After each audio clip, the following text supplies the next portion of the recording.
race for sure. It's in the top 3, Go 5. to black 69 Mach 1. Get the fuck That's a out resto of mod here. piece of shit. Find a real one. It's true. That is a resto mod, but the shape is in order. There you go. Right. That's a Boss correct. 9 That's car. correct. There's a Mach 1. Oh, That's look the how one. good that is. The one down there, the big It's a picture. 70. Oh, is it a 70? Yeah, you got to have 4 headlights on the 69. Oh, that's right. It's the missing side lights. 71 Mach 1 was what Keanu Reeves had. Well, that's in when it John changed. Wick, right? No, he had a Chevelle, didn't he? No, he had a Chevelle after they stole his fucking Mustang. That's why he went on a killing that's spree. what it Hold on a was. sec. Dude, they did the ultimatum, okay? They killed his I dog and they guide your stole path. his Mustang. There you go. You got to go He had kill to- those people. He had to kill some Russians. There you go. I actually did some promo for that show. It was pretty good. That fucking movie. There it is. There's the John Wick Mustang. There it is. The guy was talking to him in Russian about his Mustang. Fuck, that's a good car.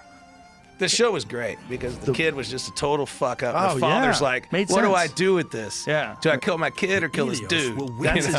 his, and then he came with what I said. We were talking about your Chevelle, your 68 Chevelle. I go between 68, 69, and those 1970s. Sometimes I look at those 70s and I go, God damn, that's the perfect car. They look a little tougher. It's a madman's car. Look at that one. Woo! I need one. Look at that goddamn thing, that Mach 1, 69. We're going to build one on the show. Hopefully this year. Keep watch for That's a fucking Asmodeus. beautiful car.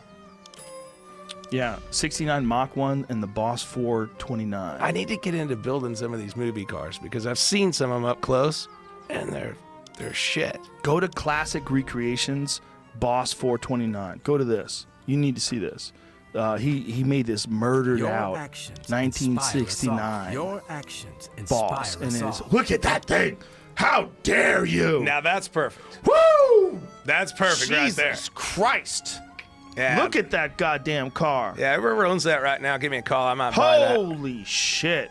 That's pretty awesome. That's about as America as an eagle killing a terrorist, Exactly. right? Look at that fucking car, man. Don't go away from that picture, Jamie. Go back to that picture. Good Lord. That's pretty good.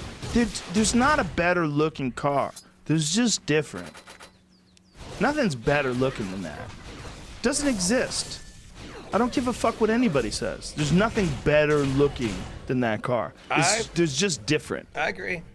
We've had a few Boss 429s through the shop, but definitely not a modern one like that. That's There's a rad. gang of evil cars from that day, but there's not a better looking one. Dude, than people that. just, I mean, the manufacturers were just trying to one-up each other. I mean, Yeah. it was kind of just the Wild West of automobile and like, I'm going to outdo you. No, I'll outdo you. And I wish, we're sort of in that again right now. Yeah, right You now. know, Dodge and Chevy and Ford are kind of doing the same thing right now. They are, and it's also elevated everybody's interior game, which keep that up there. Don't you take that down. God, it's like shutting down porn. What's wrong with you?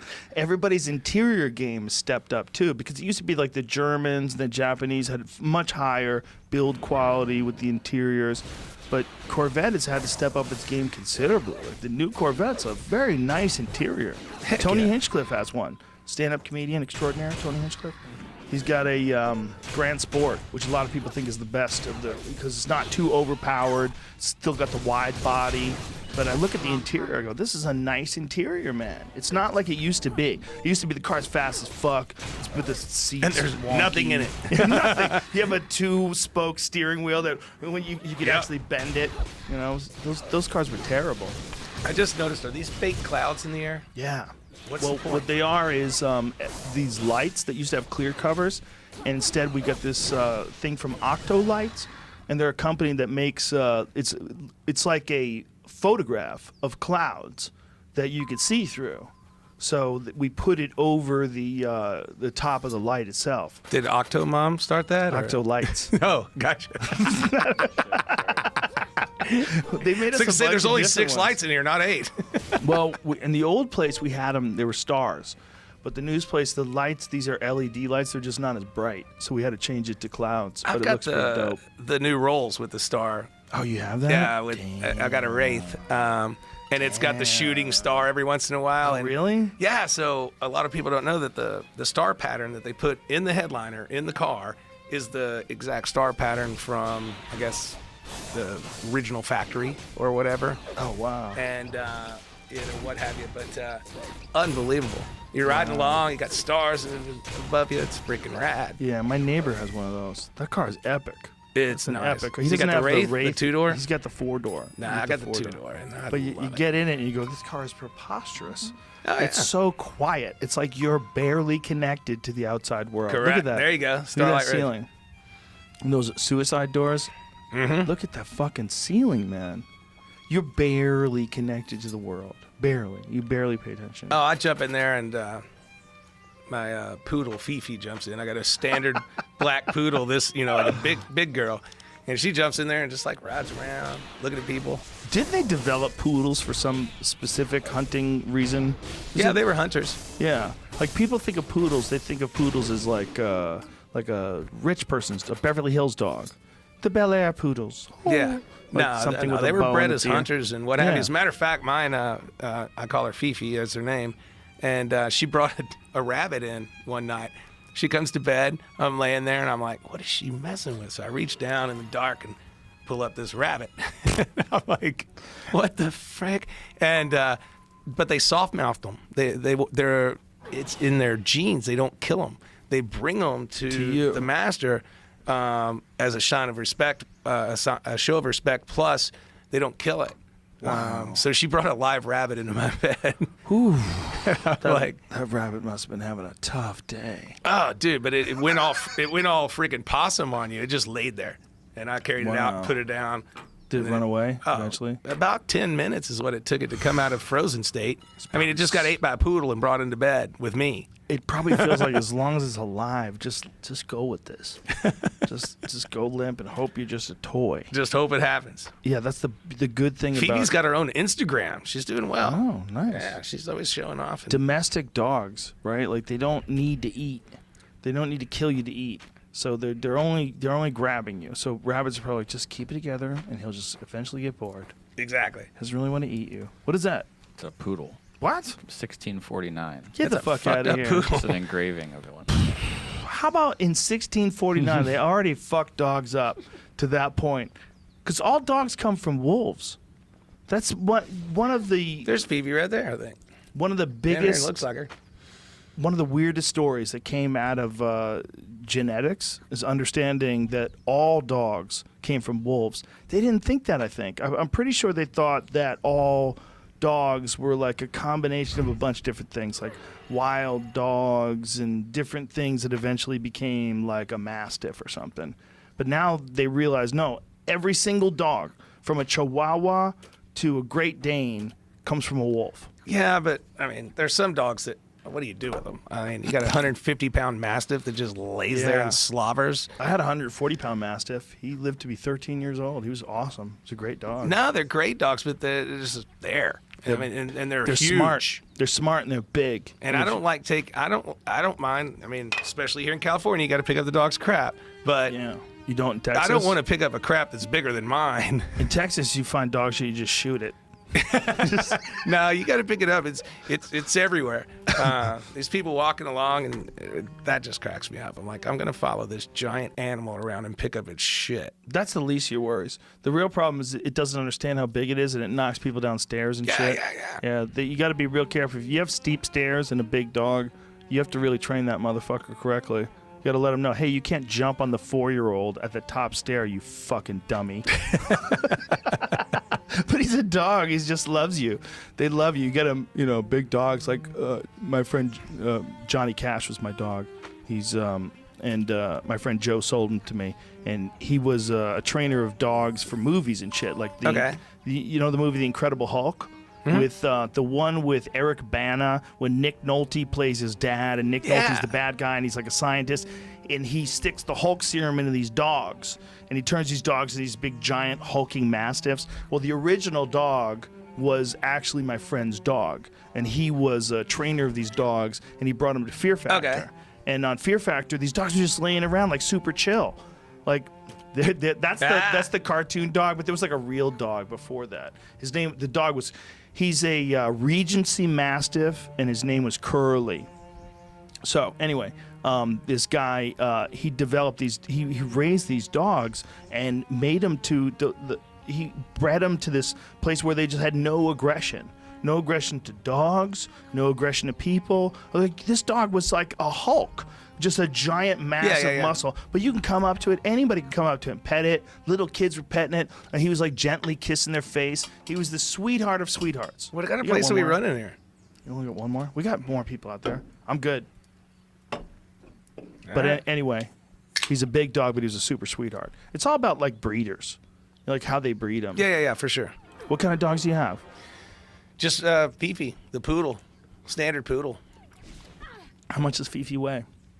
Probably 60. It's a reasonable shit. You're cleaning up a reasonable handful. I know. Yeah. Several times a day. It's like if you have like an English Mastiff. No, you don't have the one bag. You got two bags. You got a hunk of shit. And then you've got to figure out how to roll this one and roll this one. You got a pot roast of shit that comes out of that animal's asshole every few hours. It's insane.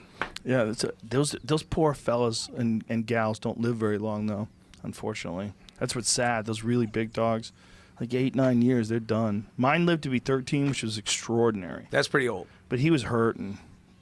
I had to put him down. Joints and he couldn't walk. Yeah. I would have to carry him to his food and then carry him back outside so he can go to the bathroom. It was bad. The trials and tribulations of big dogs. There you go. Next on the JRE. You can tune in on cuntscreener.com.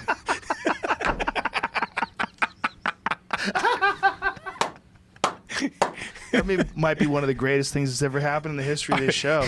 Is cuntscreener.com trending yet? For sure. For sure. And people are going to be mad at us. Why did you have to use a derogatory term for a woman's vagina? Why can't it be a dick screener? These guys are dicks. They're assholes. Dicks and assholes. And yet you chose cunt. Well, we were thinking about manhole, but it's the same. Yeah, well, Australia has the proper use of the word cunt, and there's too much reverence to that word in America. People get confused about it. In Australia, they just throw that bitch around like it's a beach ball. Oh, yeah, they do. Concert. I've had some Australians on my show. Yeah, it's like, even I'm from Texas. I'm like, holy shit, he's saying that word a lot. Hey, these fucking cunts. He's a good cunt. That's my favorite. Yeah. He's a good cunt. He's a good cunt.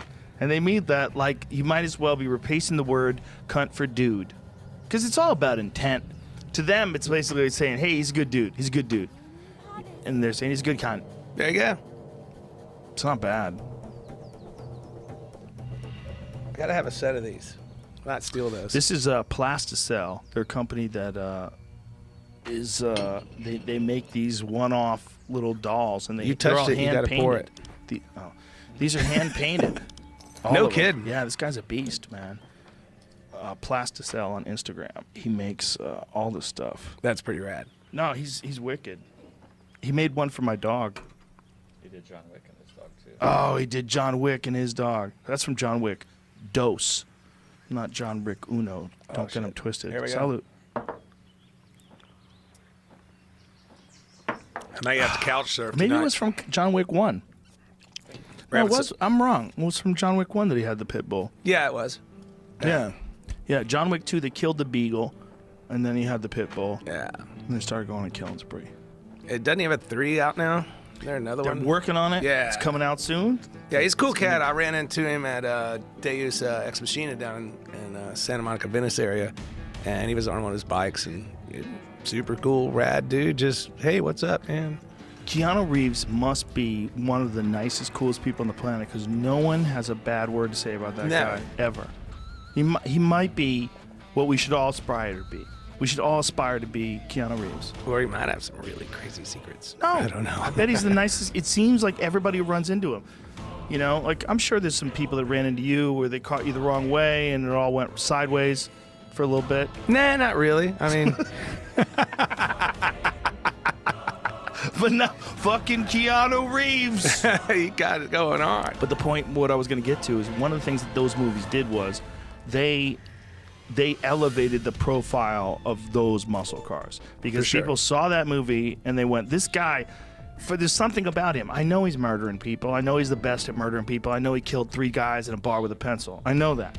But look how fucking cool he looks. He's got the dopest suits. He's killing people. He's not killing people in an Under Armour rash guard, okay? He's killing people in the dopest suits.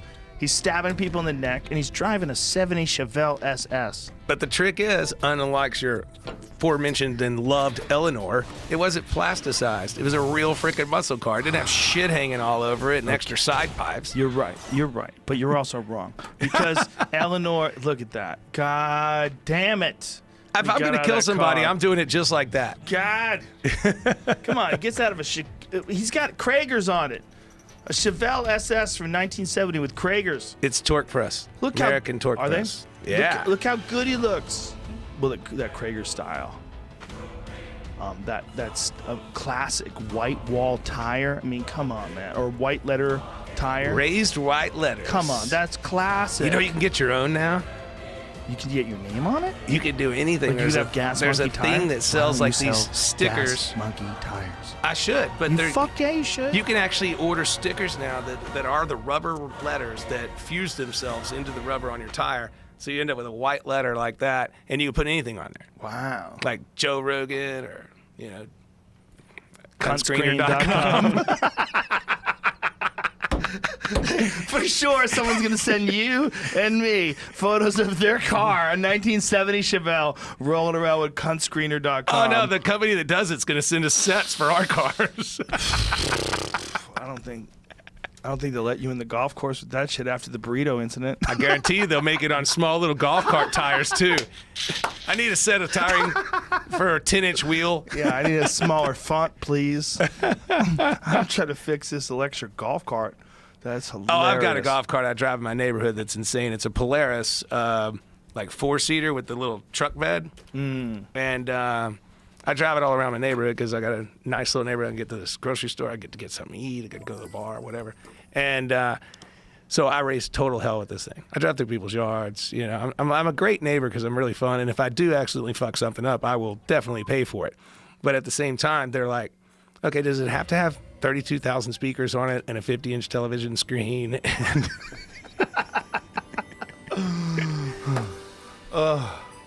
White wall tires don't exist. What happened to Yes, white wall they do. tires?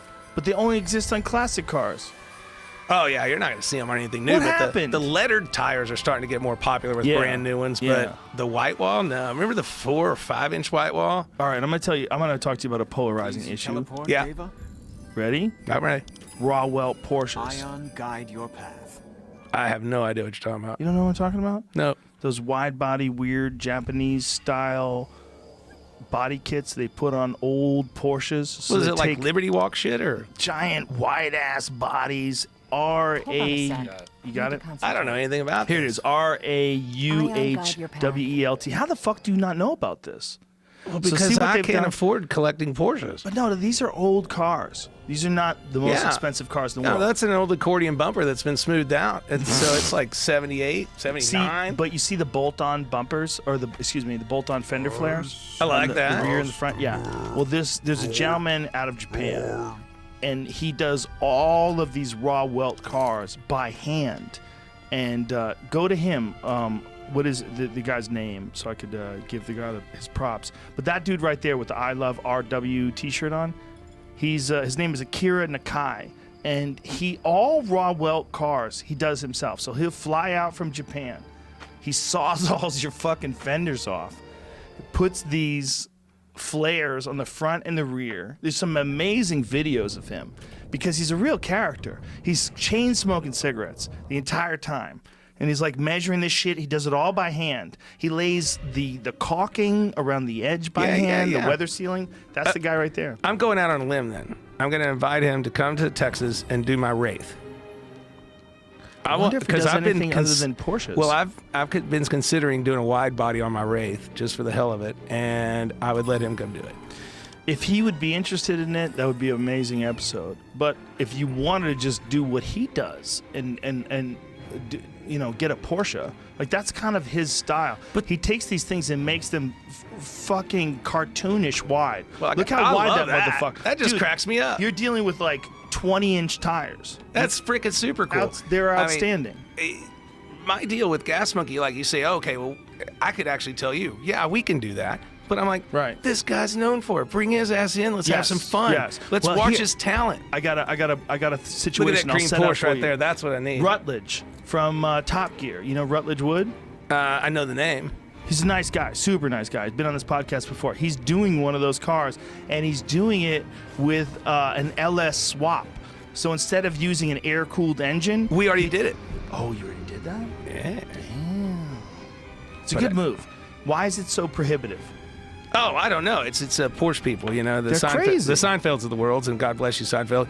They're like, oh, it's not original. Purists. But we did a 996, like a 2001 convertible, and did the LS swap. And we finished that in late 2016, and I had a brand new 2017 911 Turbo S in the signal green. And if I didn't mess with the buttons, if I didn't turn off all the stuff, I could not get away from that car till about 140 miles an hour. Whoa. Couldn't get away. Well, look at this thing. Oh, Jesus. that's ours. This is it. Look at that. Good Lord. Oh, we went freaking. Oh, you that changed car- the headlights, too. So you 996, you went with a 997 headlight? Yep. Oh that my car God, was that so freaking rad. Oh, my God. Yeah. Oh, and you it went is. with 911 GT3, the front, where the bumper areas, the Yeah. open vents. Oh, my goodness. Car was freaking How great. dare you. Really teared it up. That's beautiful. Where is it? A friend of mine owns it. I told him, I said, you can buy the car, but if you ever sell it, you got to ask me first. Dude, fuck him. I know, right? Fuck him for Fuck owning Tony. that. Tony, you suck. You have that car. The thing about those cars, it's so weird that you're not allowed to do that. But like if Look you at had- that. Whoa! That was 3 years ago, man. Oh my goodness.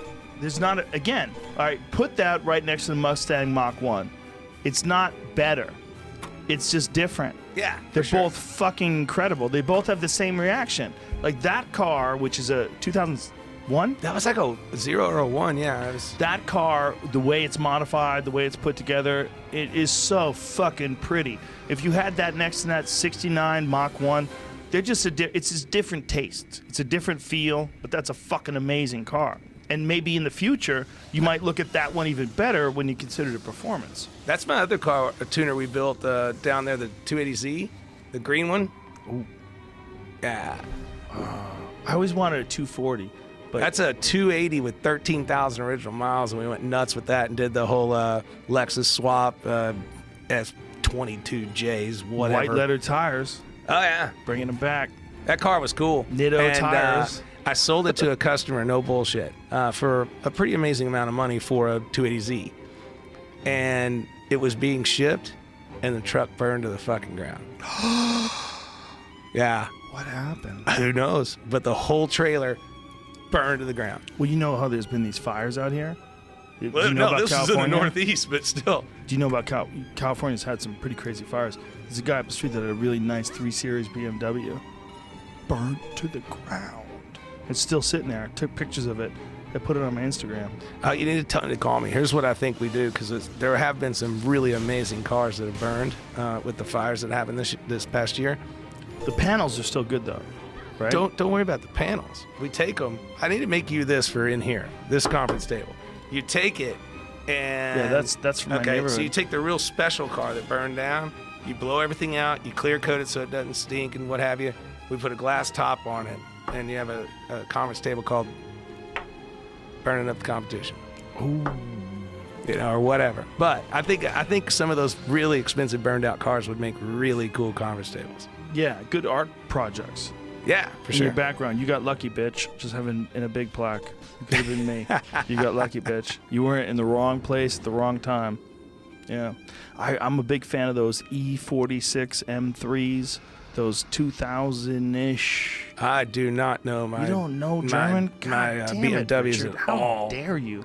Go Dude, to I'm an American hot rodder. Custom silver E46 M3. See, he was saying so many numbers, I was worried you were baiting me to see if I'd like that. Yeah, those are cool. No, there man. was no E46 M3. Oh, E46 is like, it's a super well balanced, 50-50 balanced car from like 2002, 3.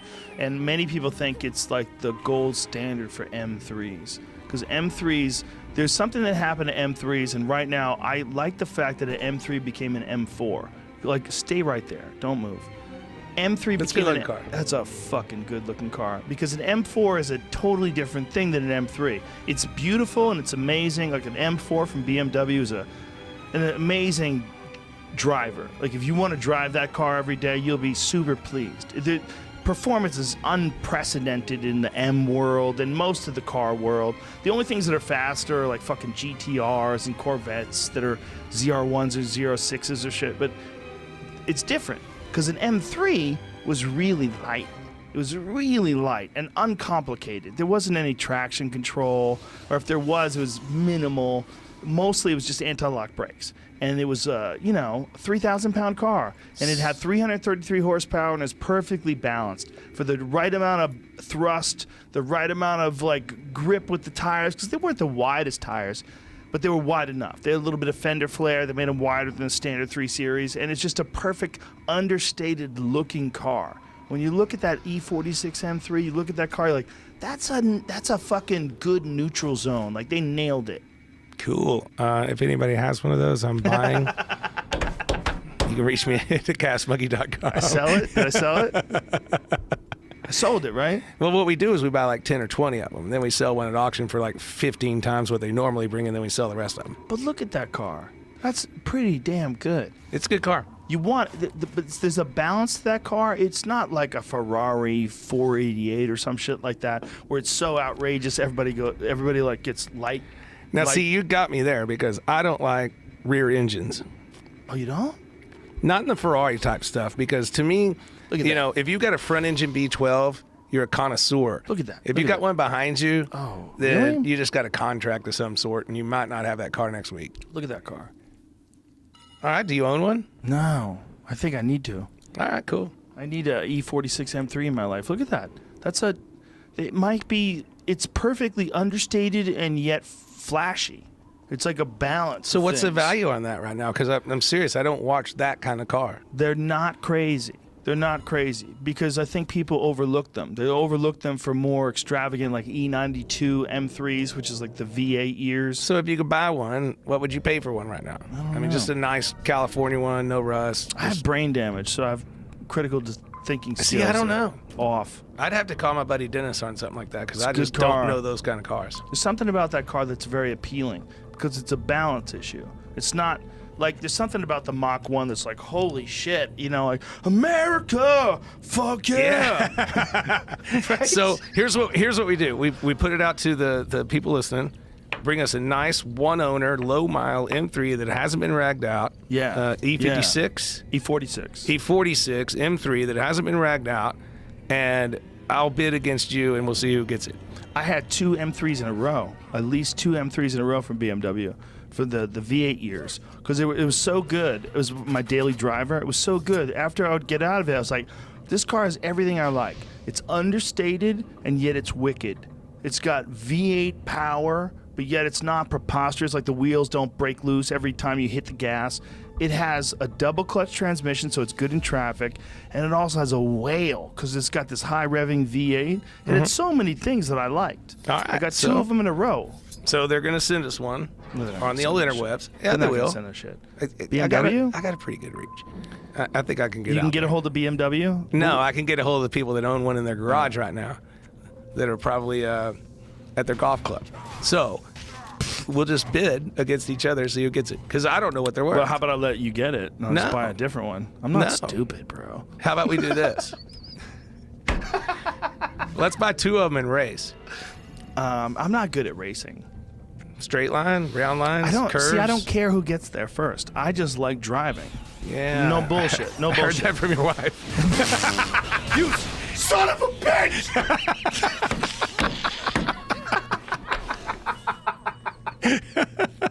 But for real, I don't care. I like watching racing, but I really don't care if you get there first. All I care is about going sideways and correcting and hitting the turn at the proper apex and stomping on the gas and knowing when to brake and knowing when to dig in. If you get ahead of me, I don't give a fuck. I really don't. I'm just trying to have fun because I'm not a professional racer. Neither am I. If that's all I wanted to do, if I was Danica Patrick, then that's what I'd be into. But I'm not, and I don't. I really just like driving cars. Yeah, me too. I'm not a racer at all. If you and I drove, I would let you win because I like you. Oh, come on. Yeah, and I'd let you win because I like you. So we're just going to be sitting at the starting line drinking beer. Look at that. Look at that. Look at that. 2001 E46 M3. Whoa. Oh, and it's convertible. 13,500. I don't want a convertible. Yeah, I think that if you're going to drive a car, then you don't want a convertible. I have one convertible. Find us a hard time. I have a 1965. And we'll Corvette. buy It's it. a lot to find that. Hey, let's find one on there and I'll buy it right now. We'll call the guy. I know a guy who's selling one of those. What do you got one? Is it Danny? 8,500? Look at that. Ooh, E46 coupe, 6-speed, low miles, 13,900. You can't even buy a 69 Mach 1 for anywhere near that. Not even near that. That's a good car too. I would love that car. Got some stereo. He I'm a keeps fan. it covered. I'm a fan. I'm a fan. I just think that there's some years that people how are far is sleeping Palos on. Verdes? Super close. Okay, if he could be here in the next 20 minutes before we get it done, or however long. Not that close. It's basically a Long Beach. It's like an hour and a half. Fucking but it's hell, not Long Kentucky. Beach from here is like 4 hours. At 3 p.m. It's 4 hours. Yeah. And besides that, what do they got in Long Beach? Nothing. There's a lot of Snoop Dogg. The Queen Elizabeth whatever, or the Queen Mary. The Queen Mary. Yeah, there's a Laugh Factory down there in Long Beach. There's a lot of things in Long Beach. See, I've always wanted to try comedy. Really? I just You want to try it tonight? no. Okay. I'm not exactly prepared. I can make it happen. I just don't know how. I mean, I know that it's a very rigid process, and you have to really refine.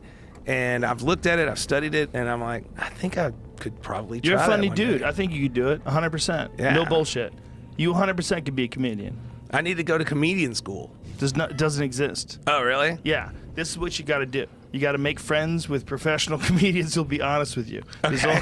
One of the beautiful things about comedy is that it's very much a brothership and a sisterhood. For sure, I've seen it. Yeah, there's a brotherhood and a sisterhood that exists with comedies where there's no institutions. Even though it's like one of the favorite things of people love to laugh. It's one of the rare things that gives you a very specific reaction. Like if you go to see a movie and it's like a rock movie, like Jumanji or something, it's fun. Sometimes it's funny, sometimes it's exciting, but there's a bunch of shit going on. You go to see stand-up, you go to see Kevin Hart do stand-up. You're going there because Kevin Hart is a drug dealer.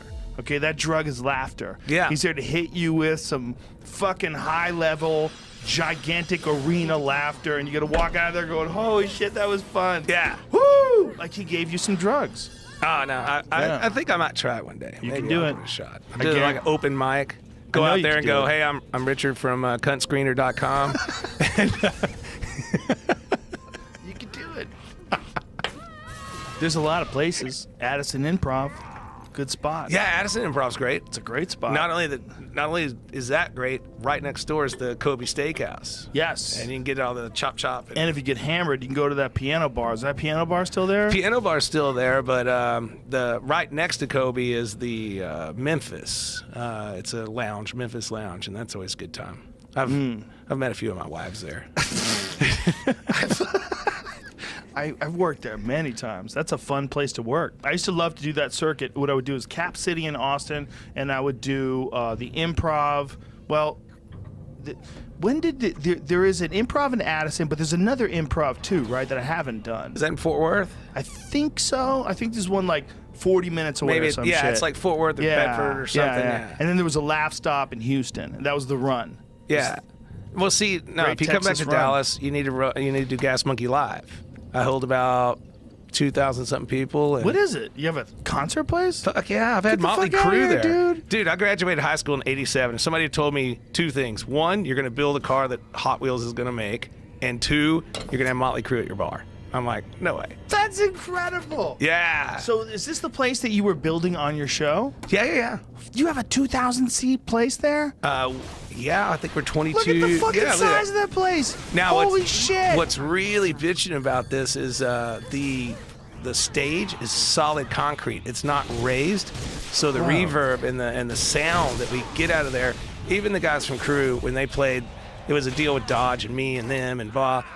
They were supposed to come in and play like 41 minutes or something, and they played for like an hour and a half. And we're like, we hadn't played anything like this in decades, and the sound is fucking insane. Wow. Yeah. That is so cool. Dude, you're like an Uber businessman. You just dip your toes in everything. I call myself an entrepreneur because I'm always putting my hands in the shit. Like, so yeah, and right across the street. I mean, you own you got a restaurant, bar. You're making cars, Live music doing venue. television, That's the live venue. music venues. Yeah, we're doing energy Damn. drink, Gas Monkey Energy. It's Tequila. killing it. We're in every Selling 7-Eleven in booze. the U.S. What? Man, with the Really? Gas Monkey Energy. It's Really? a better energy drink. It's powered with all kinds of B vitamins, and our sugar we use real honey. You know, it's Whoa. a better deal all the way around. Wow, you get it from slave bees. Yeah. Well, I didn't know if there was any other kind. Crack the whip. Get in the Bees. box, B. I had a bit about that, about how you're a vegan. One of the most crazy things about being a vegan is you can't eat honey. Did you know Honey's that? like probably the oldest, substance for nutrition in the world. It's one of them. It's definitely in the top million. But these bees are not like your slaves. You can't just force them to make honey. Yeah, you can. You stick them in the box. They don't care. They don't even know what's going on. Do you think there's any honeybee trafficking going on? Yes, for sure. And it's awful. And it needs to stop. And it's mostly by white people. I was leaving LA. I was leaving LA the other day, and this lady had like 24 eggs, and they were scanning them. Well, you never know. Who carries eggs? They make fake eggs. They do, and you could put drugs in that fake egg. It's No not kidding. bullshit. Yeah. There really is. Look, if you're a drug dealer and you're making millions of dollars off cocaine, an egg of coke. Imagine how valuable an egg filled with coke would be. Yeah. Like a rock of coke that big. Take a guess, Jamie. How about like an ostrich egg Couple G's for filled sure. with coke? I'm That's sure like you $1 can million. Google Pretty that. big, Ostrich egg full of Coke. $1 million. Yeah. Yeah. I don't know. Like a good goose egg. I haven't done anything like that since I was a really, really small child. Whoa. Ostrich egg filled with coke. Google that. Don't be scared. It probably comes up.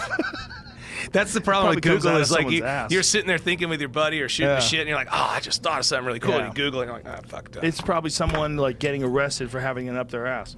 Did you see that CIA spy kit where they had to stick it up their ass? Fugitive ostrich farm fraudster Martin Evans extradited. Told What's you. that? It's there. Does that guy have an ostrich egg up his ass? Is that what you're saying? Johannesburg. He was doing drug dealing with ostriches or something. Oh. How did he get the drugs in the ostrich?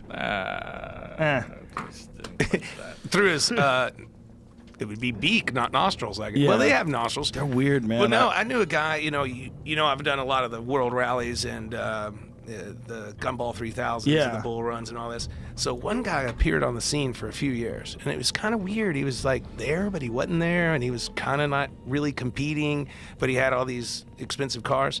Turns out that that's all he'd been doing for 4 or 5 years was shipping these cars from town to town on regular shipping trucks full of drugs. Because who's gonna search a Lamborghini Murcielago? Right. You would just assume he's there for the gumball rally. Yeah, Meanwhile, he's a dope dealer. exactly. Now that guy, I think he's in the jail now. One of the things about cars, right, is that cars, men's baser instincts respond to cars. You know, like something about like a Lamborghini, there's something about those cars. It's like you want to kind of slightly escape from society's constraints. Oh yeah, but I'm not a fan with those cars. I do it with the old cars. Yeah. I like the old shit. I mean, I I'm have not some a big new stuff. fan Don't of get the me wrong. Murcielagos either. It's just something can't about see them. out of them. Well, they're so weird, so wide and big and crazy, and You it's can't so see, can't get in and out. I mean, it's so rich too. You know, there's Yeah. every now and then on Sunset in front of the Comedy Store, you see these guys horrible.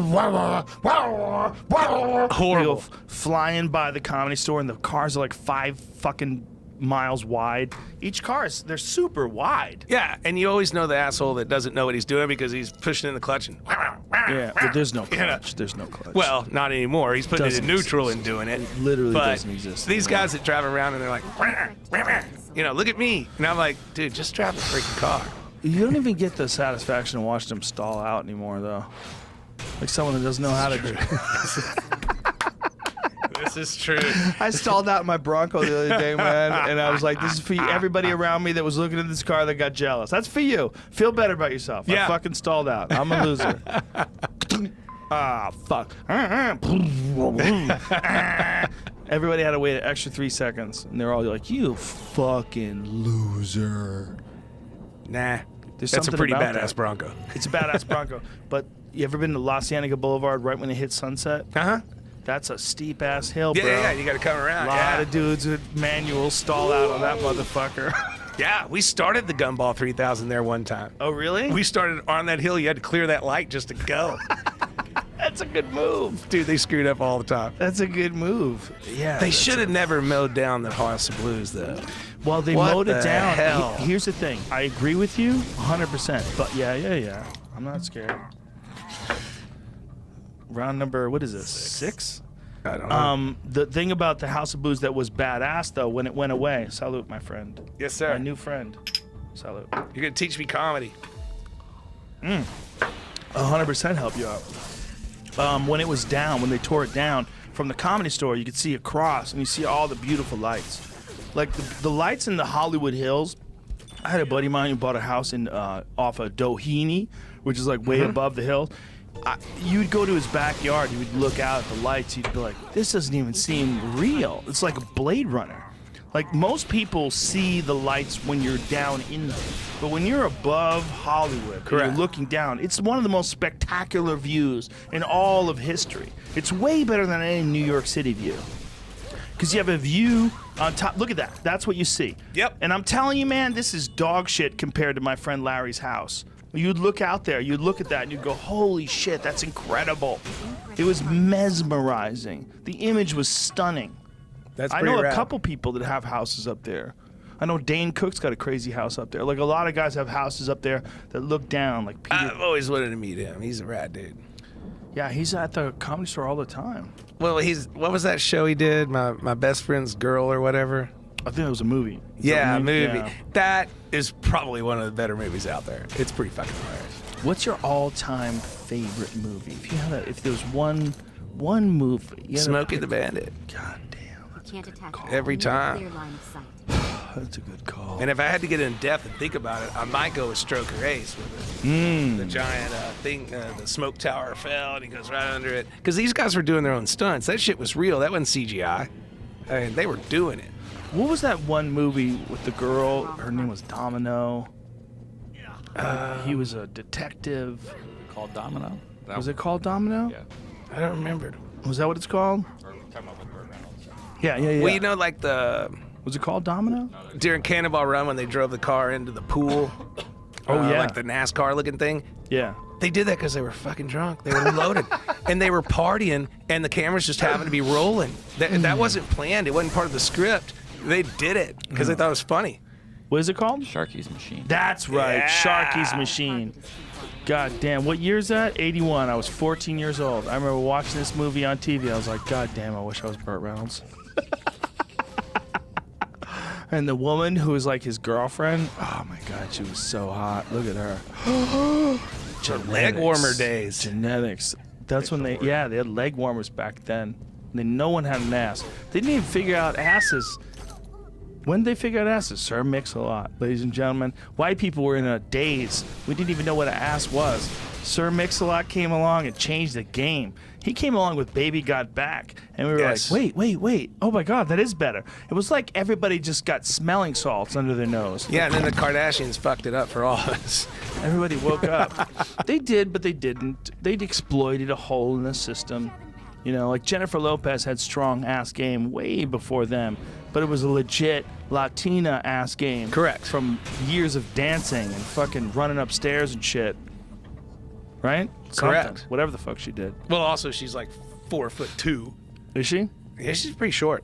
She's probably makes 5'1" sense. or something. That She's makes pretty sense. short. Pack it all in a small area. You got to get it in. But those movies, man, like Burt Reynolds movies, for whatever, Deliverance doesn't get the respect it deserves. That is one of the all-time greatest drama movies Absolutely. of all time. I actually have a picture when I was filming with Bert at his house, somewhere in my phone. I'll never find it. But I was in his memorabilia room, which also doubled as his weight room, and just there was stuff everywhere. And I was texting away. I was dealing with a problem, and somebody snapped a picture of it, and the Deliverance canoe is like laying up against the wall, and there's all these different memorabilia things in there. And when I say memorabilia like that, it was like a hoarding room. There was Yeah. just everything was in there. And it was unbelievable. And it's like the most surreal thing because I'm hammering away and there's like everything behind you. Look at that, dude. Yeah, here's the other thing about that movie. And by the way, Burt Reynolds, University of Florida, played football, was a fucking stud. Yeah. That movie introduced me to the world of compound bows. I didn't even know what a compound bow was until I saw that movie. I don't know what a compound bow is now. For bow hunting, bro. I don't pro hunt, man. I do. Burt Reynolds. Bro Reynolds. Bo Reynolds. I was thinking of Bo. Hey, Bo Jackson. I'm going to is a need big you to bow buy hunter. BroReynolds.com. Bo Jackson, I was going to say, is also a big bow hunter. But something about that movie, like who was the guy who was getting fucked? And they were like, squeal like a pig. What was his name? The actor? Yes. Ned Beatty, thank you. Ned Beatty. God damn, is that guy a good actor. Holy shit, you were so scared for him. Well, what's-his-face did it later on in the movie. Was it... who was the other actor that did it in another movie later on? Was it Pulp Fiction or... Bruce Willis. No, he got caught, and he's down there. He's like, we're never going to talk about this again, right? What was that? Big names. Pulp Fiction. But because the You Gimp need a came clear out. line of Yeah. That was what it was. Yeah. That's right. We're never going to talk about this. This didn't happen. Do you think Quentin Tarantino would come on? For sure. When he's got that new movie coming out, definitely. When's his new movie coming out? I think they're either just wrapping filming it right now, or it's like they're getting close. Maybe they just finished. On a scale of 1 to 10, how high do you think he's willing to get? Just blast off. Why not? Unless he doesn't. I don't know that he doesn't, but He does. What else is he gonna do? What are you gonna go through life pretending? I'm going to talk about movies. He loves movies. Good, me too. Loves I love his movies. It's 3:10. Should we wrap this bitch up? I don't know, man. What do you got? I'm trying we to see did, if like, any of my 3 social crap is Don't flown look in at here. that stuff.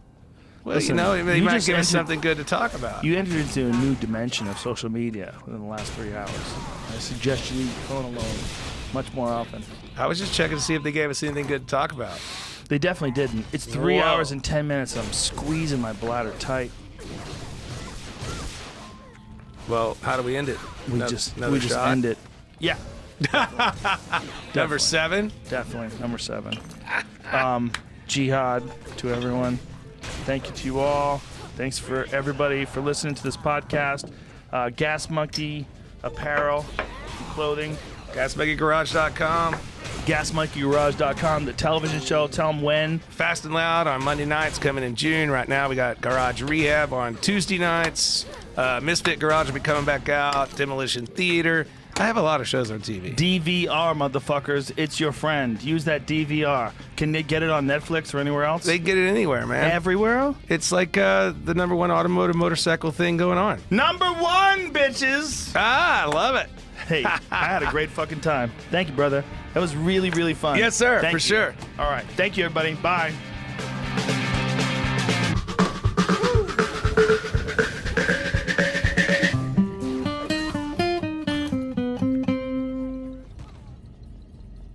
Bam. We're in the building. 4, 3, 2, 1. Boom. So I took a 4.5-hour ride down to San Diego because my friend Brendan was filming a Showtime special. Yeah. And it was Run the Jewels the entire way down and back. Thank you, man. It was awesome. Thank you. Woo. I, It was- I wish I could work out as hard as people work out to our music. Seriously, man. I've lost 31 pounds, but I'd be 90 pounds down easy now. That was one of the things that I was saying. This is workout music. Yeah, it is. It is. And Elle and I are chubby as 2 fat little bears. But Well, you were saying you lost 31 pounds. yeah, though. 31 down. That's I an maybe accomplishment. picked up 3 over the holiday, Yeah. but I'm on my path. I really am. Shouts out to Al Claiborne, who's from out here, who's a hell of a trainer. If I had his discipline, I'd already be 100 pounds down, but the goal is 100 in the next 18 months. You can And- do it. Yeah, I know. I know. 100%. Yeah, I mean, 100%. I just eat bad and got lazy. Yeah, but you know what, man? You could turn it. It's one of those things where you just, if you could stick with it for 90 days, it'll become a part of your life. Well, that's the goal. That's Yeah. the goal. You know what I mean? And I'm about it. Like, 'cause I like meat, so I still get to eat meat, and I like green stuff, and I don't like salad dressing. So I think it's going to be Perfect. relatively easy for me. Yeah, like olive oil and vinegar does not taste bad. Bro, I don't even use that. Like when I have a salad, when my wife makes salad, she literally will make the salad. She may add a little goat cheese or not. She'll throw some chicken or some steak on there. But if it's fruit in the salad, I don't need any salad dressing. Just throw some strawberries or some apples or something to just give me that spry of juice, and I'm good. Yeah. Now, if I could figure out doing that 3 to 4 times a day versus the one meal I'm with my wife and then eating like trash in the studio, I'll be great. Yeah, that's the problem is when the temptation rolls in. You see burgers and fries, you just go, fuck it. You see a Coca-Cola, Yeah, a real Coke. that really is it for me. Oh, I had to quit soda. They're the worst. Which brings me to Cripa-Cola. Yeah, so what is Cripa-Cola? You gave me 2 bottles of it, but I wanted to keep it in the refrigerator. I want to enjoy it in its perfect temperature. Coca-Cola, Pepsi-Cola, RC-Cola, anything with cola, right, has probably killed more Americans than anything else in the world, right? So anything that's cola, because Coca-Cola's provided tons of jobs in my hometown. I don't want to diss them. They might promote a concert of mine, right? But we know that sugary drinks aren't good for you. Right. Yet we don't have an aversion to, we don't criminalize sugar. And my doctor literally told me, Michael, sugar is poison, right? I want you to work it out of your diet. But these kids that are members of these little punk-ass street fraternities, essentially gangs, we criminalize and villainize a bunch of teenagers who simply don't have anything to do. They don't have jobs, they don't have skills, they don't have organization, they don't have police athletic league like they used to, they don't have people engaging them in academics or sports the way they used to. So they just kind of, mess off, fuck off, sometimes fuck up and violence happens, right? If you could take those same kids with entrepreneurial spirit that'll sell you water on the side of a highway and you add it to something the public already wants anyway, cola, you create something like Cripa-Cola and B-Pop. And essentially what you're doing is creating the same sugary shit that we all go buy and drink and we shouldn't. And now we're giving the structure of, say, a Hell's Angels to say, yeah, you can say we're a criminal organization, but we still can sell you a fucking T-shirt because we're now paying our taxes, we're now employing people, and we're now doing what we're supposed to do. And that's what I wanted to give the gift of my friends who are members of street fraternities. And we actually pulled it off at the show. These guys actually managed to bring something in microcosm to the market in Atlanta. It did well enough for us to continue doing it, and I'm going to see how far it can go. And what's in it? Sugar, water, artificial, what is it? Food color and flavor, and that's it. I think it's 6 ingredients total. Do you know what Zevia is? You ever fuck with Zevia? You mean the fake sugar stuff you use? Zevia is soft drinks that are made with stevia. Yeah, but the thing is, like, you know what I found out with me with sugar? It's either just do it or don't. Like, for me, it's easier to do things that are actually a real just sugar, like a Mexican Coke, or just have, some carbonated water with lemons in it. I don't do well with the imitation. It's kind of like in the hand job. I want the whole thing. I know what you're saying, but this stuff is good. It's different. I've it's had just some. flavored. My man Pooh Bear, who Yeah. writes for Justin Bieber, he's did it. It's just I am such an addict of You sugar. want the real thing. Yeah, so it doesn't make sense for me sometimes to tempt myself. So I'll you do just it from drink water? I do a lot of water now, a lot more water now, and I do a lot of club soda with lime, which I used to talk shit to LP about. I mean, you're drinking white guy drinks. and now it's L is ordering a fucking, he's ordering a drink, and I'm just like, I'll take a club soda and lime. That's good, man. If you could stick on that path. Shouts out to my man Bear Loke, who is a friend and mentor. A lot of times you might see a guy with me who does security. Bear introduced me to Shaolin Kung Fu. We've been basically kicking and punching and moving around. He also introduced me to a lot of the guests that are on your show, including, guests that talk about intermittent fasting, that talks about getting rid of sugars and stuff. And he just loves me like a big brother, so he keeps me in tune with what's going on. He's the always person good. that actually introduced me to stevia. Always good to know a guy like that. He's got his finger on the pulse. I like to know people that are smarter than me, so I don't have to learn as much. I can just go to them with questions. Yeah, absolutely. That's the move. Yeah, I don't like being the smartest guy. No. Nah. Well, I don't have that choice. That option's not possible. Yeah, So- you need to get in another room if you're the smartest. Yeah, fuck that. Yeah, I mean, talking to Elon Musk on the show about that, when he was talking to me about the thoughts that are bouncing around inside of his head that he can't control.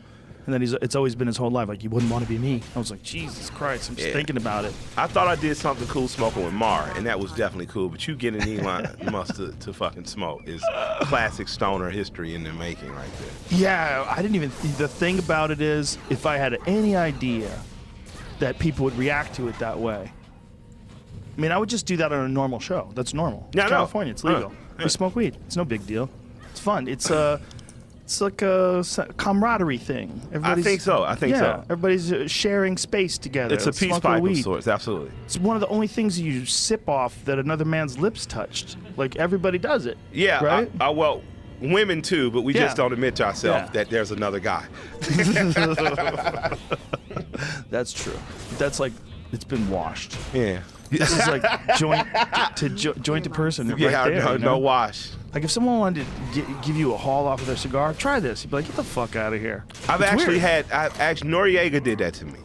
Manuel Noriega? No, not Manuel Noriega, the rapper. Oh, I was like, Victor holy Santiago. shit. Yeah, I You were definitely would smoking smoke. cigars with Noriega. I wish. God I would have damn. smoked cigars and done coke, and I'm not a cocaine user, but I would have definitely. Yeah.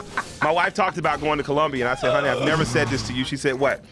I said, if we're going to Colombia, we're going to do cocaine.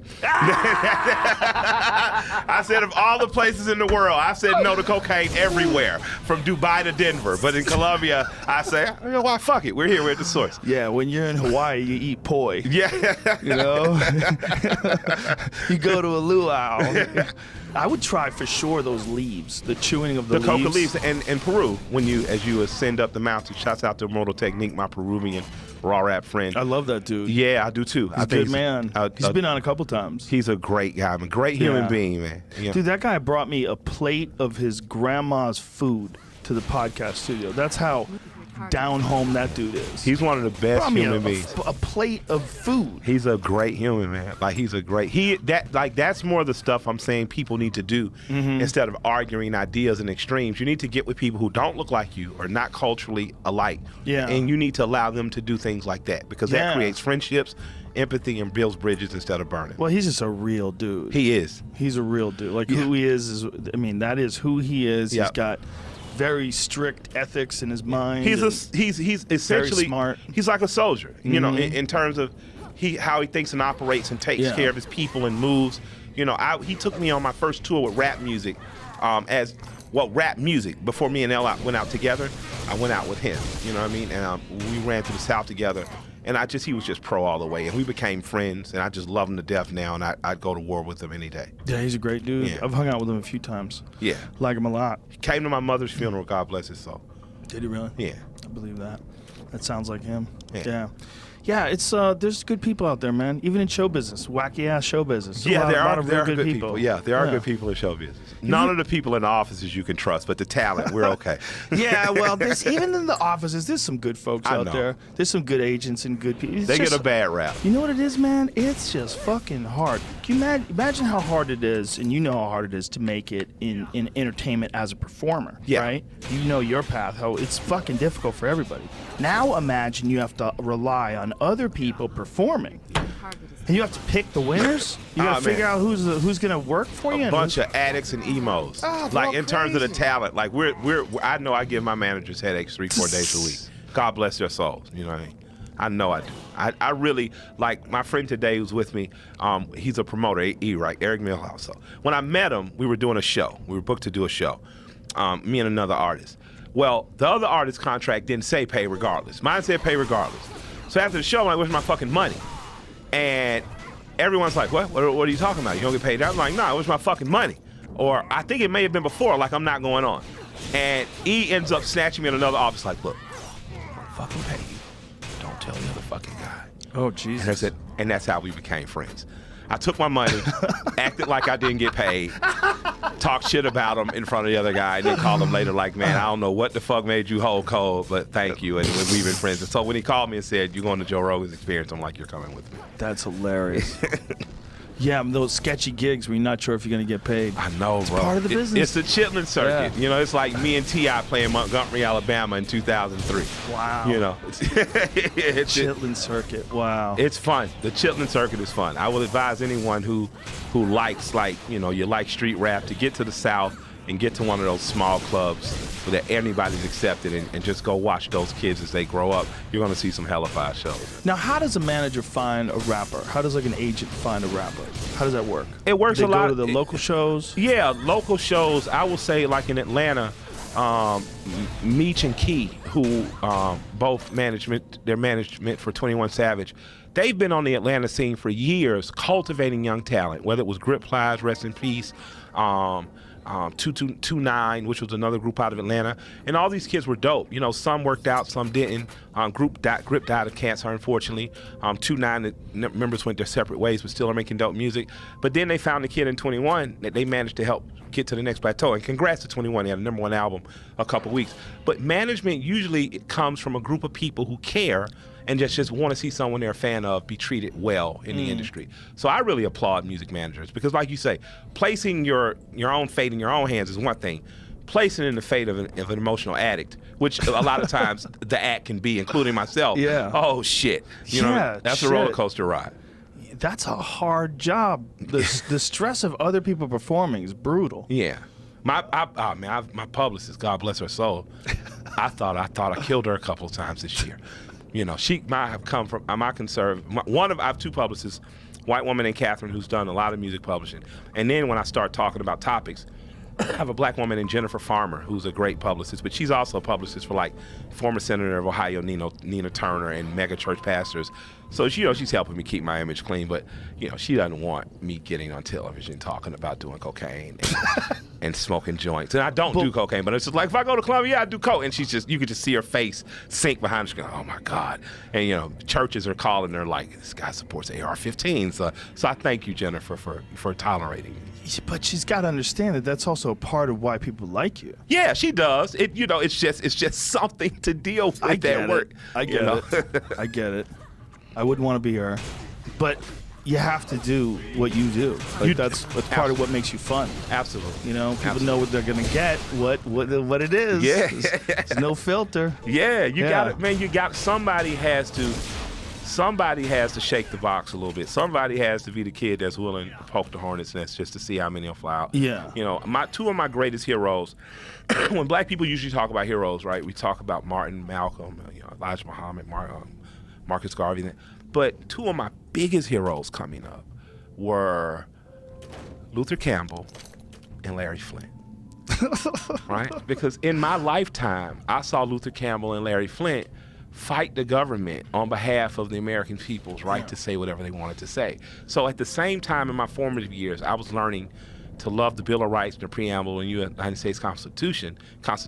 I got a chance to see people fight for my right, and I couldn't wait to be a rapper just so I could curse and buy my own titty books. You know what I mean?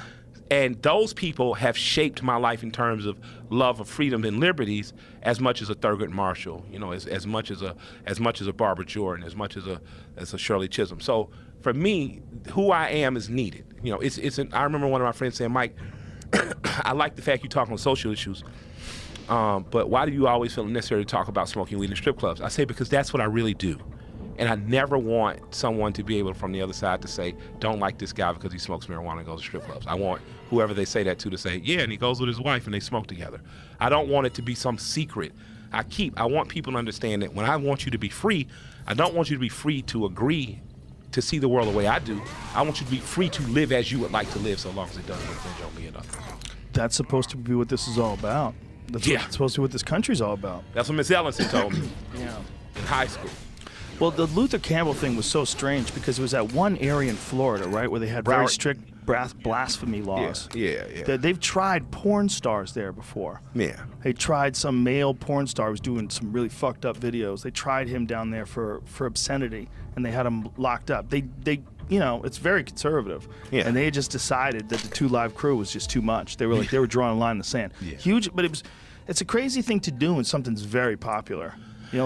Yeah, they also make examples out of the popular. I just found out what the monkey on the stick thing meant. What apparently monkeys in India are wild out, so farmers will kill one monkey and put his head on a stick so other monkeys will know, hey, this is dangerous to do, right? So essentially, famous people, me, you, Luther Campbell, Lenny Bruce, Rodney Dangerfield, Andrew Dice Clay, Richard Pryor, Eddie Murphy. What you become is something to symbolize what will happen if you dare step out of line or social order. So your head being on a stick is less about actually charging you for crimes and more about keeping the rest of the public in fear. It's a lynching. Yeah. And a lot of times we don't want to say that, but it really is. You know what I mean? So do you think they see something like 2 Live Crew come up? They never had a rap band and any kind of band like 2 Live Crew, right? And then they're worried what's next. So let's Exactly. nip this shit in the bud. They'll Let's snip it in the bud. put the head in the stick. Put their head on the stick right there in the yard. And thank God Luke fought. I can remember channel 2 or 5, ABC or CBS, and they were getting off the plane in my town. I'm a kid watching this, 12, 13 years old. And the news reporters just went TMZ style, just put it in their face. And I can remember Brother Marquise just pulling up a Playboy magazine and titties being right there on the screen. I'm like, yes, because it's live TV. Yeah. And the reporter almost dropped the camera, trying to get it out. But that's what made me love the United States Constitution when it matters of freedom of speech, because I got a chance to see it fought for and exercised right there before me as I was learning about it. Isn't it interesting that really what we're concerned with too is visuals? We're not concerned with what people write down. We're concerned with what people say, but we're not like you could write that in a book, and no one. You could write his lyrics in a book, and no one would get mad at that book. Something about them singing it and people singing along to it. Yeah. People are like, this is it. We gotta stop. Civilization's falling apart. We gotta stop this. Yeah, well, I mean, songs, vibrations, humming, meditation, you hum, that rhythm changes things, and it opens your mind, it clears you, you know what I mean? Mm-hmm. Had it not been for an artist like Little Kim, would you have feminism in the way you have now? Would you have women gladly celebrating their sexuality and bodies if it wasn't for her? She never gets the credit. Yeah, do you think people know how extravagant she was and in her time? I think she doesn't get the credit she deserves. I think women know that it became safe for them to be sexually aggressive and free because of her. The women that, were coming of age in her time. But I don't think, in retrospect, because rap's young, rap's only 45, 46 years old. I just think it's getting to the point where we appreciate what we've accomplished. So Little Kim is going to become more celebrated as the years go on. Her, Trina, Kaya, Choice, the Boss, like so many. Hip hop has been a very fair game to women a very long time. Whether people want to know it or not, you've always had the call and response records in hip hop. I get on there, I'm the baddest motherfucker in the world, and then a girl pops up behind you, nah, motherfucker, I'm bad. You know what I mean? Right. Those records have been around forever. So we've always promoted equality within, because it made money, it made sense. And women were the audience too. It's pretty amazing that hip hop is really only 40-something years old. When you really stop and think about that, it's one of the primary sources of music in the world. Yeah. I mean, if you think about how many songs are being published, how many songs people are listening to and enjoying right now, how many of those are rap?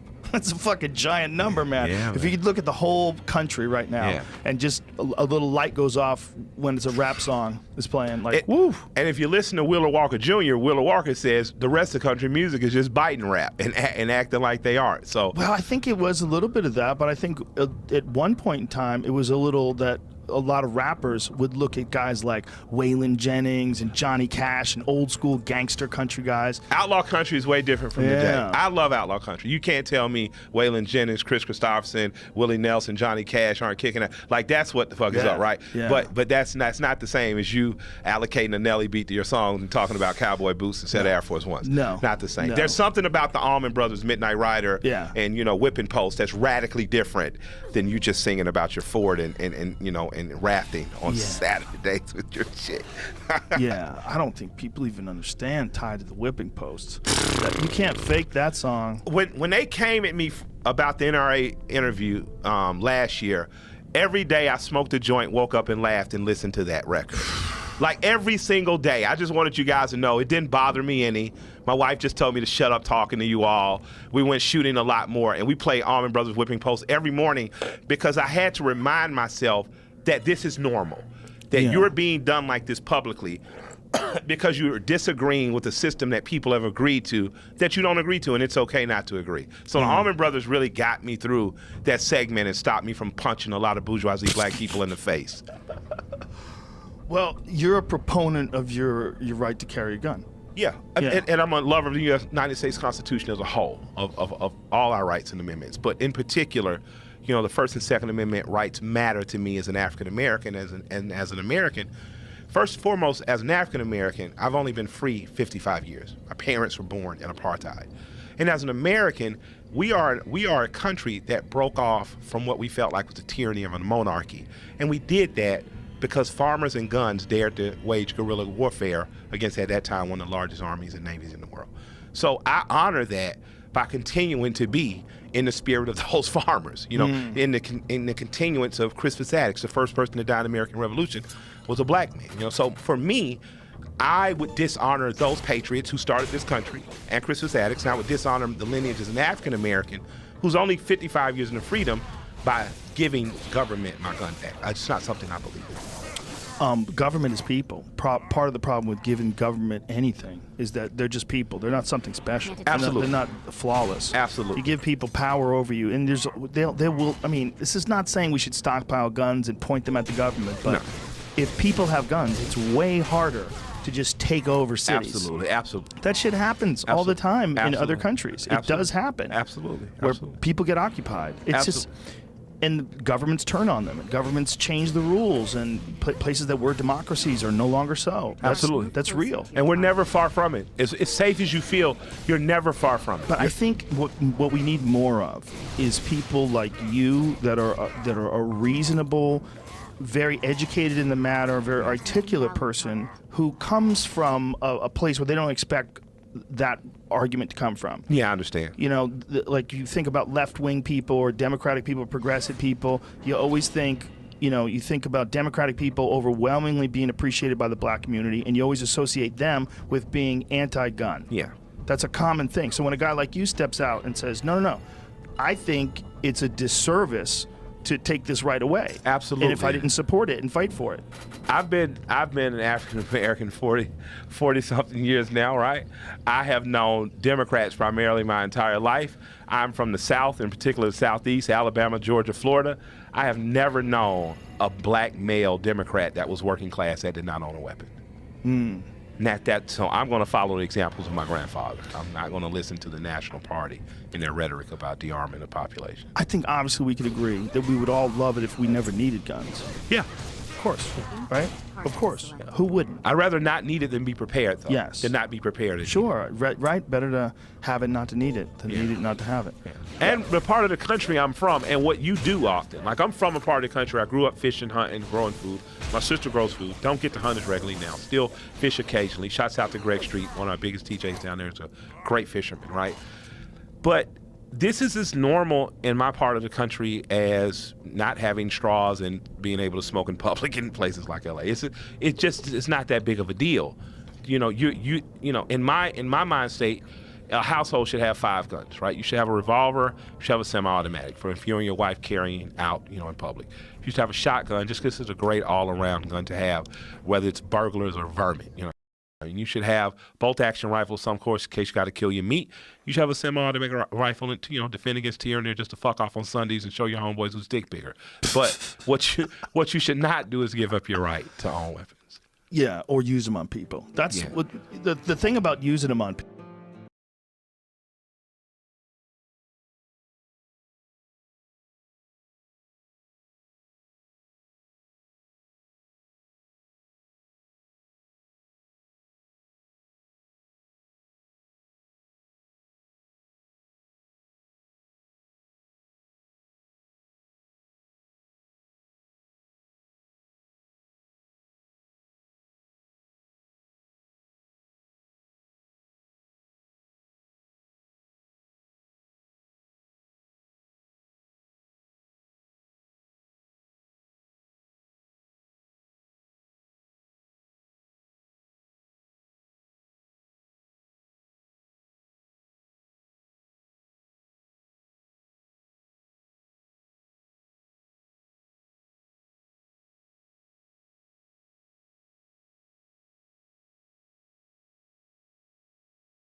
people is that it's so rare but so horrific and so common for something that's so horrific, and everybody's against it.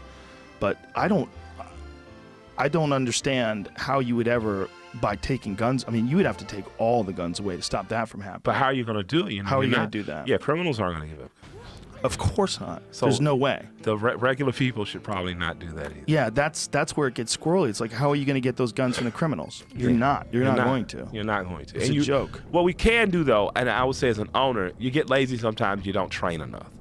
We should train more. And that doesn't mean, go try to be the quickest draw and you practice it.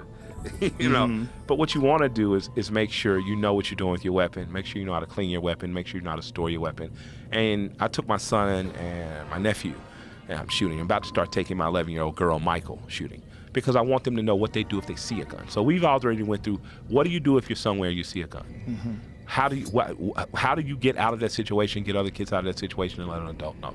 All that comes with it, And the strange thing to me is that my mother, when she was in high school, was actually taught how to shoot a rifle, right? Because the NRA, which is now vilified and hated for reasons some deservedly so, some not, they used to have big programs in public schools to make sure that children knew firearm safety. So my mother's school and other schools benefited from that. I don't care if it was just that sheet of paper that told you gun safety before you went in a range. That was just a piece of propaganda they did that was better for the overall public.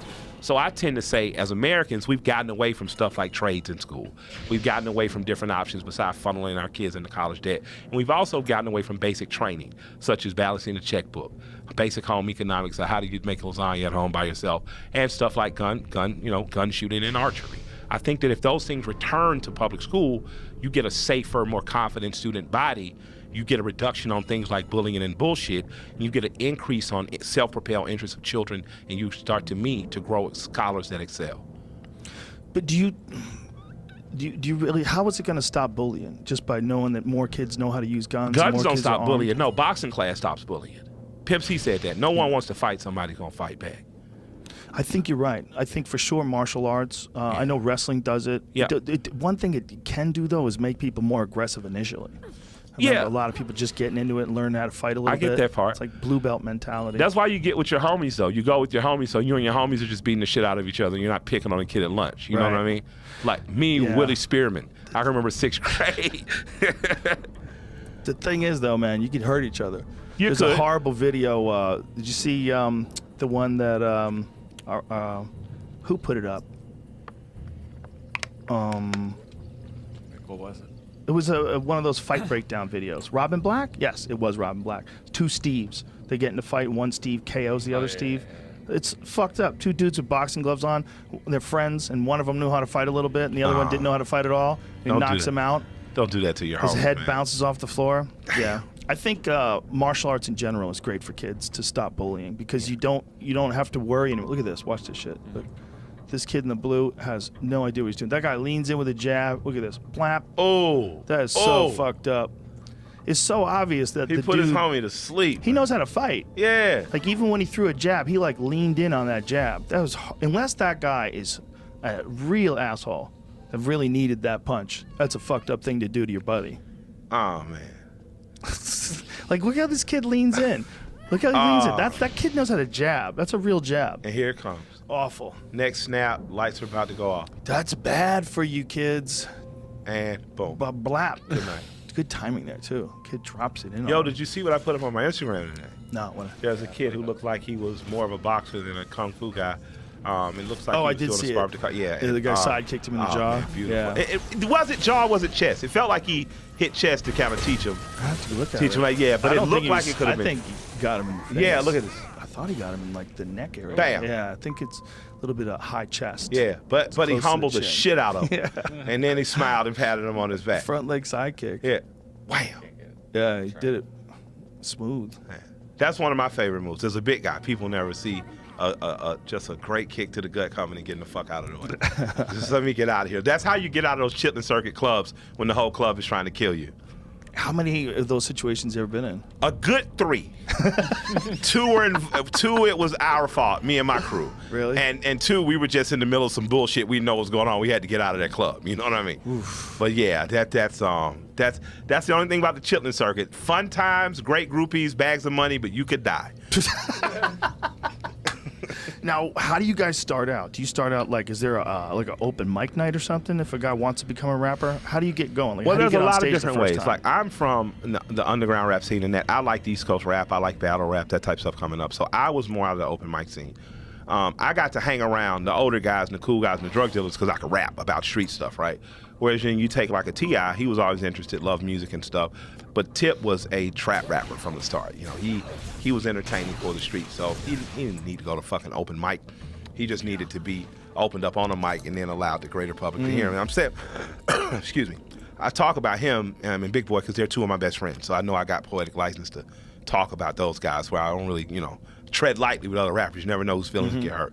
But so there was no need for him to do open mics as much as just find someone who believed in him, and that was KP, L.A. Reid, DJ Toomp, and gave him platform to create the genre now known as trap music. Me, I came up more out of the battle rap scene and out of the, you know, go show your wares. Kind of like a comic. You get up in front of everybody, do your shit, see what works, go home, readjust, come back next week. So when you do like a battle rap thing, we sign up? How would that work? Those days they just threw you in a pit. I mean, it was like, so you it was just like met Fight a Club. guy for the first time. Yeah, you show up.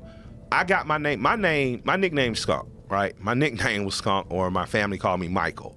My friends were the Unruly Scholars, and those guys were like just East Coast rap. One was from Connecticut, one was from South Carolina, but his family's from New York. They could rap their ass off. They were like, him and Big Daddy Kane in the same group. They defeated a lot of guys, made better records, and then one day there was this thing called green lights where people would play their music and then they'd be battle each other. My homies didn't come, and man, you could just, everybody who you thought was the homies was just shitting on them. I'm like, what the fuck? Like, this is my homies. And my man Gerard, Gigi McGee, who I had just seen like a couple weeks ago, he was the person that kind of pulled me out of knocking around in the trap trying to be a petty drug dealer into a studio. And he was the first person to say, yo, this kid could really rap. Like, you know, fuck that shit. I know he steals cars and, you know what I mean? And he rides around doing hood rat shit with his ratchet friends, but he can really rap. Let's get him in. So he was the guy to start bringing me in. So it offended me. They were talking about my friend like that. So I just start fucking off with their heads, battle rapping them. And a man named Double D called me Killer that night. He said, this kid's a killer. Mike's a killer. And that's how I got the name Killer Mike. What a great story. So the battle rap scene, you would just get tossed into a pit, and how much time would you get? This is in the 90s. This isn't like formal battle rap now. Like, battle rap has evolved like boxing now. Like, what I'm talking about is essentially cockfighting. So, but like when you would battle rap, there would be no time limit. No time. You just went. You just went. You just went until you won the crowd, or the other guy shut the fuck up and walked away with his head down. What was a long battle rap? Man, like that night, those guys were still, I literally took out 4 and 5 and 6. And those guys were still trying to come at me before D, who was fucking built like you when we were children. You know what I mean? It was like, as obvious, D knocked you the fuck out. Just told everybody, shut the fuck up. This kid won. So, and it was decided, all right? D spoken. You know what I'm saying? DJ Double D gave me my rap name. It gets heated, man. I've watched a bunch of them online. The dudes getting each other's faces. It's Man, my DJ Trackstar keeps me up with the battle scene, and I couldn't do it. Like, as an older man, I'm just saying to myself, like, yo, I would have fought somebody, man. Like, straight the fuck up. Like they man, it's, the disrespect is amazing. It's amazing. It's a martial art, Yeah. of sorts. You know, it's a mental martial art. The ability to stay self-disciplined enough not to wild out. The ability to give it and take it. You know what I'm saying? It's an art. Have you ever seen Roast Battle? No. Roast Battle is what they're doing with stand-up comics with the same principle. They go, well, they prepare for it, like sometimes like weeks out. And they tell them who they're going to be battling against, and they write a bunch of jokes about each other and just shit all over each other. Ruthless joke writing. It's on Comedy Central. Don Rickles-worthy shit. Ruthless shit. Just ruthless. That's what comedy should be. It is that, and it's a rare place. That one spot where they're doing it like that, the Roast Battle, is a rare place because it's like pure joke writing and fucking meanness. I got to check that out. That's called what we call joning in the South. Joning? Oh yeah, joning. Yeah, I mean, joning the shit out of you. Like, that's when you're just, it's ruthless. Are you saying jawlin? Like No, J-A-W? like joning. Joning. To Like joan. Joan. Yeah, joning. Joning? Yeah, Like Joan the lady? Oh yeah, like Joan. But it's I think it's spelled Jone, not Joane. Like yeah. John Jones. Yeah. So Okay. yeah, and they call it joning. And there's parts, like, I think they call it that in DC too. but in Cap and some other places, but it's called joning in the South. Oh man, they over there joning, just talking bad about each other. Yeah, with comics, it really is a martial art, because you got to keep it together while this person's just ruthlessly shitting on your appearance and your life and ex-relationships and divorces. I mean, people are ruthless. Such is life, man. Yep. Life is real. Yeah. I got to give props out to my friend who's a comic, Lil Duval. #1 record with that Smile Bitch record. But Lil Duval is one of those guys where, man, he's gonna say some shit to you, man. It's gonna test your nuts. He gonna hit you. You know what I mean? He's about this high, but his fucking ego is this big, and he's really good at talking shit. So I've heard him destroy some rooms. He Stylebender, who's like one of the best fighters in the UFC. Yeah. He came out to that song in his last Oh, the fight. Smile Bitch? Yeah, Smile Bitch. That's a great fucking song. I'm very proud of my friend, man. It's a great fucking song. That's Any a fun song Snoop jumps on is usually a great fucking record. And Stylebender, as he's getting ready to go into the octagon, he was dancing. He was dancing to the song, and then he got inside. He was dancing, having a good time, and then once the fight started, I don't know if you've ever seen him fight. He's in the Matrix. He's on another level, like spectacular striker. This Really? kid, lightning, No, I gotta see him. I haven't. Lightning fast, incredible timing. He's got creativity. He's loose in there. He gives you looks. You don't know what the fuck is happening. Blam! You get head kicked. He's phenomenal. I gotta see this. He's like one of the best in the world right now, up and coming. But he came out to that song. Yeah, I gotta check him out. Yeah, Israel Adesanya. Israel Adesanya. One of the best. It's fucking. If you love technique, you love watching that guy. Check him out. I like Silver for that reason. Yeah. With that. Well, Anderson Silva and him are fighting. Oh shit. Yeah. I gotta Stop. see It's that. a sort of a. How old is passing of Anderson? He's 40 years old, I believe. Oh shit. Yeah. It's probably one of his last fights. I was about to If say, had to how old guess. do you think guys should be before they stop? Well, Anderson is not a guy who engaged in trench warfare. He always fought very smart. He did. He didn't really take the kind of beatings that maybe a lot of guys that have fought as long as him took. He's very technical. Yeah. Very good at avoiding getting hit. I mean, he's been hit. It's unavoidable.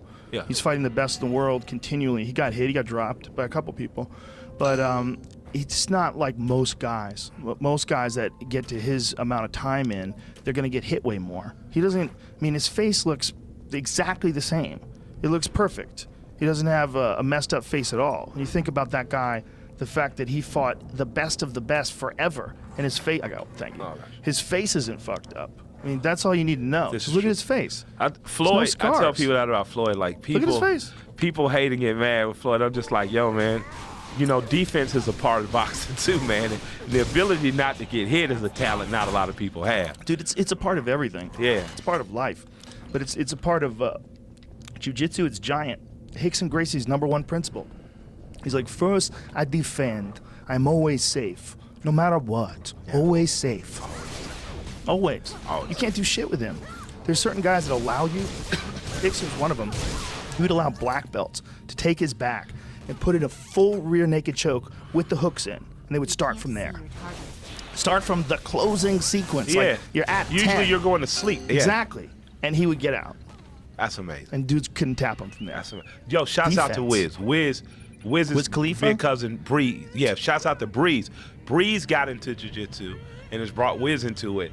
And it's now shamed me into going to. So at some point, I'm Beautiful. going to pop up in the gym. I got to get you and Joey Diaz in a jiu-jitsu class. It would be the greatest thing I got to the get world this has though. ever The shoulder, known. I got to finish rehabbing. Kara is going to clear me when. What's going on with your shoulder? Rotator cuff surgery on both shoulders. Ooh, Jesus. Yeah, but I can do this again now. Okay. Yeah, I can grab butt again. They got you doing those elastic band exercises and all that Got stuff? those in the Cool. room. Did those this morning. Wiz put on a ton of muscle. Does. Like, there's a photo of him pre and post, and it is truly impressive. I would not want to fuck with Wiz Khalifa right now. He's not just a thin, tall kid rapping. Fucking shredded. He is. His abs are ridiculous. He will give you kicks and take your bitch at this point. Have you seen his abs? They're Yeah, that's the ridiculous. thumbnail right there. But it's, They're huge too. Like, look at that. Look at. They're not Here, just. pull it up, man. They're not just ripped. I'm gonna stop slobbering soon. They're not just ripped. They're big.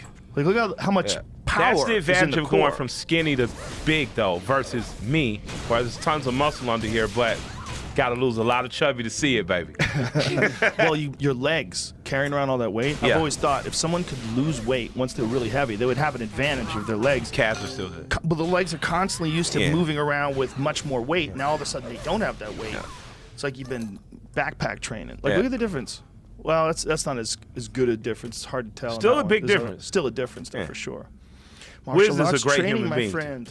He goes to that place in In Hollywood. Jay's place.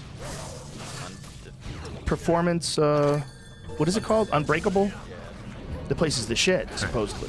It's like a semi-private place, and you go in there like Chuck Liddell's working out in That there. makes sense because Wiz is like really rich. Yeah. Like Yeah. in the black community, he's like white people rich is what we call it. White people rich. Yeah, he's on a very high level right now. God bless him. Yeah. I like Wiz. Well, if you did that to your body, that dude works hard. Well, I'm doing it slower. I need to pick up the pace and go a full 90 days, like you say, but I feel a lot better. I just did a fucking Zappos running commercial. I felt like the king of the world. Did you? Yeah. Yeah, I mean, I've been working out, man. Shouts out to Al Claiborne from Claiborne Fit Effects. Now, former professional bodybuilder, just teaching me kind of how to retrain my brain, and when I'm not being lazy and really on it, I feel great. Sweat today so you don't regret the day. The good thing about it, too, is with a guy like you, if you continue and you continue to lose weight and get healthier, you're going to inspire other people to do the same thing. Yeah. People that are your fans that go, fuck, man, now I want to get my shit together. Yeah, because what you don't want to do is get rich, die, and have some young Wiz Khalifa-like guy fucking on your wife. That's my daily mantra. That's a good I mantra. got a hot redhead wife, and I don't want to die and all my money go to some young Stedman-like guy fucking on her. Young Stedman-like guy. Yeah, man, you want to have more energy. Fuck it, you can do it. Yeah, no doubts. Yeah, but yeah, what you said is true. Get off the sugars, get off the flours, eat some meat and green shit, drink water. That's it. And it. keep moving. Yeah. Move as much as you ever use one of those Fitbits or any of those things? Nah, I gotta watch, man. My man from Nike gave me a watch that I gotta Those are use. good. Yeah. Those are real good. It gives you a number, so you look at the numbers and you get the metric of how hard you're working. Yeah. I like that one that we were doing. What the fuck was it called again?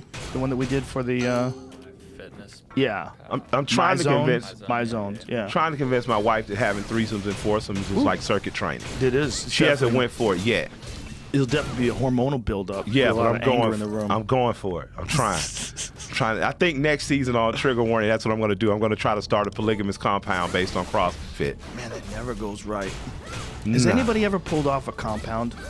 Yeah, Who? a few people. Quiet people pull it off. When you start to realize that your uncle and your aunt and her best friend aren't uncle, aunt, and best friend. Like, oh shit, Unc had two wives. You know what I mean? Yeah, but if you get loud about it, it's going to go bad. Right. If people know about it, by the time they know about it, it's already gone bad, right? Yeah. So there might be a lot of them laughing at us right now. Like, Yeah. we know how to do it. Yeah, exactly. We just keep our shit together and don't tell everybody. To just stay low. Did you see Wild Wild Country? I did not see Wild Wild Country. They bought a town. They took over a town, a whole cult. They started just importing people. They brought them in on buses. Shut the fuck up. Yeah, they took over a town. Yeah, these what was his name? I forget the guy's name. I forget. Was it an East Indian guy? Yes. Say it again into the mic. Rajni. Yeah. He had another name though. Were they making like When he textiles or died. something up there or some shit? I think I may have seen part of this high at 3 a.m. I don't remember what the fuck they were doing for jobs. I was just paying attention to how they got these people in there. They took homeless people and they shipped them out there on buses so they could vote from the town. They gave them jobs and identities, and these people were extremely happy. That was Wow. what was crazy. Like I'm sure some of them were troubled, but for a lot of them, they finally had a sense of purpose. They'd just been taken into this place as family. So they made Utah. They basically made a town in Like Utah. I've always This is it respected right them. there. I did see part of this movie. Geek at 3 a.m. like, oh Crazy, shit. dude. Why is it that white hippie-like people trust brown people with beards so much? Well, they want to believe in enlightenment and in all the media portrayals of enlightenment and all of, when people talk about mystical experiences they Yeah. had in India, it's always that part of the world that emphasizes spirituality and the idea that the Hindu religion is a more ancient, more complex Gotcha. spiritual religion as So opposed to the Indian yogi figure is the white Jesus figure of white people. 100%. So for white people who don't know, white Jesus in the black community is a mythical creature that has enormous power, right? It's insane for anyone to believe in a deity that doesn't look like them, right? Right. So, but in the black community, we're just in love with Renaissance paintings, and Jesus is white as fuck. All right, so we have the same infatuation that your weird hippie aunt has with Indian men with long beards and their mysticism. We have that with white Jesus. So that you've just helped me understand. Wow. Because I've always wondered, like, what the fuck is it up with white people and East Indian people? Like, because Vikram, who directed Trigger Warning, also has a documentary where he creates a fake religion and convinces, white middle class people to follow him. That is a crazy one, the white Jesus one, right? White Jesus is a motherfucker, bruh. Like, man, I'm gonna get me a shirt that says "White people won, stay woke." And what I mean by that is, Western civilization. This is the latest phase. Like, people have to understand, there have been many empires and civilizations.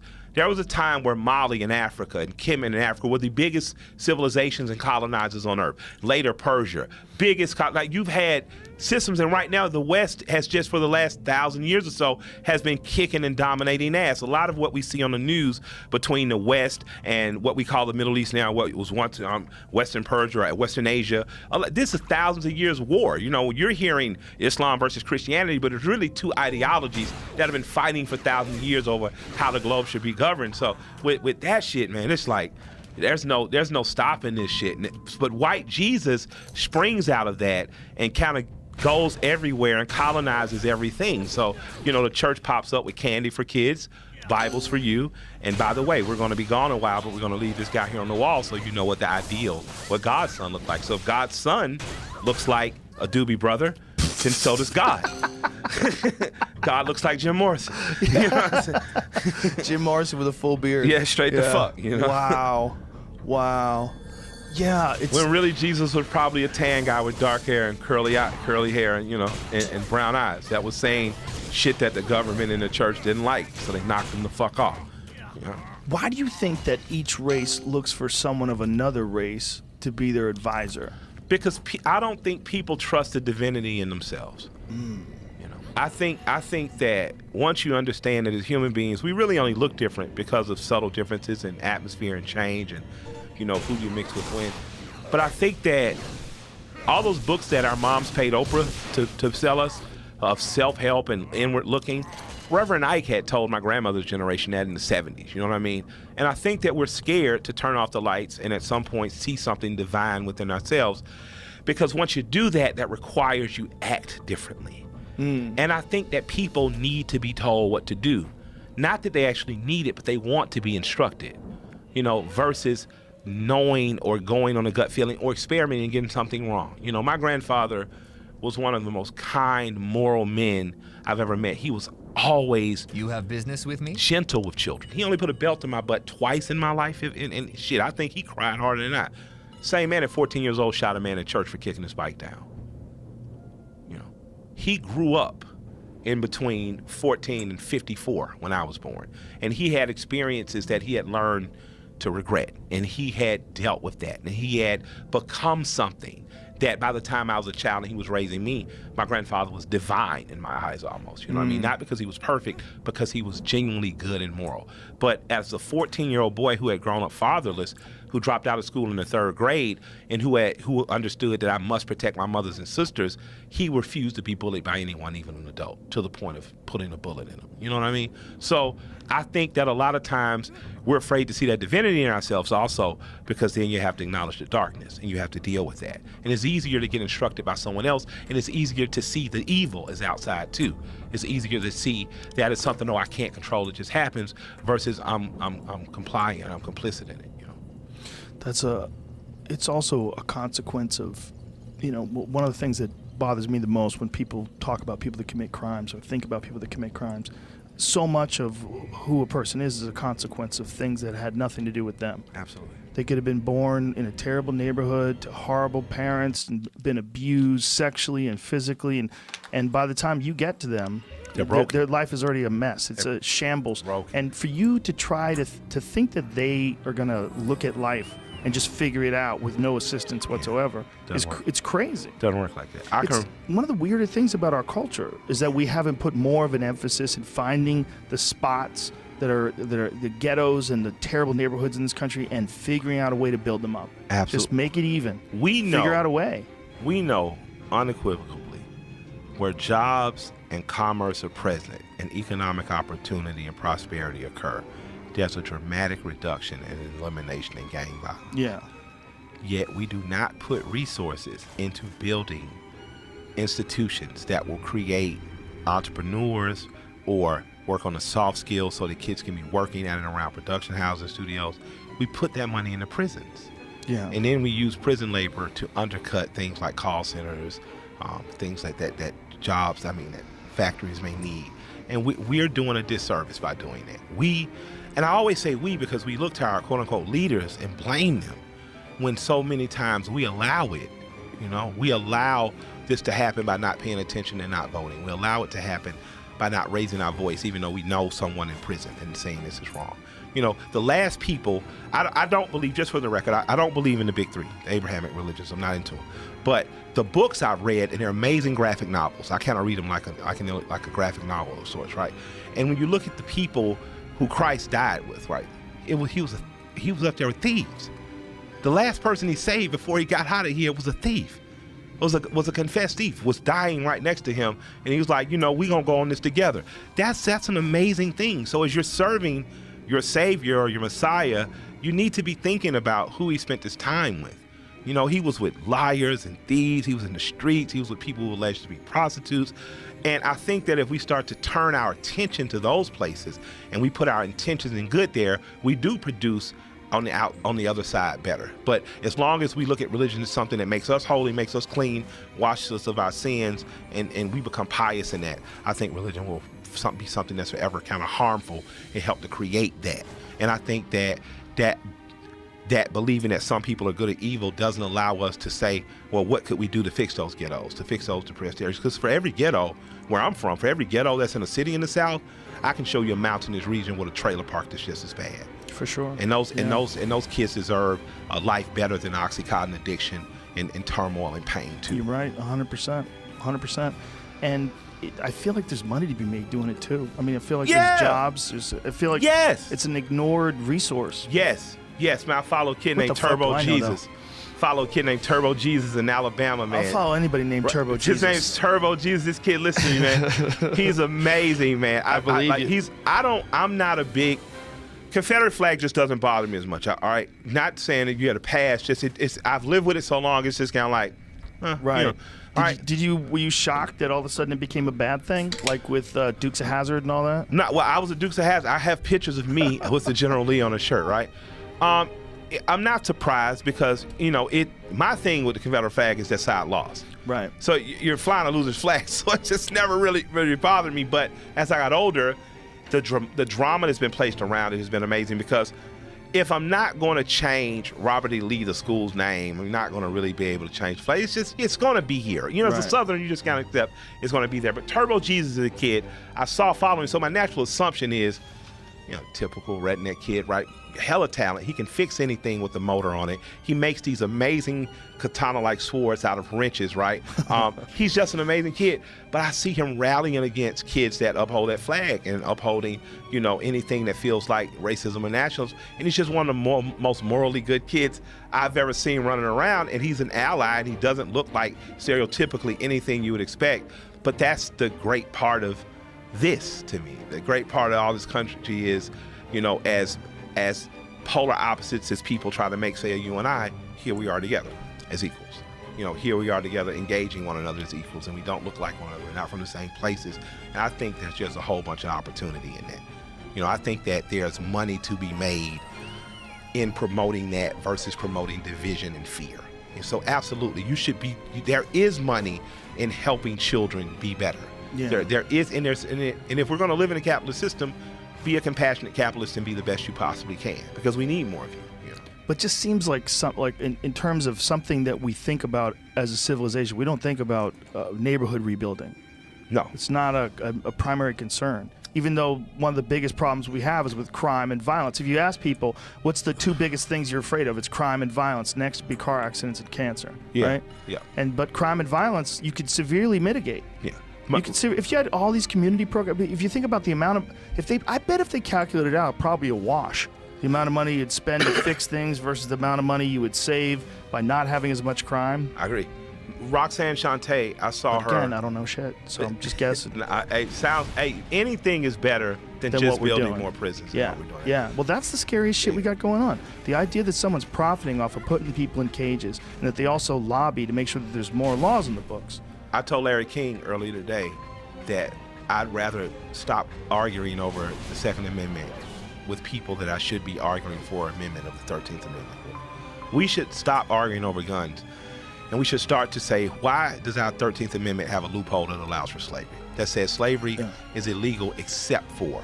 Yeah, people have no idea how much prisoners get paid to work. When they were working on the fires, Yes. what was how they were? I think it was $2 or something? some fucking insane amount of money they pay them. And when they get out of prison, they are not allowed to be firemen.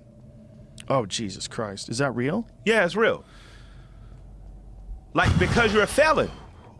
And For every crime? For every I'm crime? not saying for everyone, but I Any know, felony, you can't be a fireman? I can't say any, but Wow. a lot of the guys I've known that have gotten out of prison have not been allowed Like, to there's different apply for the fire felonies, department. right? There's felonies where like, Non-violent felonies. Yeah. Drug selling. California's paying inmates $1 an hour. Holy shit. Not even $2. Your life is worth 99 pennies plus one. Just stop and think about fighting fires for 10 hours, you make $10. Yeah. That's insane. Yeah, that absolutely. is that, but not only is that slavery, that might be worse than slavery because what $10 an hour isn't even going to buy you food. That's less than Walmart pays now. It's less money to work all day than you could feed yourself. Yeah. There's You no out here, way. Yeah, this is the white guy saying this. That's what I try to tell people. People talk shit when I was coming on here. Yeah, I was like, yo, man, the guy's an ally. I appreciate you saying that because that's true. And it's not just black guys. It is poor white people. I almost wish I could have a convention with to say, we got the same masters. They're saying this right here. More than 2,000 volunteer inmate firefighters, they volunteered, including 58 youth offenders, are battling wildfire flames through California. Inmate firefighters serve a vital role clearing thick brush down to bare soil to stop the fire spread. I wonder, do they get better service for that? Do they get out earlier? Nope. They I don't think so. Nothing. I don't think so. I would hope Fuck. they do, but if we're paying them $1 an hour, what do we care? But we are the public should be up in arms about it. Yeah, well, they're obviously trusting those guys to not run too, because when you're chopping down bushes out there when there's a fire going on, Yeah, but where are you nobody gonna knows- go? Where are you gonna go? Yeah, Nobody knows what the fuck is happening. It's chaos. So where are you gonna go? Where are you gonna go? Where are you gonna go? Yeah, And then when they get you, shit. $1 an hour. Just how insane is that? You know something else we do in our prisons that's cruel and brutal? We put people in a box for 23 hours a day. Yeah, Allow them out for an hour to walk into space. yeah. You're driving them crazy. Yeah. That's what you're doing. Yeah. You're fucking with their senses to the point where they're going crazy. Absolutely. Or That's- they get solitary. I have friends that have been in solitary. They talk to you about solitary, and they're just there for themselves. With your own for mind. Day after day after day. Yeah. I remember going to in-school suspension not being able to talk, about to go fucking nuts after 3 hours. You know?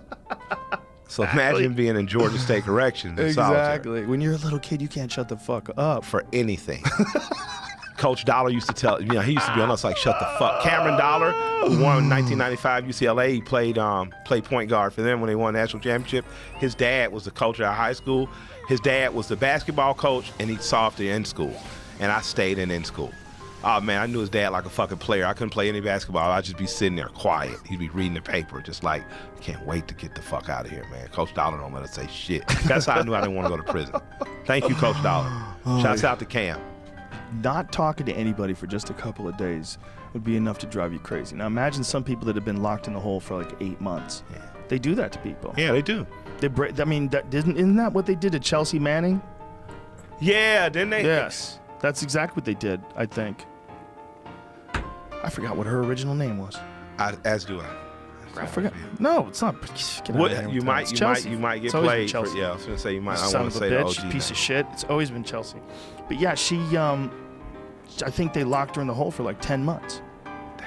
Yeah, no talking. Nobody. Just by yourself. Fuck you.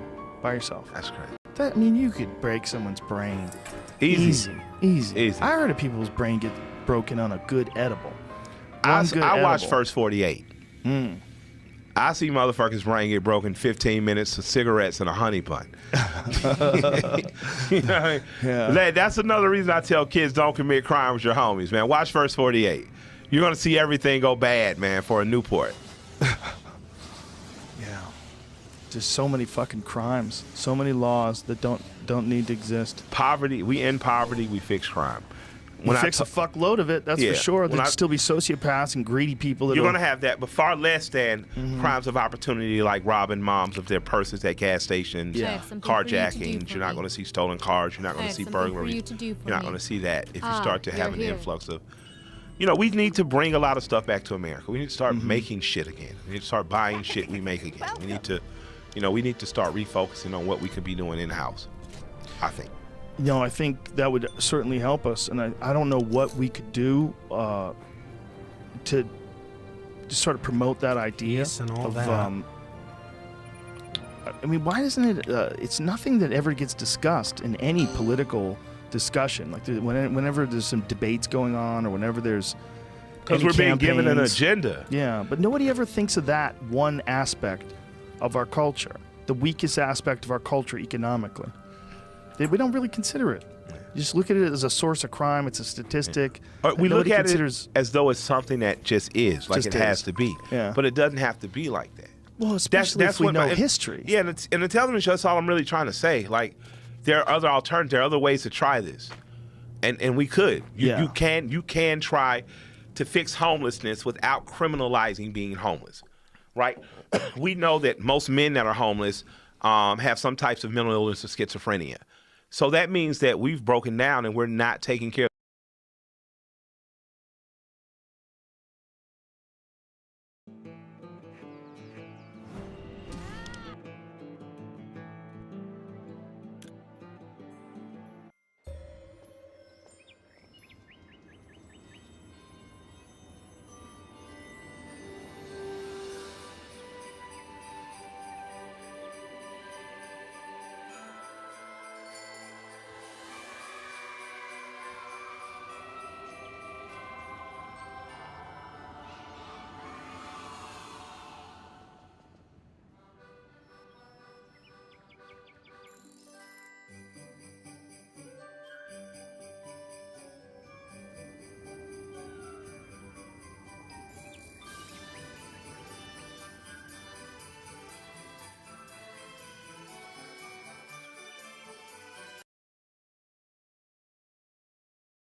Of the mentally ill in a way that we should be or could be. So if you start to fix that, you start to fix that kind of homelessness. We know that women and children, we know why they're on the street, and we know that if they're subsidized into these type of affordable housing apartments in the city, the kids have the opportunity to go to better schools, to become better parts of society in terms of having the networks and resources.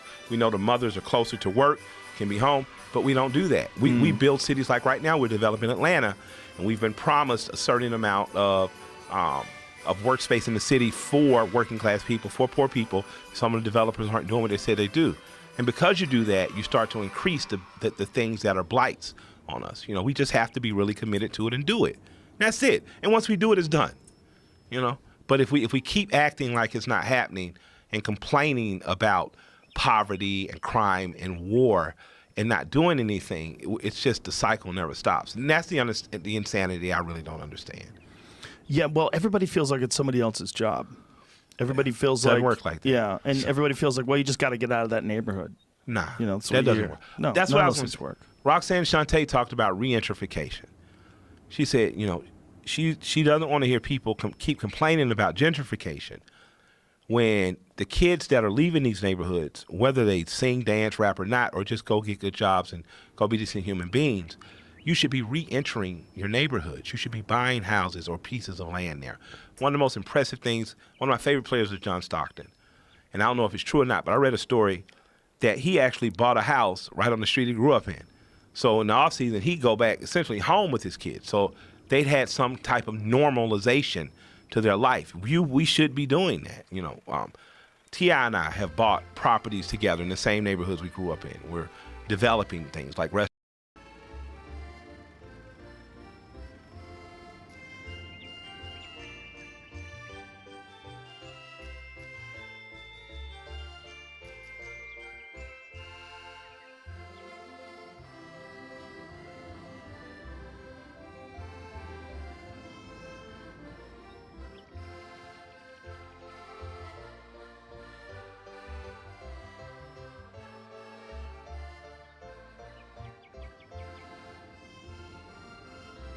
restaurants and stuff.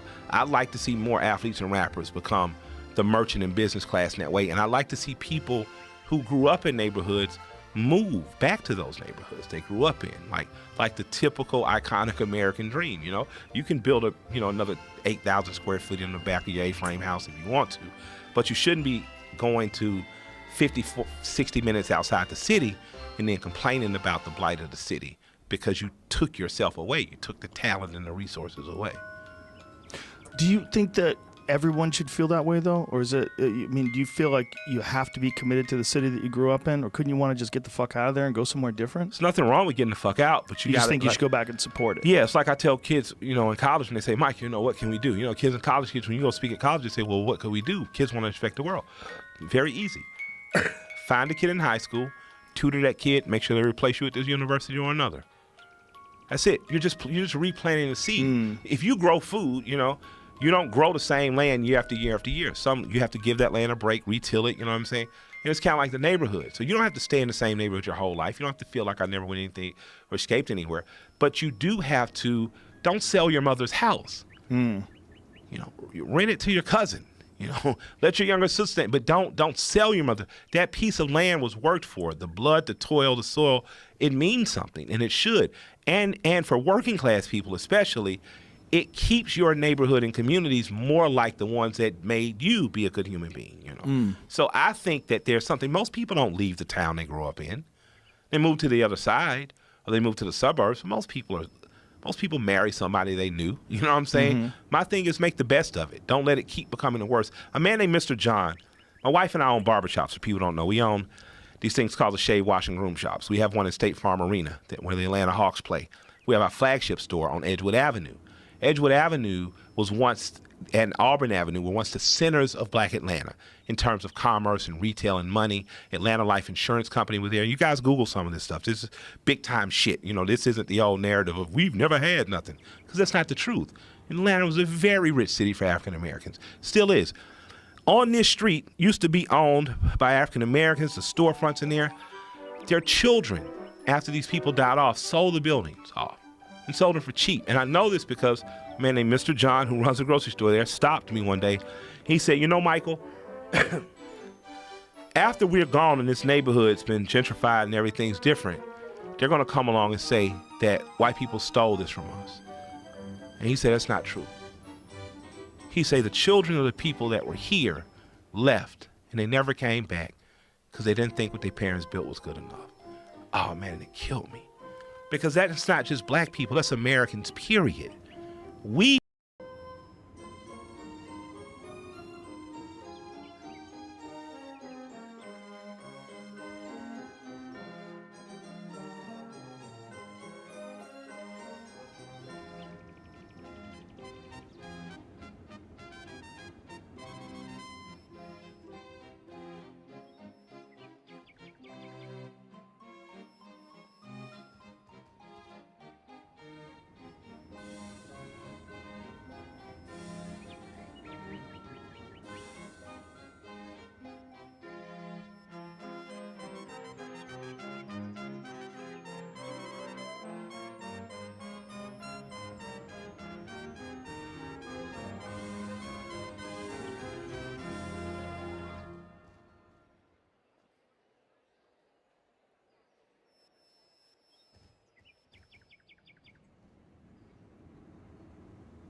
We have gotten to a point where we are unappreciative.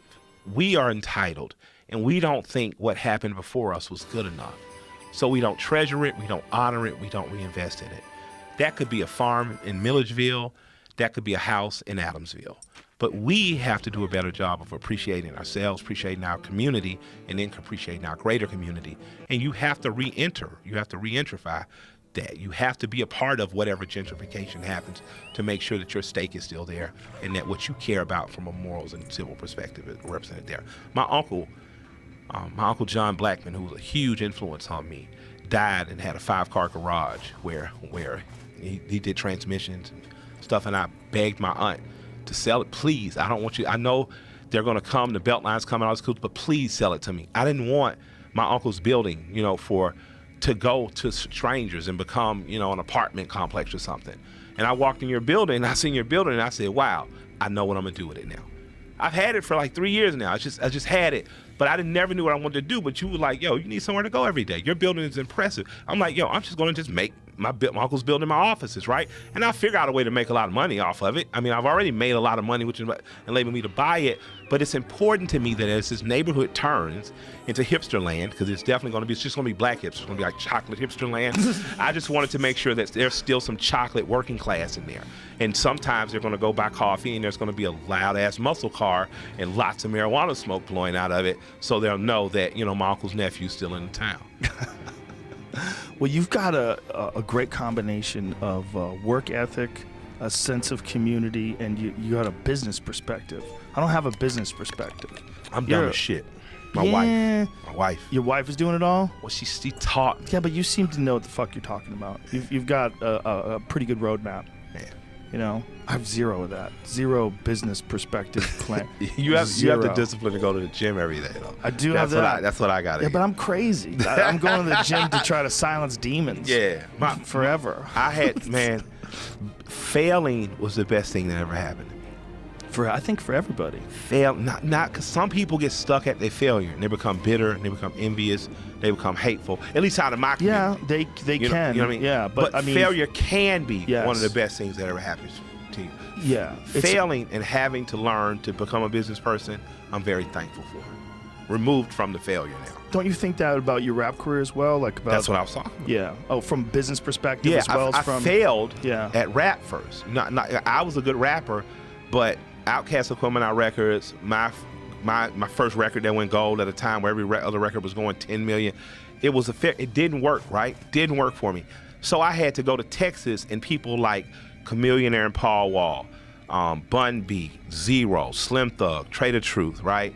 People like Flip and Hump. These people taught me how to press up my own CDs, put them in the marketplace, sell them at profit, reinvest and sell. They taught me that and selling drugs, in the trap. They taught me the rudimentary fundamentals of business. And when I met my wife, I can remember dating 2, 3, 4, 5 little hot chicks, and her just mentally being, my wife caught her right freshman year of college, but just mentally she was light years ahead of everyone because her grandmother had raised her in that way. Grandmother had a shot house, ran a shot, like a chitlin circuit. You could go get a shot for $2 on Sundays because the South is, a weird place. We didn't used to sell alcohol on Sundays. So my wife, I recognized, had a sharper mind than me for business. What I had was good ideas for what would sell and what would be well in the marketplace, and what she had was a discipline. Did you have any failures in your business practice? Or did you? Yeah, man. First few years I had a barbershop. I wanted to kill every barber I knew. Barbers are like independent rappers. Everyone wants to be more famous than they need to be, and they're artists. Barbers want to be famous? Yeah, barbers like being famous. I mean, they're like artists. Local famous, yeah. Yeah, they're artists. They're right. Absolutely. Yeah. And they should be, you know what I mean? But with that said, man, it could just get frustrating. One barber comes in one day like, I want to wear a glitter cape today, and the next barber's coming like, yeah, I want to cut hair in the nude. I want to use your shop to do it.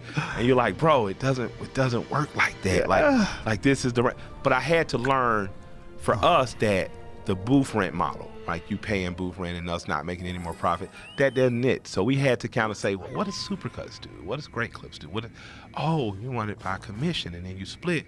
That means they have to be there. And that's how we kind of learned business. When we got an offer from the Hawks to put our place in the space of the arena, and we want to be in more arenas, we started to understand, okay, this is how you do business. You know, this is not just how you know, make $2,000 to $4,000 extra a month, and that's just some good income for your wife to be able to enjoy. But this is how you start to say, you know, more than a barbershop, this is a lifestyle and retail brand. We happen to barber.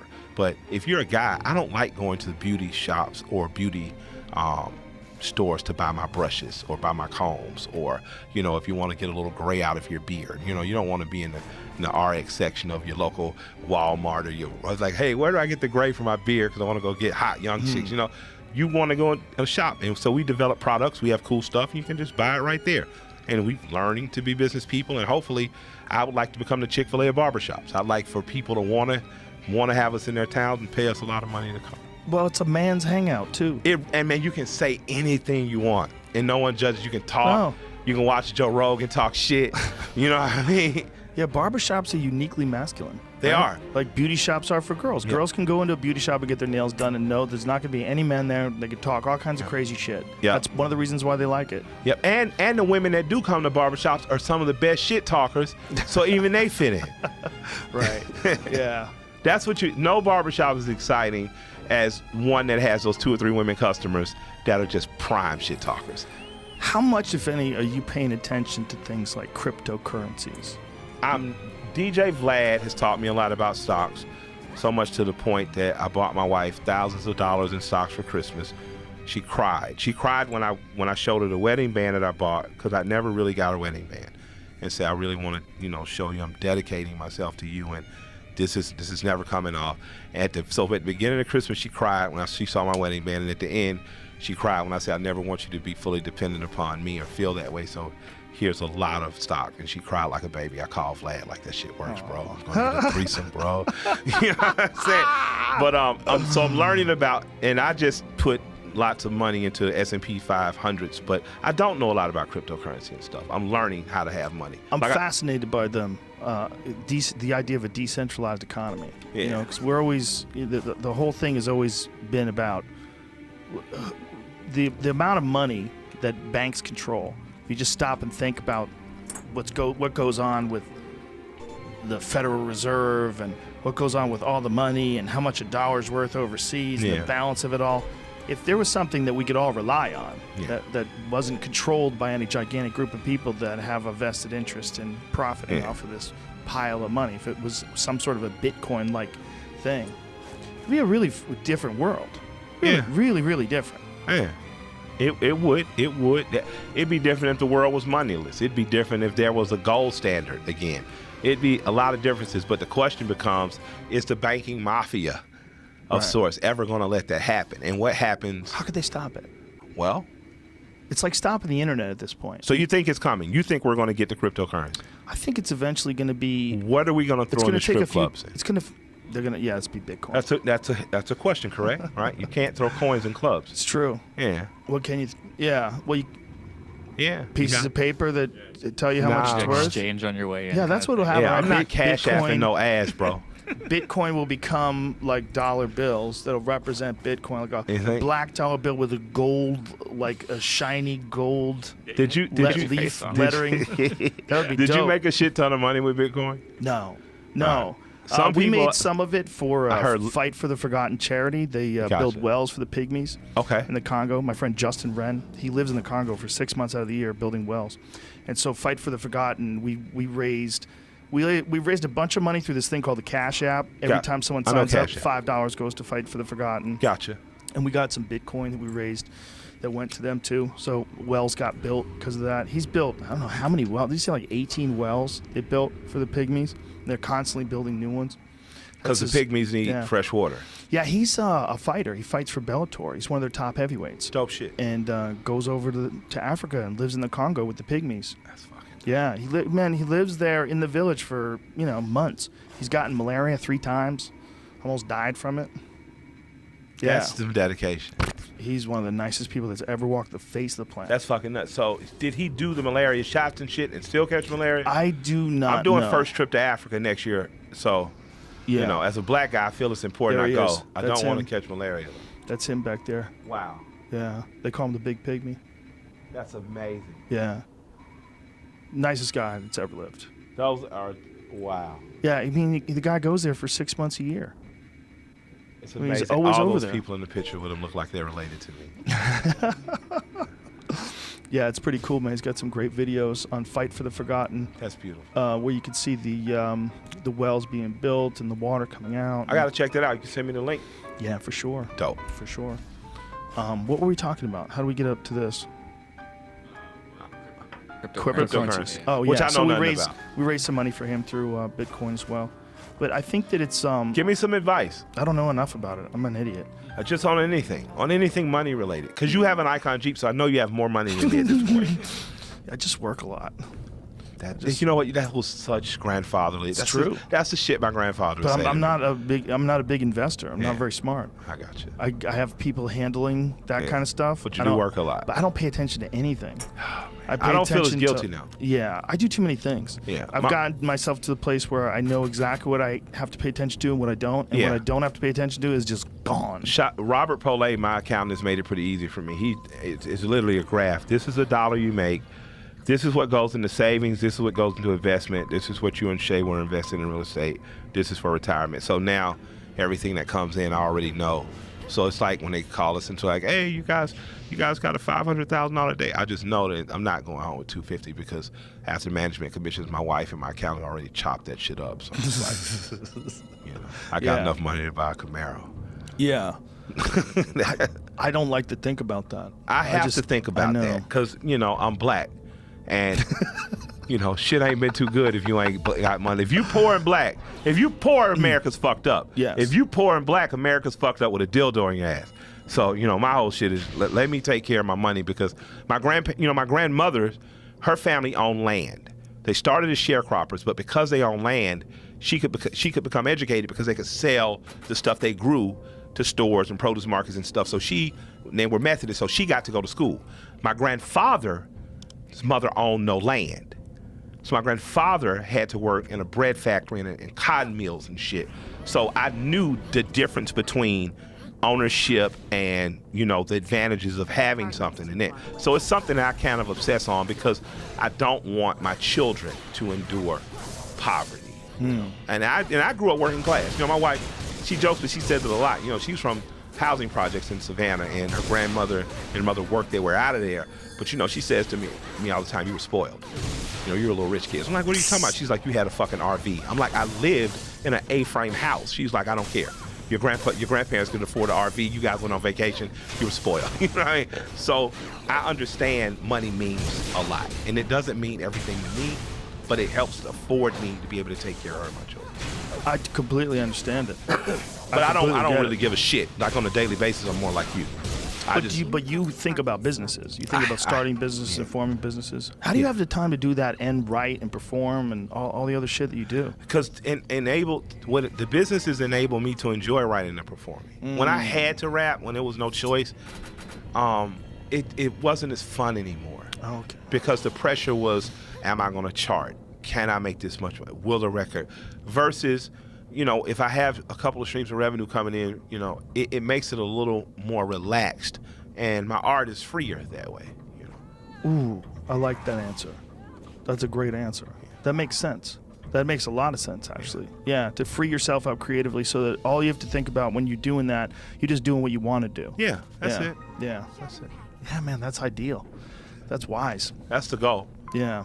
If I'm a lot of people talk a lot of shit about billionaires they like and they want to be, and there are tons of billionaires, from the nerdy sexy of Bill Gates to the wild, dope, eccentric sexy of Elon Musk to the OGs of Warren Buffett and shit. I like Ted Turner. I like Ted Turner as well. Ted was the guy who got 9, got snookered out of 6, ended up with 1 or 2. And it's like, man, I'm living my fucking life, growing bison, eating good meat, wearing a fucking cowboy hat with my funky mustache, chilling. Like, he was such a good owner of teams in our city when he owned the teams. He was a great man with TBS. He did a lot of good. If a billion is the new style, I want to be a billionaire. Right?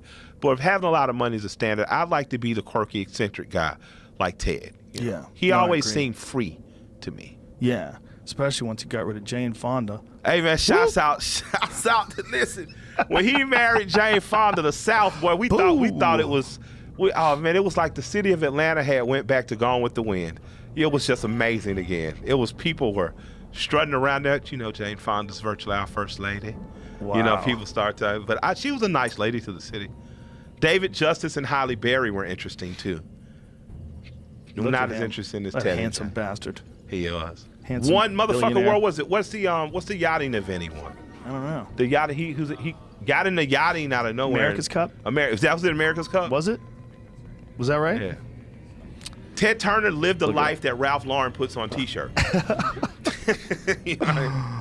Yeah, he looks like a billionaire in a movie too. He does, He man. looks like some Great Gatsby type billionaire. He does, man. Some guy who's a wise billionaire brings you into his study and you have a scotch with him on ice. and Exactly. He explains shit to you and you're like, what in the fuck? Shouts out to Ted, man. I know you don't get your love like a lot of the other guys. I think he lays in the cut. He does. He's a fucking Montana growing Yeah, bison. He's out there chilling. The man Yeah. rebounded the population of bison Look so at him. he could cook them and eat them. Like, get the fuck out of here. That's badass, man. Look at those overalls. Respect. That's how my fucking grandfather dressed, with the Yeah. same mustache. That's what I want to be. Like, when I think about making 21 million and escaping the game and shit, this is me. Like, maybe overalls and a Braves cap, but this is it. Now, let me ask you this. How far away from him are dudes with machine guns at all times? But he's in fucking Montana. Yeah, but so what? I can drive to Montana. Who wants to kill You can Ted drive to Turner? Montana. Who wants to kill? Somebody No might one kidnap wants him. to kill Ted Turner. Get somebody. Bro, no one wants to kill. I would imagine he has two snipers. He probably has Yeah. he probably has two snipers. Say east and west, and he has one guy within a few feet of him, but Yeah. very relaxed. I Yeah. don't think Ted's walking around like Gaddafi. You think you get to a certain Didn't point. work out well for Gaddafi. No, it didn't work out well for him. He was hanging around with the wrong dudes. Damn, OG.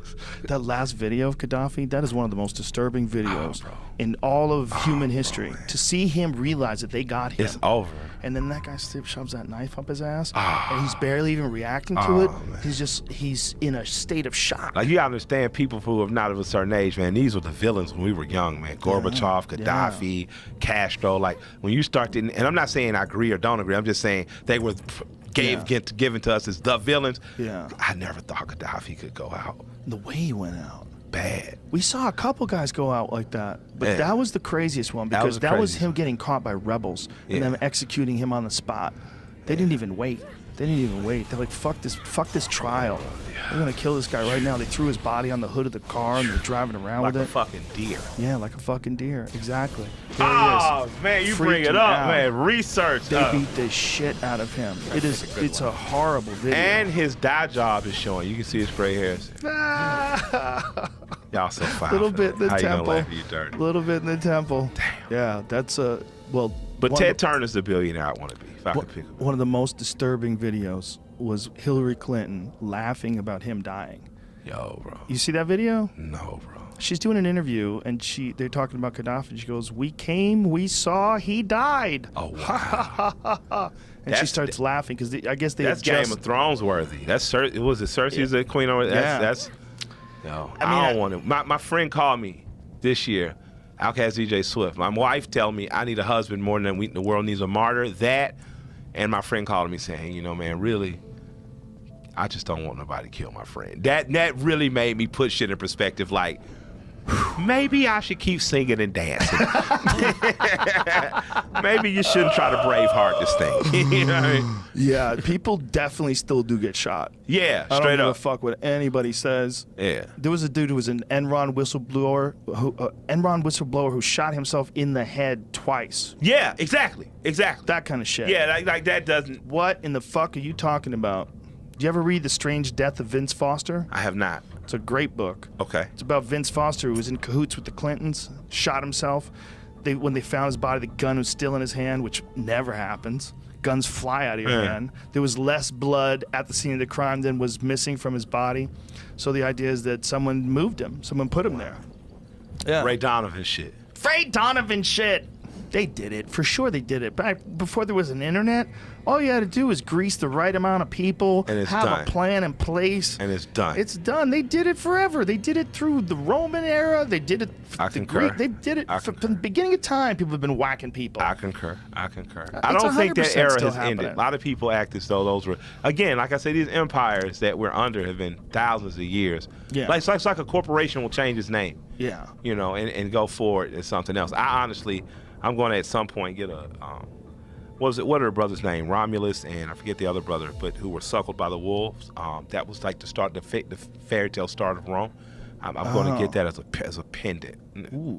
Yeah, it's going to be some. I like artsy rap shit, so I have like the Winged Victory of Samothrace is a piece. I have another piece that's based on it. Get that. I'm getting that on a pendant. Jesus. Yeah, and was it Romulus and what's the other brother's name? Remus. Remus. It was Remus and Romulus. So apparently, our society that we live in under now was the legend is Jamie, will you send it me was that, started by two brothers who were nursed after being abandoned. Were nursed by a wolf. So Western society is built on that concept, and you're gonna ask me to give up my fucking guns? The fuck out of here! The fuck out of here, man! What a crazy-looking wolf too. That wolf's got chainmail around its neck and face for bro. war. Yeah, I'm gonna get that on a fucking pendant. It's gonna be like this rapper big shit. That's a war wolf. Yeah. Look at that thing. Look at that. That's got its vitals protected. That's crazy. Yeah, that's what we're sitting in the middle of. Jesus There we Christ. go. There we go. Babies suckled from wolves. From wolves. So what do you think the mentality of the people who run us are? Jesus Yeah. Christ. I Look saw at this. that. I saw it in the Louvre. Me and my wife were stoned as fuck. That's incredible. Walking through the Louvre, and I was just like, "This is amazing." I stared at it.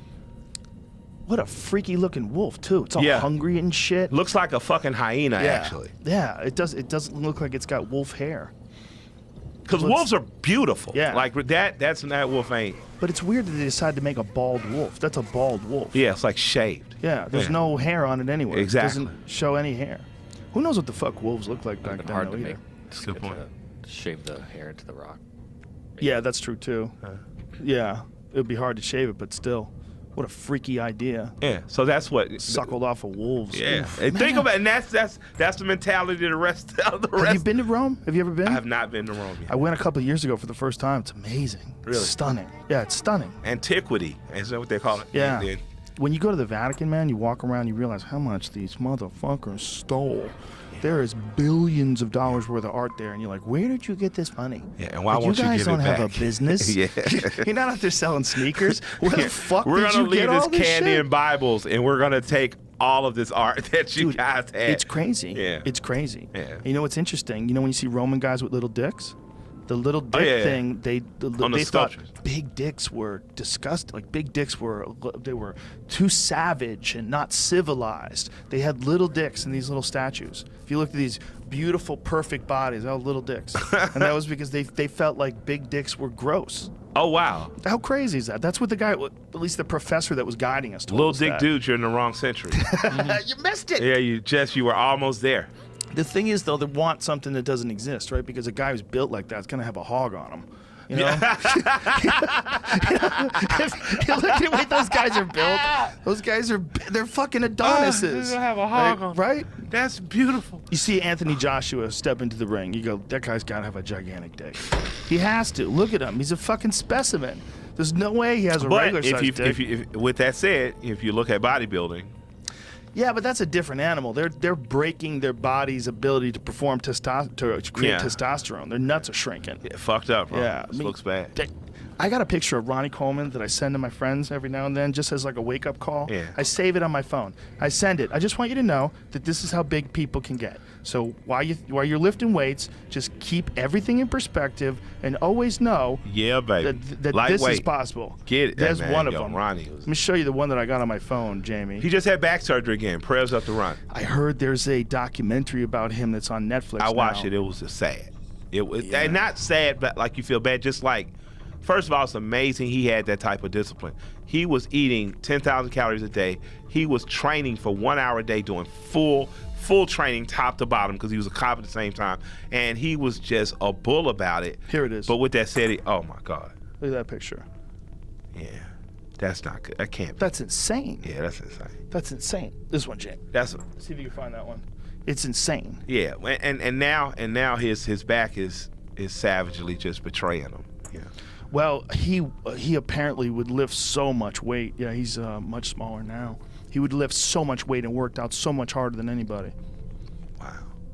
What a just a, Look at his last. I want to send this so people can get it. See That's the amazing. one that we're looking at because it's so fucking freaky. That's like when you see the picture of that bull. exactly. You know what bull I'm talking about? Yeah. Yeah, they have something wrong with what is that? myostatin inhibitors. myostatin inhibitors. Yeah, What's that? Myostatin is something that apparently it regulates the muscle growth. And when these myostatin inhibitors, when they either happen accidentally on dogs called whippets. I don't know if you've ever seen a whippet. I know little whippets. Whippets they have an anomaly that occurs pretty rarely, where they grow like double the muscle. They fucking look super jacked. They don't You even gotta look like pull that real. shit up. Yeah, pull up one of those myostatin whippets. Okay. You wanna So join here's some the blocks on? sure. There's the Ronnie Coleman picture, so everybody can see it. That's the one we're looking at. Like, what in the fuck? Jesus. Those pictures, as you're a fat guy walking into a gym, do more to dishearten you than anything. Yeah, you're in the like, I world. can't even get. Exactly. No one's getting You're like, there. what the fuck am I gonna do? I'm not getting there. It's not happening. You would have to be on everything that science has ever Twice. concocted to put that kind of mass on. Mass! And you have to have perfect genetics. You have to have everything. You have to have the storm. Jesus Christ. See if you can find those whippets. The myostatin whippet. It's crazy looking. It doesn't even look like a real dog. It looks like someone's CGI, like someone's fucking with it. I just made but it's a real dog. They just have a weird anomaly, a genetic anomaly that makes them super fucking jacked. Like How does they look like that work though superhero in terms of dogs. like I like pit bulls. Like I like There it is. Look at oh, that. That's fucking real, shit. dude. I always thought that was fake. No, that's real. Wow. That's real. There's a bunch of them. It happens in that's- this community for some reason. I read something about what it is about breeding, that somehow or another this gene, this trait is more common in whippets than most other animals. That's I forget. crazy. I like the traditional style pit bull, like Pete from the Little Rascals, right? Yeah. All right. The new pit bull, the ones that are lower and bulkier, almost like the lowest as an English bulldog, but are over muscled. I always wonder how useful are they? Well, if they get a hold of you, you're fucked. This for I sure. know. This I know. The This I power know. is just This I know. insane. Yeah, the absolutely. power that those things have is insane. But it's bad for. It's really when you get an animal like this and they not have good a for hard them, time right? breathing. It's not good for Yeah, them. exactly. Yeah, a dog is supposed to have longer legs so it can move good. Pit bulls were Yeah. bred for a couple reasons. They were bred for purposes of fighting and purposes of bringing down bulldogs. You know, Yeah. they run alongside the bull, grab the nose ring, drop their weight, flip, essentially flip a bull. Yeah. So I'm just thinking to myself, as we like the aesthetics of what they look like, what are we really doing to these little guys where they're buffed as shit, but they're short as shit. It's hard to get up a pair of steps for them. You know? They have such amazing qualities because of the fact they're game bred. Because the ones that responded negatively to people, that would growl at people or show aggression to people, they called them. Yeah. So the ones that are real game dogs, those little 35-pound males, Yeah. those are the best dogs on the planet Earth. Man, I've been trying to convince Shay for like They're so nice. 3 years. She's They like, love I want everybody. a dog. I'm like, Shay, I'm sorry, I can't do like these other rappers and get a fucking a girl dog and act like that. You already make me hold your fucking purse. I'm not It's gonna all the have a girl Instagram dog. pictures. Like, yeah, All the straight the Instagram fuck up. pictures of you Like, holding for her real, purse so are like, shit, I'm hilarious. just like, I buy these things. They're thousands of fucking dollars. I shouldn't be having to color coordinate because you want to fucking walk around, you know. Hold my yeah, purse. Yeah, I have to go to Phoenix Sky. That's one of her Yeah. favorite stores. I'm going to Phoenix Sky, hold my fucking purse. I'm like, fuck Hold your you. purse is a Yeah. hilarious checkmate move that girls put on Her you. gun is in there though, so I feel Oh. a little manly, but it's still a fucking Louis Vuitton purse, you know. But if I had a pit, had a Yeah. great pit, then I'd be, I'm just like, I can't get a girl dog. I gotta get a pit bull. You could get a little pit bull and people won't even know it's a pit bull. Yeah, and they're nice. Like Yeah. I told her about my oldest daughter's 21 now, Anaya, and we had a pit named Coca. Anaya for some reason did not like sleeping in her bed or laying down. Anaya we would have to, and this is when I'm working. Like I'm getting up, going to work at the fucking Advanced Auto Parts. Her mom is in school, in beauty school. It's like we're tired, we're young, we're too young to have a baby. We're beat the fuck up. Anaya would only sleep in her little rocker. This dog would sleep directly under her, and if you were not me or her mother, you were not walking up there touching this child. Whoa. And when my daughter was awake, she was her best friend. She could ride her like a horse. She could tell her to sit, stand, move. She'd do anything. But in her eyes, that her purpose in life was to make sure that this child was safe. That's amazing. Those are the pit bulls I know. Big Boy, Pitfall Kennels, his brother, he and James have one. They have amazing dogs. Yeah, there's a lot of those out there. There's a lot of great pit bulls out there. The only problem with pit bulls is they have an aggression towards other dogs. They do. And if They you have, absolutely do. Yeah, you Absolutely. have another dog around, there's likely going to be a scrap, and Yeah. it got to be exhausting for me. I understand that. I had, but I'm pro one or two. Like my thing is, you should only have one or two pits. You should have one pit that's dedicated to you and the family. We should have 2 pits that are part of the family, and they understand, who's the dominant and who's the alpha and who's the beta. I had one pit that I got from the pound, and she had been in the pound for like 5 months. Yeah. She was in the LA animal shelter. She was only 11 months old. She was a prison dog, basically. She just, most of her life had been locked up in this little cage. And that dog, if anybody else wanted to get pet, she would get up to them and go, get the fuck out of here. She would show her teeth and growl at them. She didn't want anybody getting pet but her. She would, any other dogs that tried to move in, she would growl at them, box them out. She'd box them out, like check them. Like if you're trying to pet one of the other dogs, like, no. She'd get right up in there. You know what I found with them? They're like children in that they throw tantrums. Yeah. So if they get lonely, and they get lonely without you, like they miss you, Yeah. they'll do shit like just tear up the fucking sofa or the house or yeah. to the laundry. And then you'll get there, you'll call them, you're looking for them, and they're like, oh shit, I fucked up. And they're hiding. Yep. Like in the room and shit. Like they're brilliant little fuckers. My man CeeLo had a bunch of great pits back in the day. I'm going to get a pit bull. I'm declaring that today. Shayna can't tell me what to do. Wow. That's happening. As long as you're a responsible owner, train it well, make sure it doesn't get loose. Yep, and I don't believe in fighting dogs. No. Not fighting. No, fuck that. They're escape artists too. You gotta be careful. Those motherfuckers can climb a fence. They can climb a fence. They're smart enough to open a gate. Yeah. I've seen them run up a tree. My oldest daughter has a tiny little dog, and it's one of the smartest dogs I've ever seen because it's part Chihuahua and part Australian Shepherd dog, I think. But it's the only dog I've ever had where its paw got caught on the leash and it lifted its leg up and put it behind the leash. Oh wow! I've never seen a dog do that. Dogs get that one arm in And front then of the it leash, fucks and then them they're up. fucked. Yeah. I can't do anything. You gotta help me. That's This dog looked at that and went, "Oh, this is easy." Oh shit, my bad. And I looked at them like, "You little motherfucker. Yeah. You're a smart little dude." My wife had an Australian Shepherd when I met her, Muffy. Yeah, that Smart dog. That was a fucking brilliant. dogs. Yeah, and They- Chihuahuas are smart and Smart can be mean. fucking dog. Oh yeah, they'll Yeah, bite they you. can be mean. Yeah, surprisingly. But the weirdest thing is that all those came from wolves. Everything came from a wolf. Yeah. All of them. Yeah. That's nuts. Every dog. Somehow or And another, people we are took going to a get mad wolf. when I say this. Some people in my community, but and humans evolved from monkeys. What are you saying? What kind of Hey, when people blasphemy? get so people. That was the words of Killer Mike. If you're just listening, I didn't say that shit. We definitely didn't pop up just like we are. I don't believe that anyway. What do you think happened? I don't know. I don't know what happened, but my wife says joking. You got to know my wife. She's very cool, very down to earth. She's my best friend. She speaks in this thick Creole-like accent, and she'll just say things blindly out of nowhere that are just fucking hilarious. And we're watching Planet of the Apes, and she says, people will get mad about it, but shit, when you look at them, human beings do look like monkeys. I mean, we probably were swinging the fuck around a few thousand. And I'm just thinking to myself, you do realize in the black community that's an insult to even call us. And she's just, because she's black, of course, she's just like, hey, man. And she points at the screen, and I'm just like, yeah, we probably evolved. People can have whatever debates they want to about it, but, I think that we act a lot just like, I think human beings are arrogant because we think we can communicate and we can use tools to build shit. But basically, we're hairless apes. And, just because we can communicate doesn't mean we're communicating the right things. Animals live in harmony with nature in a very different way. You know what I mean? They kill for hunger. You know what I mean? Apes can kill for reasons that are non-hunger related and things of that nature. So we know that's a part of us. But I honestly think, I think we evolved from something that didn't necessarily look like us.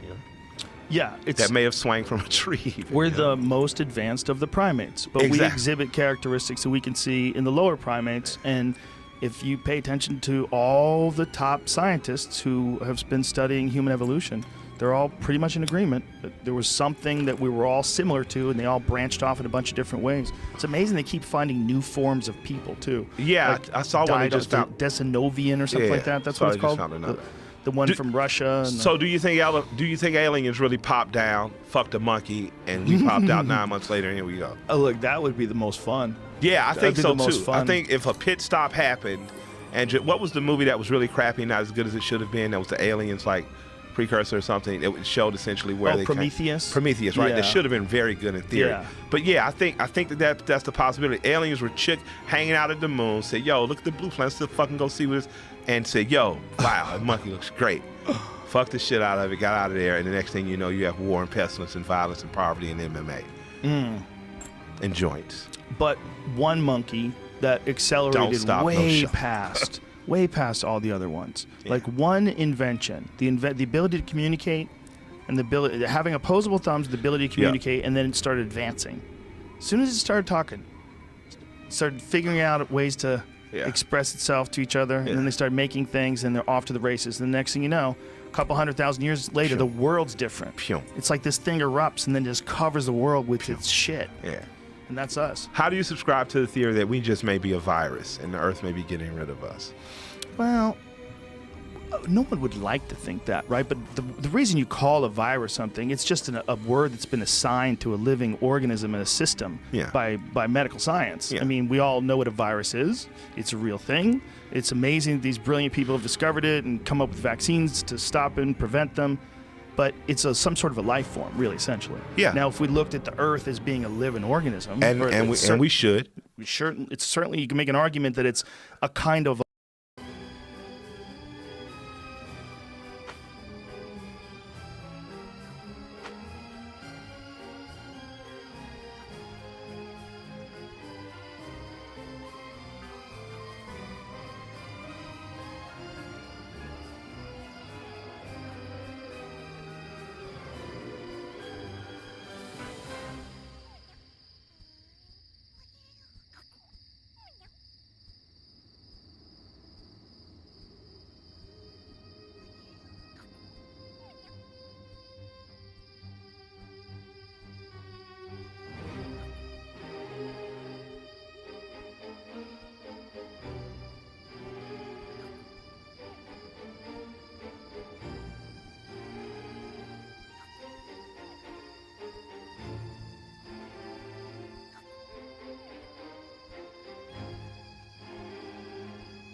wrong target.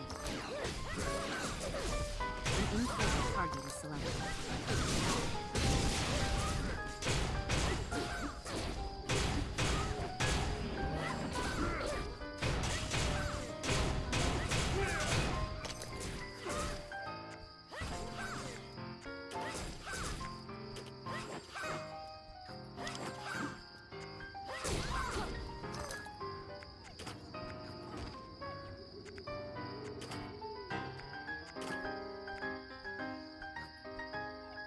Of a life form. Yeah. That it's a host of massive amounts of life. Yeah. Of all of the life. Yeah.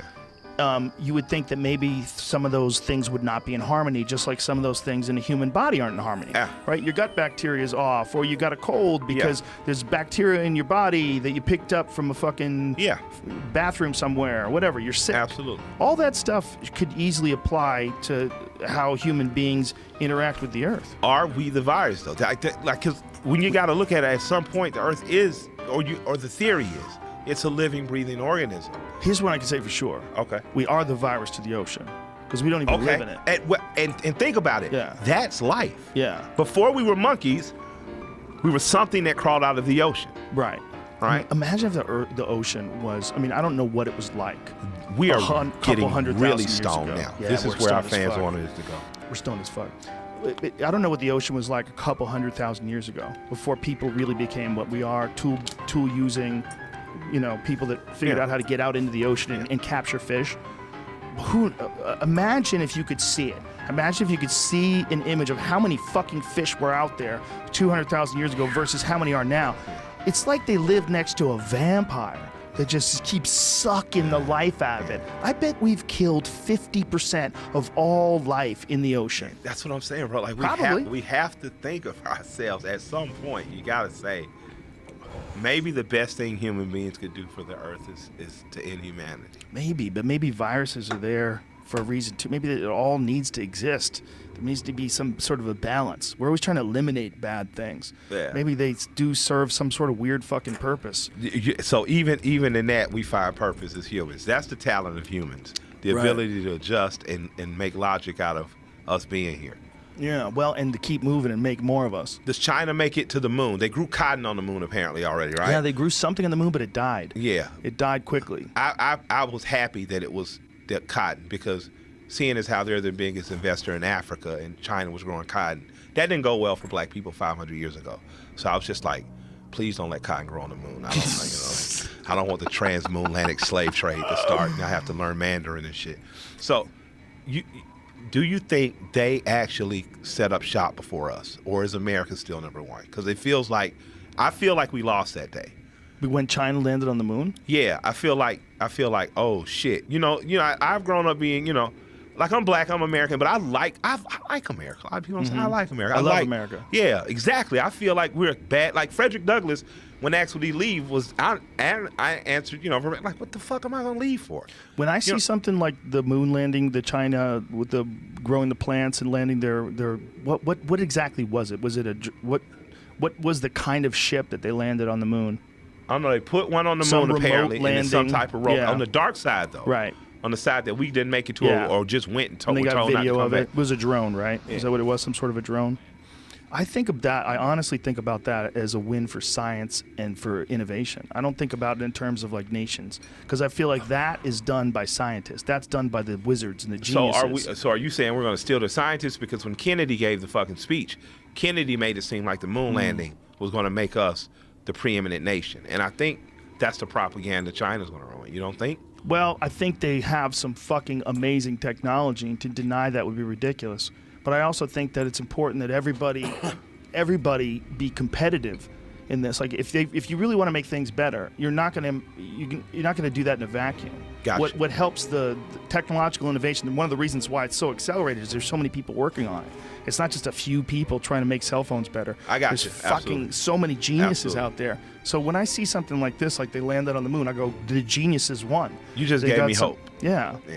they're Chinese people, but they're just people. We're Yeah. all just people. Absolutely. You know, and the idea that they're going to all get those people on that side to think the same way is what we're worried about, right? That it'd be us versus them, and their technology is going to impact our life. Well, that's the way and- we frame it as Yeah. a country. Yeah, we always worry about that. Yeah, but, we have to admit that. That's the way we frame it. But if you look at the history of the world, that happened so many times. I think it makes sense to be worried about the rest of the world. I get it. Yeah. You know, I'm on this side of the fence, so you know, Yeah. and no problem with that. But you know, I'm fence. you know, I'm Can you an imagine American, so that you that's a definitely want thing? to know if Red October is going to happen tomorrow. You know? Fuck, man. I think Russians don't hate us. I don't think anybody has a quarrel with anybody over there. It's the governments. It's what's the hustle is that the real interaction is between a very small amount of people that involves all these other people that are with them for I some agree. strange reason. I think they should just be thrown essentially in a stadium to fight to their death. Putin would be the king of the world. He'd fuck everybody up. Him and that other dude that runs the other little country next door that was on Real Chechnya? Sports. Yeah, was yes. Yeah. That guy is a Yeah, he's huge pretty- supporter of MMA Yeah, fighting. he's fucking badass. Yeah, respect. yeah. There's some beasts over there. True. That guy, you know how bad Putin would fuck up Trump? Oh, Christ. You can't, a fight to the death Yeah, he with fuck Putin? That'd be I terrible. would actually probably bet Putin versus Obama too. Yeah, for sure. Yeah. But look, Obama's probably better in a debate. Yeah, but Putin's a real exactly. killer. That's what I'm saying. He's a real yeah, killer. I think He'll kill you. you'd have to go all the way.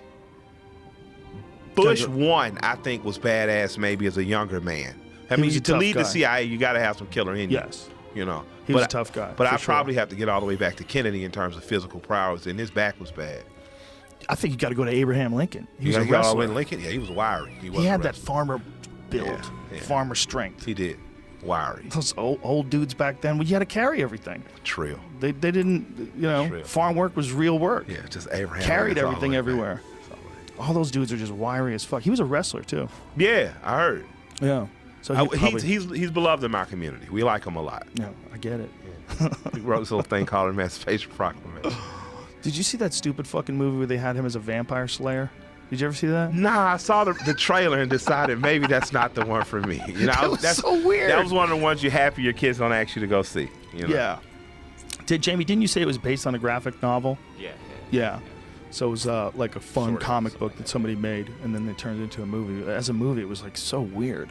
As a graphic novel, probably worked better. Yeah, there's some things that work That better. should stay in their world. Yeah, right. Like there's Who some. greenlights that movie though? Who says Good fuck question. it? That's it. There's a fun movie. I mean, it was dumb and fun. Yeah, but I'm just No saying though. That's disrespect. I liked it. yeah, but who gets it? Like who gets that movie? Who where what like the pitch me? Yeah, right. So Abraham Lincoln He's gonna kill is vampires gonna with an fucking axe. kill vampires. With an axe. What? What? Yeah. They probably said another president first, and they said who, and then they said Abraham Lincoln. What's up, Produced Chase? by Tim Burton, so. Oh, I love that dude. He's wacky though. He does Tim a lot Burton. of wacky stuff. Yeah, was he Beetlejuice or something too? Who else was Tim Burton? Yeah, Yeah. yeah. Shouts that- out to Tim. Yeah, he's so. Yo, can we get a John Woo film soon? Can we get another Hard Boiled or The Killer? Could we get? Yeah. When was the last? Man, it's been a long time. And as American movies, although good, were nothing like the foreign films. Like, Yeah. hyper violent, stylistically beautiful. Mm-hmm. Slow motion was used crazy. Him or Tarantino, I just love to drop a movie this year. Yeah. I think his style heavily influenced John Wick. Oh yes, 100%, fucking right? A1, bro. Hell yeah. Damn, sorry, can't forget the pound. Yes, I was Heavily, wondering why right? the fuck I love John Wick movies. That's Hyper violence. hyper violence, beautiful old Yeah. school cars too. Yep, But yep, the yep. suit, beyond the guns, Yes. the magic of the slow moving suit and the lead characters. Yep. Keanu Reeves is badass, man. Dresses impeccably to go assassinate people. Absolutely. Perfect attire. Him, Perfectly his suited. pit, and his old school. Yes. I mean, come on, man. Driving around a 70 Chevelle SS. That's and a Alpha 69 Melvin. Mach 1. Come on. Come on. True. That movie's amazing. That it really The is. second one I liked.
I love the first, I like love the the fir- second, yeah, and me I too. think I'm going to love the third. I'm hoping, please. Yeah. I didn't see any cars though.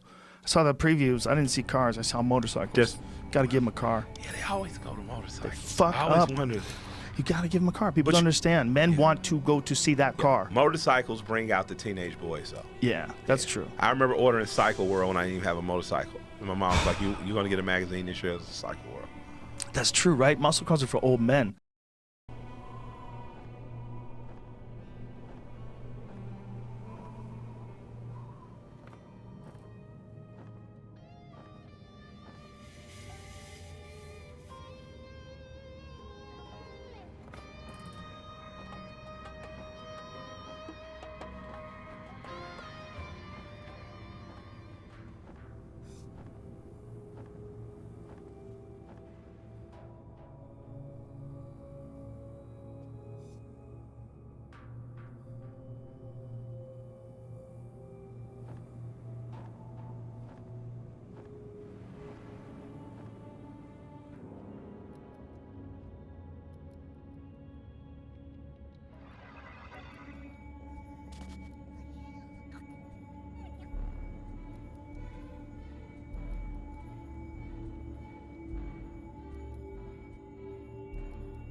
Yeah. Teenage boys want ninja bikes. Oh, let me tell you something. And I want to share this secret with the world. A lot of people don't know this. Old white guys and young black men have the same interest.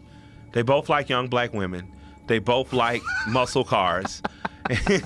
They both like slightly gaudy jewelry, not working and money, you know what I'm saying? Yeah. But muscle car crowd, if you go to a Mecum auction, you're going to see young black guys who and old white guys talking to one another. It's one of the most beautiful sights I've ever seen. That's hilarious. Shouts out to Mike, an old guy I met at a Mecum coming from a Mecum auction. There's a bunch of those auctions, right? Like there's Barrett Jackson, there's Mecum. Mecum is the working man's Barrett Jackson. Oh, what's the difference?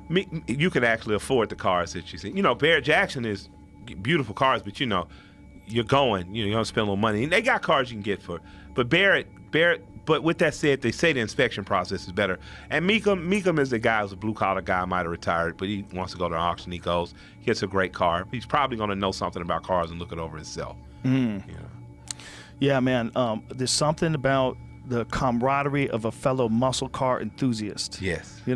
When you could find a dude who's also just as stupid as you. Yes. To pour money in something that's never going to fully make you happy as you want to be. There's some guys that I'm friends with that like there's an extra bond because they're just as stupid about cars as I am. Man, shouts out to my man Ron Ball. You've given more shouts out than anyone in the history of the podcast. Because this is what you're supposed to do. Shouts out to Ron Ball and Mike Musto. I love Mike Musto. If you go on Big House of Muscle. Muscle, Mike has my 96 Impala, which I got from Sean at Autotopia. Shouts out to Sean. Got it from him. Got the 96 Impala with under 1,100 miles on it at the time. Ron did some slight adjustment. He works over at 4G Auto, just make the car even beautiful, just tweaked it, lowered it a little bit, did some cool stuff, and Mike featured it. So that's nice. Yeah, I have different people that are pockets of my life that love you. So as I'm shouting people out, I appreciate you letting me do it, but I know they'll appreciate it. You know what That's I mean? awesome. That's you're, awesome. You're Joe fucking Rogan. Man. Thank you. You're killer fucking Mike. Yeah, it's a big deal. I'm here. That Mike Musto, Tyson was here. I know he was there. So I'm all right. Back to Mike Musto. We were Shouts talking out. about how weird it was to meet Mike Tyson. It's so strange to hang out and talk to him. Like party, he was so iconic that whenever you're around him, there's like 10% of you that has to go, holy shit, it's Mike Tyson. No matter what else you're saying, 10% of your brain is going, holy shit, that's Mike Tyson. When you showed the clip of the 51-year-old Mike Tyson hitting the bag, I remember it as a child. He was the first person I see. I have two dads. I have a non-bio and a bio dad. And he was the first person I had seen in my life where I say, this guy could probably beat my dad. Like everybody else, because my dad's a pretty tough guy. I had been a policeman, was pretty good with his hands. My bio dad, my non-bio father was 6'7". He played offensive tackle on the same high school team as Richard Dick. So I got some pretty, badass dads. Not they're acting tough. You feel protected as a child. Right. I remember just seeing Mike Tyson just like, whoa, this guy could probably fucking kill everything. My dad. You know what I'm saying? He hit with such vicious and evil intent. It was amazing. Yeah, he can still do it. Yeah, that's what I saw when he was hitting the bag. Like He's still terrifying. Yeah, if he was a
young contender coming up, you would look at him and go, wow, this guy can punch. Yeah.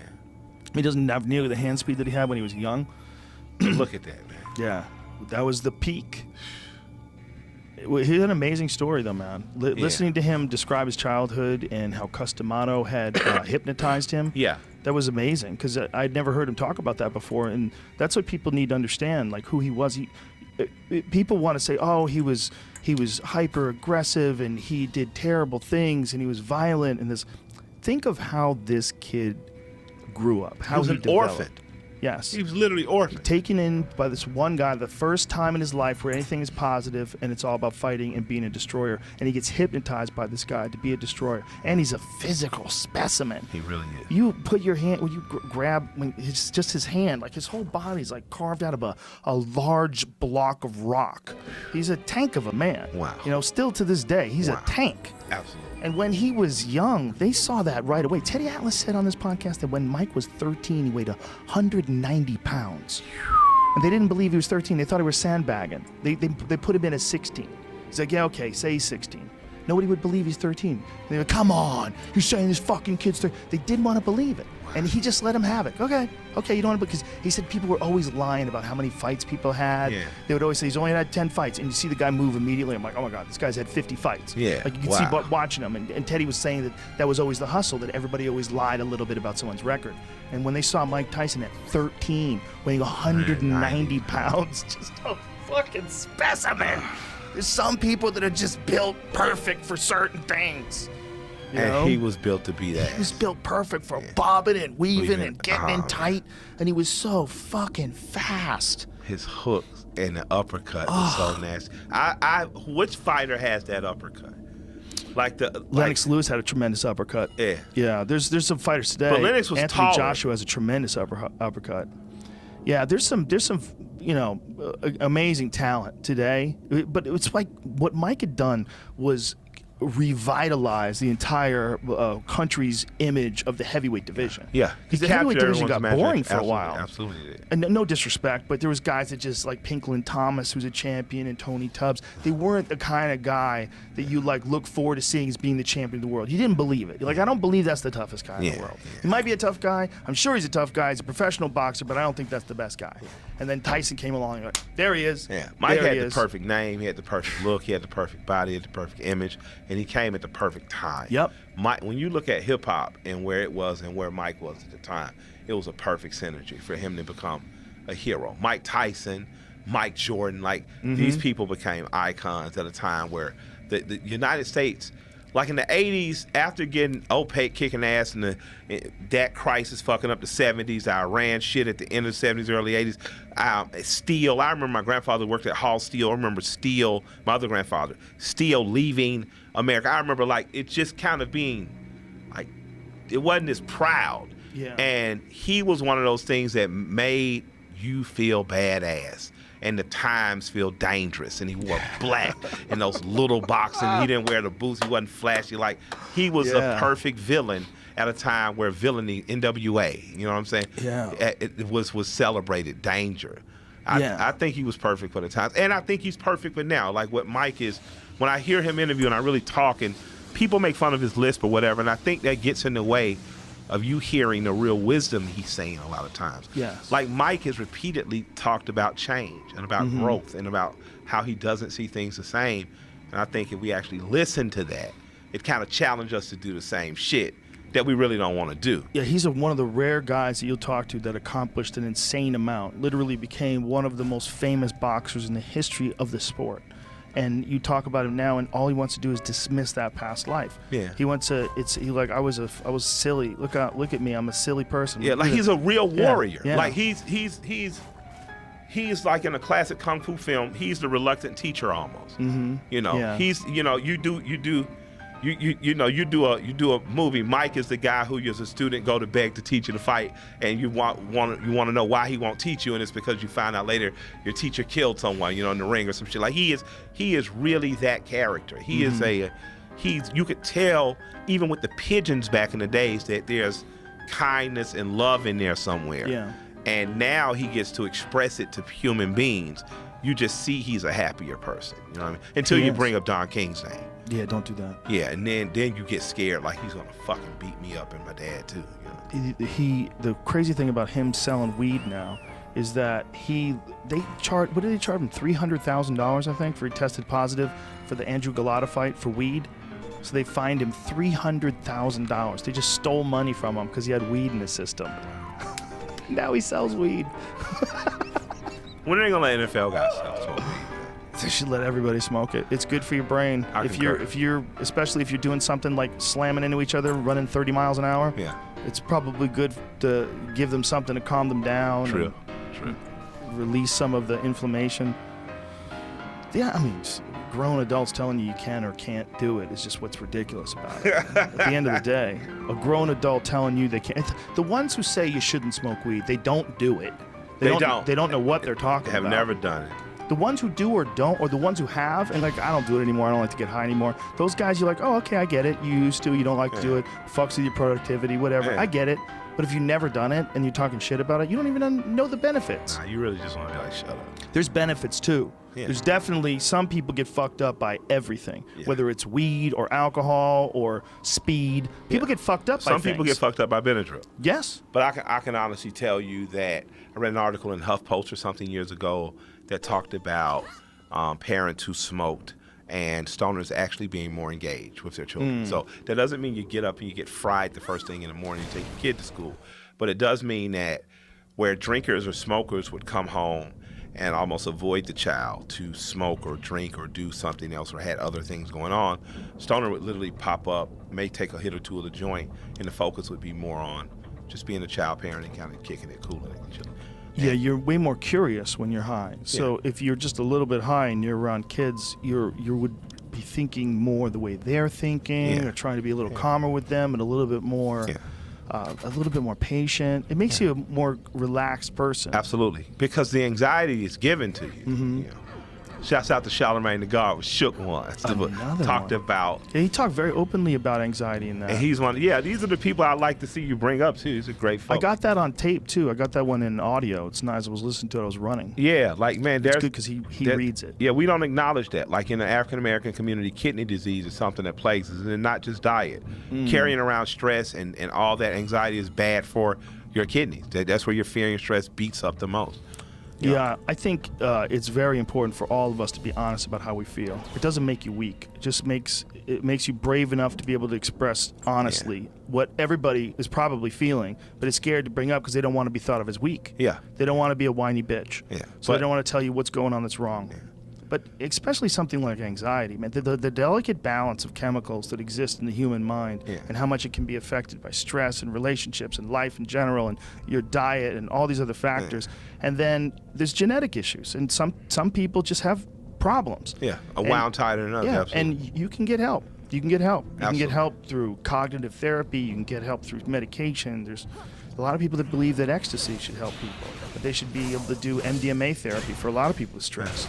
There's a lot of talk of that now, and now that I think your the body, money- you making the decision on what to put in it, Yes. is more in line with right than wrong. Well, especially if there's science behind it. Yeah. Like if they allowed it to be legal, then you would allow it to be regulated, which means you would allow it to be like you would know exactly how many milligrams of this is in this and how much you should take if you weigh 112 pounds versus you weigh 212 pounds. Yeah. All those things should be taken into consideration by scientists. Absolutely, absolutely. And if we had that, if we just had freedom, I can see that. Yeah, I think they're having a lot of studies or a lot of success rather with veterans and treating veterans with MDMA and MAPS. You know MAPS, the psychedelic organization? No. Have you heard of them? They're an organization that is working to try to make psychedelics legal. And one of the things they're pushing initially is this MDMA study that they've done with veterans. And they're showing a significant benefit in reduction of PTSD and stress from veterans who come home. And they've seen a lot of shit over there. And they're just, fucked up from it. And it seems to be one of the best things they've ever found and discovered for alleviating. The other thing that they've used it on is, I think John Hopkins had one they did with psilocybin. Same sort of result. Give people psychedelics under controlled situations, and they have a big alleviation of stress from the past. They can let things go. I got introduced to mushrooms by Outkast DJ Swift, and that was a beautiful experience. I introduced my wife to him because of that. Yeah, so I can definitely see that. Yeah, there's something to them. Yeah, For sure. There is. Me and Elle enjoy mushrooms while we make music. Do you really? Yeah, mushrooms, weed, and whiskey. He doesn't drink whiskey. He drinks tequila. Or what do they call the other tequila? The mezcal, is it? Yeah. Yeah, he drinks mezcal. I drink whiskey and shrooms and weed usually. We had drunk ants in here from yesterday, apparently. Richard Rawlings brought this cinnamon tequila, and some of it had spilled on the table, and the ants had found it. Yeah, So I see them ants pop up. everywhere. I've been brushing them along, yeah. They were everywhere. Yeah. They were drunk. They were just drinking tequila, and there was just a giant line of them. Like they found the fucking bar in the middle of space. And got at it. Yeah, they found it, and when we got here, it was covered with ants, drunk ants. My wife made me hang out at a bar all night last night with her and her friend. They got shit-faced drunk, threw up in the Uber, and Nice. were running through the hallway in their underwear back at the hotel. That sounds like a good night. Yeah, definitely. Throwing up in was. the Uber, like how many times does that happen to those poor bastards? Yeah, for real. I tipped the goddamn near $100, man. I was like, man, I'm sorry, bro. You know what I mean? I apologize. How much puke? A large amount? Nah, but enough to be aggravated. Because she had a bag. So, you think that the bag catches, but it wasn't plastic. You know, and so it gave a little leak. It's hard to get that smell out. That puke smell? Yeah. Oof. It costs about $150 to get it To out. get a puke smell out, really? That shit is in your body. Like imagine if you turn yourself inside out, how bad you smell. Ugh, puke Your smell. first fart of the morning. But puke smell, there's something uniquely That's why I don't disgusting. like yoga. Hot yoga, rather. Regular yoga I can endure. Why don't you like it? Because Hot puke? yoga, no, fart. The inside of your body, yo, Yeah. man, moms are farting. Straight up. When you go to hot yoga, you ever did hot yoga? You ever had a hot chick convince you to do that shit? Like my wife's hot, so she can talk me into most dumb shit, right? So, oh yeah, we're going to fucking hot yoga. Yeah, hot moms, tits, asses, yoga shit. You got a block for me to say, and then it's like, whoo. Bitch, did you fart? You know what I'm saying? Like I know my wife fart. That's not my wife fart. And then you say, fuck it, you start farting.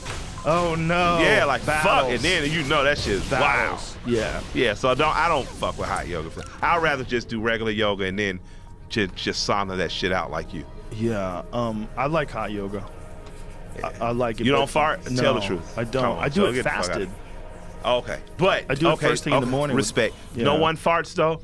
Oh, people fart for sure. Okay, but that's less all I'm saying. people fart if you go to the early classes. Okay, all right. So Go to a you're in 6 there a.m. you're in there class. with the pros. Yeah. Yeah. There's a couple different places that I go to, but I like going to the early classes. Do you Get things out sauna of the way. same day you hot yoga? Sometimes. Most of Word? the time, no. Most of the time, no. I was gonna say, that's like a double dose. I have if I have an injury, if I have something that's fucking with me. But if I do that, I almost consider it like a sauna. Because you get so goddamn hot. Like the room might only be 104 degrees, but when you're working out hard doing yoga, your body is pouring sweat. Yeah. You must be heated up as warm as you get in a sauna. It feels the same way to me. Gotcha. It feels like almost like I'm trying to work out in a sauna. Gotcha.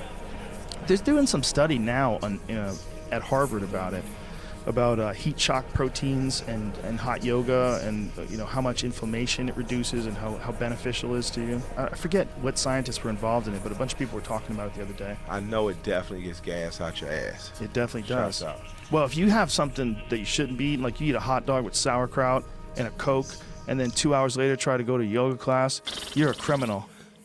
You're a terrible person. So it sounds like a fucking death. motorboat. And there's nowhere for that fart to go either. It's stuck in the hot, warm air. And that's the thing. Oh, It stays there. that But wet air. if you get the real earthy chicks, they burn sage, and then that Oh, do starts to they? suffocate you, and you gotta leave. The real earthy chicks. Yeah. Do you know sage? Someone told me this. Check and see if this is right. We might have talked about this before. Salvia is sage. Salvia divinorum. business with someone me? said is like the same shit as sage. Really? Yeah, My wife that's burns sage a psychedelic. lot. Shay burns sage. She's a sage burner. First, I didn't really like the way it smelled, and now it's almost addictive. Like It's a I'm beautiful used to smell. It's a weird smell. it. It is weird. Someone said it's like related to Salvia divinorum. Like they're so closely related. They think that might have been why they call it sage. I think So that's do you what get this a guy little was saying. stoned off stage? You get a buzz or something? They're saying from I don't the know. smell. I've never caught a sage buzz. Yeah, I mean, but it does calm you. Yeah.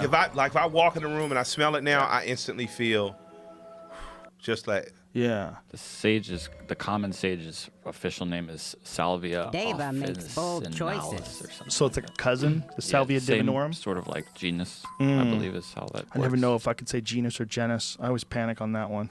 I believe it's genus. But So that's. I wonder if that's where the name sage came from, because a sage is a wise person. Yeah. Came from the use of some trippy plants. Could be.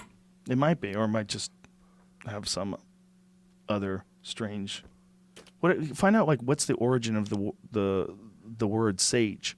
Oh, and it's in the mint family, so that makes sense. Why is it called sage? Sage was once considered a medicinal cure-all. Sage is an herb that has a sweet yet savory flavor. Sage, botanically known as Salvia officinalis, is native to the Mediterranean region. Sage's botanical name comes from the Latin word salver, which means to be saved. Huh. Interesting. So why do they call it sage then? So someone calls it salvia, and salvia, whatever the fuck it is, and then we call it sage? Why do we change the name? It still doesn't say why we changed the name. Or the probably botanical adopted it. name makes sense. It comes from the word salver, meaning to be saved. That makes sense. But why sage?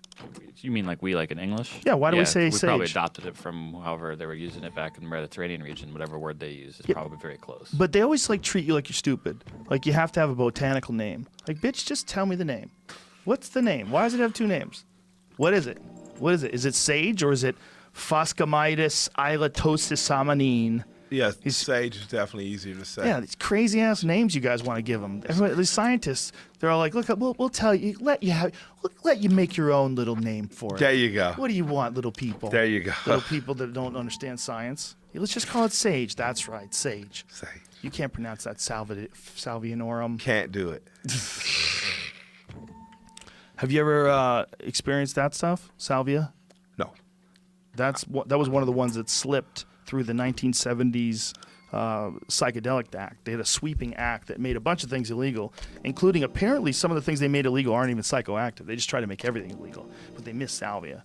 So you used to be able to buy it. You used to be able to go to a gas station and buy salvia and trip your fucking balls off. What's a salvia trip like? I only did it once, Okay. and it was really weird. It was like I don't think I did enough because Ari Shaffir had an entire life. He lived for 3 months in one salvia trip that took 10 minutes. If you talk to him about it, it's the craziest fucking story. He had relationships and breakups and jobs, and he lived a different life and then woke up on the couch in 10 minutes. Underwater. Yeah. He lived underwater, Okay. right? Yeah. Yeah. Dude. Just tripping balls on this stuff that you could buy from the gas station. That's insane. It was crazy. Yeah, I try to stay in very dense indicas. So there are times where a very dense indica and the mushrooms kind of take me on a trippy ride. Yeah, but I don't know how far I want to go. There's Ari right there. That's him tripping. They got it all on video. Oh shit. Yeah. Him. I mean, this is some stuff that I don't know if it's legal anymore. I think they've made it illegal. But you used to be able to buy it virtually anywhere. Yeah. Head shops, they all carried it, and it's so much more potent than weed, but yet legal. And has a long history of people using it too, I think, Yo, he's right? straight tripping for real. Tripping. So when I did it, I didn't get any of that, but I did Okay. get a third. I wouldn't want you to be that tripping. You're a strong guy. You know, and you're stock. Yeah, you don't want to have to be the homie to save the homie from himself. And the homie's too physically fit. It's like, that's not fuck, fun. bro. Yeah, if Herschel Walker's tripping bad, you just gotta get out of the building. Come on, Just man. get Herschel's out. in the other room kicking out his of the own building. ass. You know what I mean? You call the police. What's wrong? Herschel Walker's kicking his own ass. Save us. You know, send Ronnie Coleman. You would literally have to have Jesus. cops the size of Ronnie Coleman. And they when would he was still a be cop. fucked. They would still be fucked. You'd be fucked. Yeah. I saw myself from like outside my body. Like it would pulsate in my body and outside my body, in my body and outside my body, from like over here. Yeah. Looking down at myself. It That was happened to very my strange. mom when she had me. She died on the table for a few seconds. Jesus. And she said she saw herself.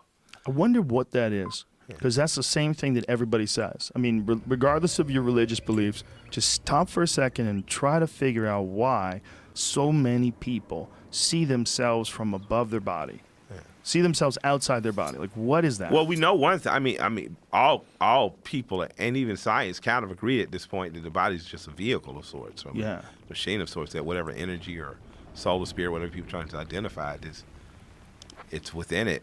but it does disconnect it, I would imagine.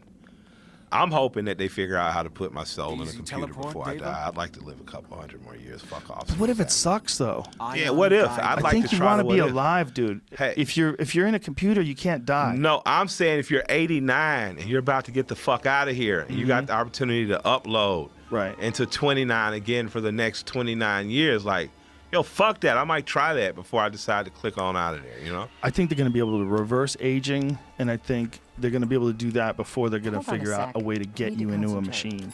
We'll see. Safe I think the real journeys. problem would be a guy like Trump putting himself in like a million machines. Just not one. Like someone who has like a Ted Turner bankroll says, Yeah. I'd like about 1 million Teds in this town. Yeah. And he just starts breeding Teds. Yeah, but Ted robots. But Trump ain't got Ted money.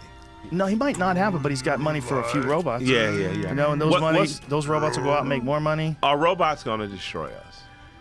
That's a very good question, Yeah. and that's something that Elon Musk is actually scared of. Really? Yeah, that's something he's- Lil Duval says is going to happen.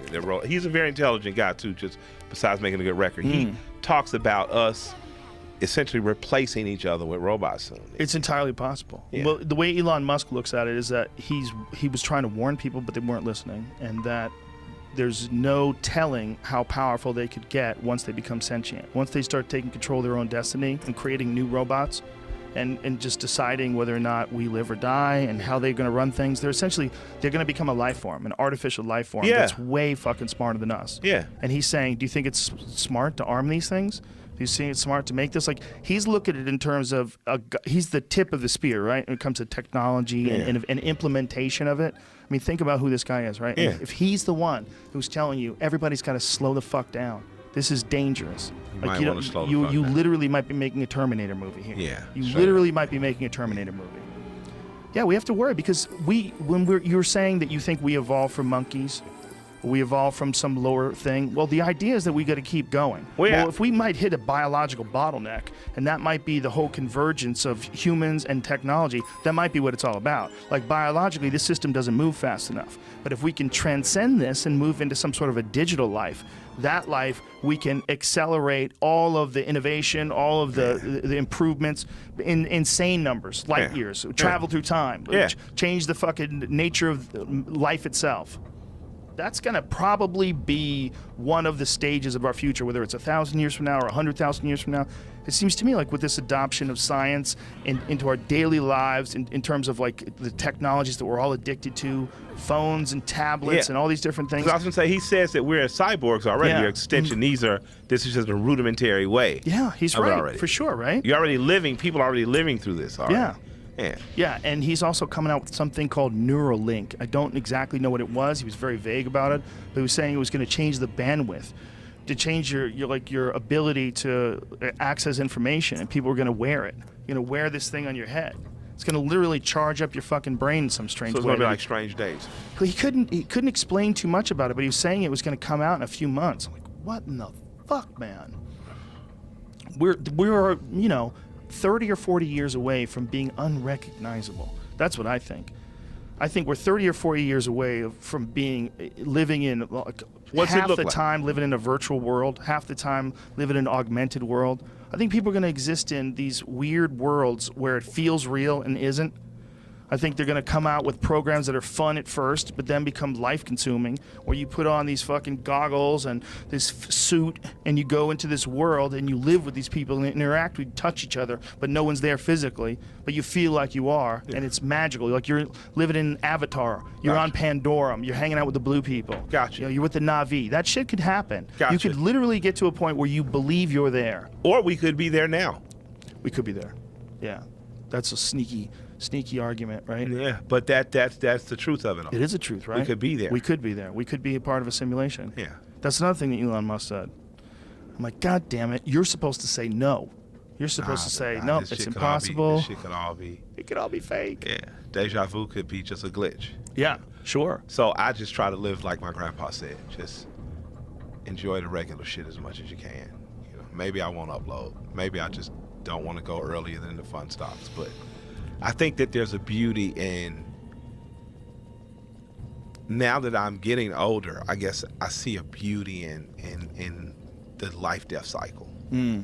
I don't want to die now. I don't want to die tomorrow. You know what I mean? That's what I'm telling myself. Fucking treadmill, God damn it. Yeah. But my grandparents were always adamant about not going to old folks' home. And I used to think it was about they didn't want to be treated bad, or they thought we forget about them or something. They never wanted to stop living. So my grandmother died in my arms walking up a hill to my granddaughter, to her great-granddaughter, my daughter's pre-K graduation. Wow. And my grandfather died fishing, which was his greatest love next to my grandmother, you know what I mean?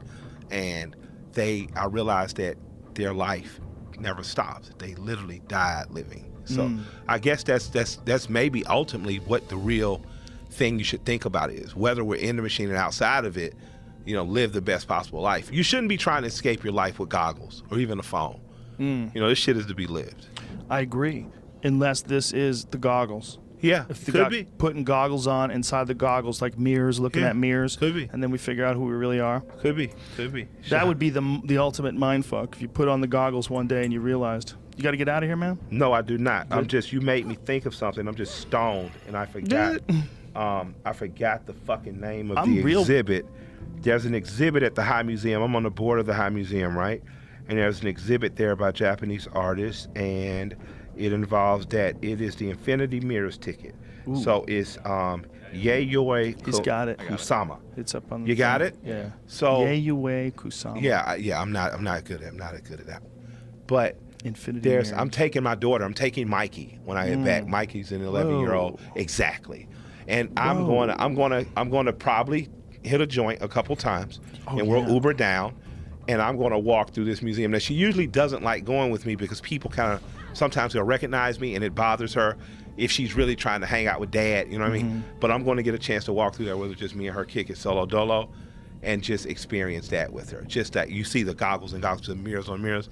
So I'm looking forward to having like a great That's night. dope. That looks amazing. Yeah. Yeah. Fuck, that's incredible. Yeah, I'm on the board, man. I got asked. I'm a rapper. Where is this museum? This is the High Museum in Atlanta. We have one of the most premium, beautiful modern-esque museums in the country. It's greatly supported. I'm on the board. The greater Dude, look community. at you. How do you have the time to do all this shit? You're making me feel lazy. How do you have the time to do all this? Man, I stopped doing this much dumb shit. Just decided to be a responsible husband and dad, and go to strip club a couple times a week instead of every day with Sleepy. Shouts out to Sleepy. I miss you, bro. But they asked, man, Dr. Fahamu Pico, and I know I'm saying his last name wrong, is an artist who my wife owns his piece. He did the rap music cover. My wife has a piece on loan to the Carlos Museum at Emory University.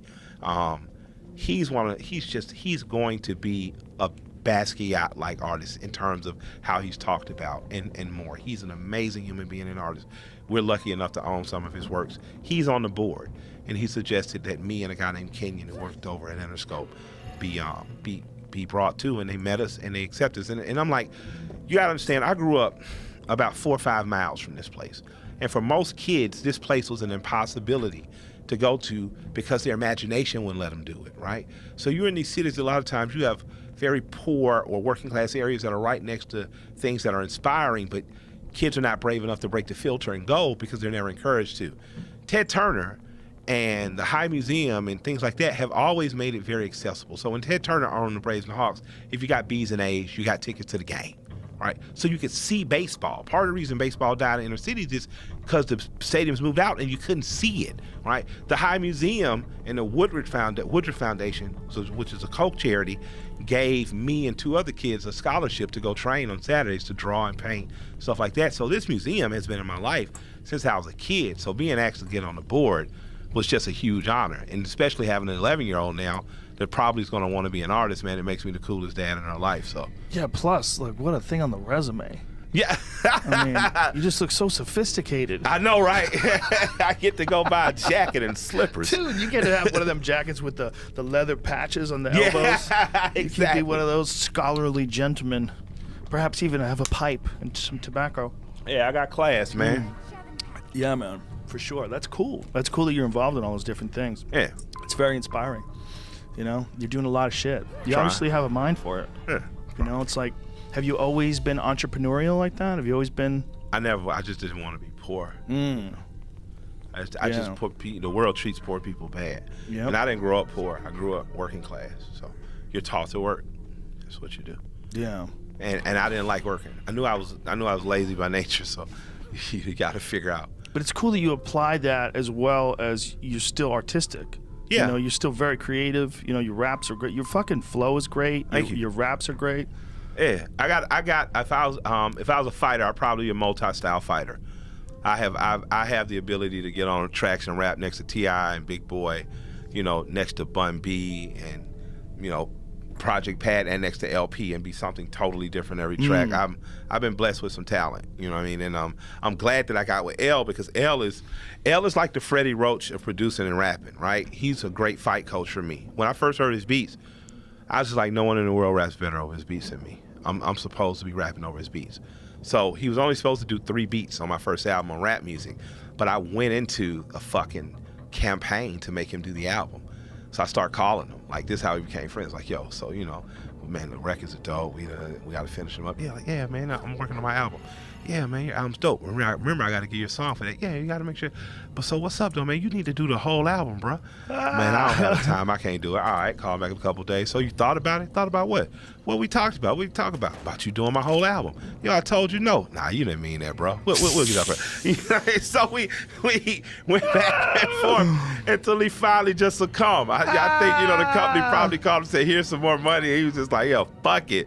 And we became friends. And, man, I truly believe that, like, you know, he's my Gus D'Amato in terms of being able to put me in focus and training. Like Freddie Roach, how you see Freddie Roach bring things out of fighters that you know are in him, but no one knows how to bring out. And L does that. So the discipline, you know, I've gotten with him. It's great. That's the great thing about partnering. You know, your weaknesses are kind of, you can identify and fix them, you know, because you have someone training there with you right there. Right, you feel inspired by your partner. Absolutely. Yeah. And I love them for it. Yeah, when two people really enjoy each other's company and benefit from each other's presence and get inspired by each other, the two become bigger than just 1 + 1. Absolutely. Yeah. That's why I make sure when I'm introduced, you know, and other stuff, you know, Joe Rogan's people know I'm Michael Render, Killer Mike, but another place I always say, you know, first and foremost, I'm Michael Render because this is my mom's name. Killer Mike's a character that I enjoy playing, you know, and I'm Shay's husband and one half of Run the Jewels. These things are more than just who I am. They make significant, you know, change in my life. If I live up to the honor in those titles, then, you know, I'm a better person. So L is my relationship is a very important one. Second, maybe only to my wife. Yeah, and your way of discussing this too. It's since you're a fun guy and you're an inspirational guy in terms of your work ethic and all the things that you can achieve. When you say things like that, and you talk about your word and you talk about who you are. That's very powerful to young people coming up because they'll hear that. They'll hear how smart you are and how well read you are and how much you understand about the business and life in general.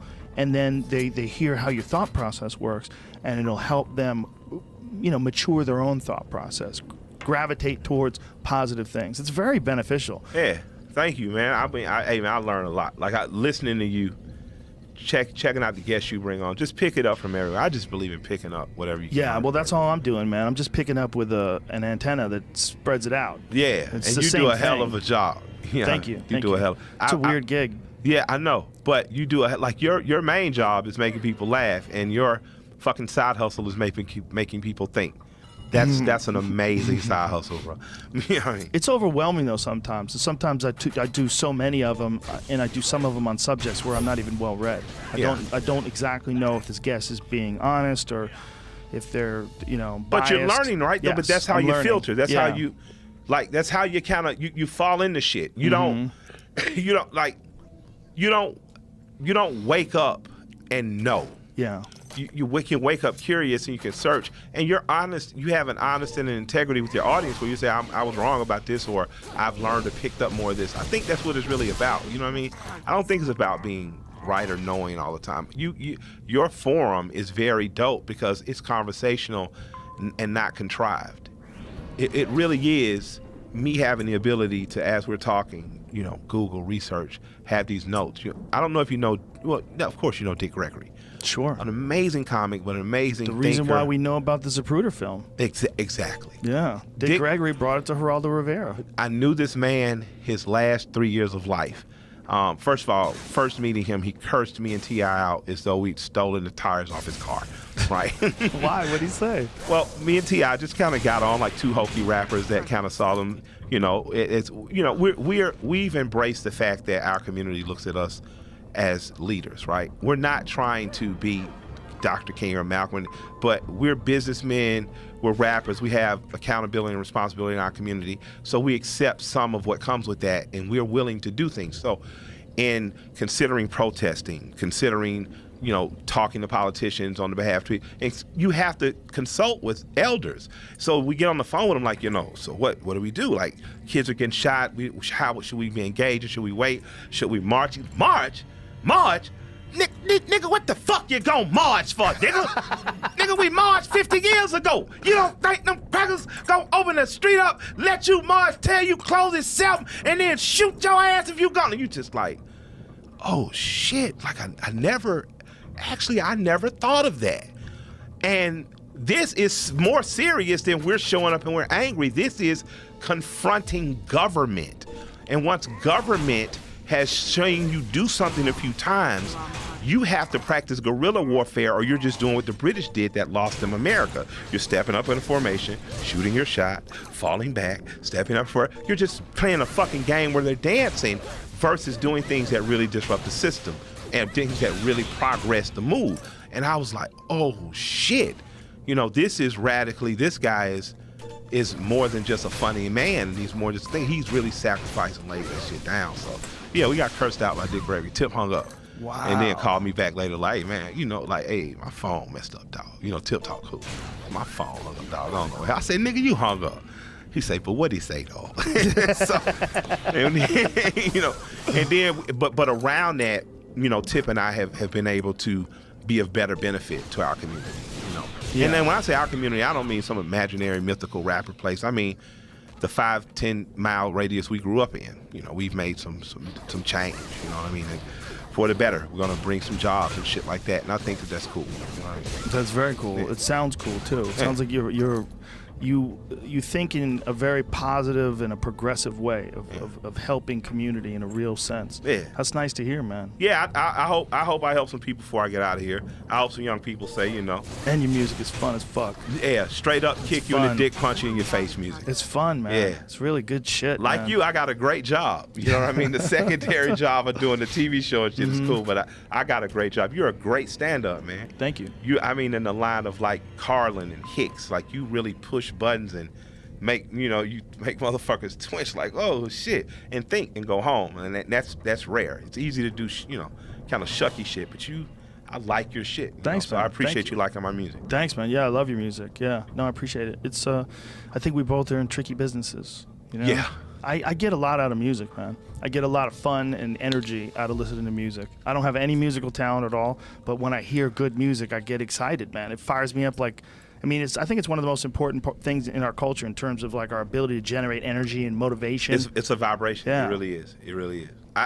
With me, man, I think you guys are.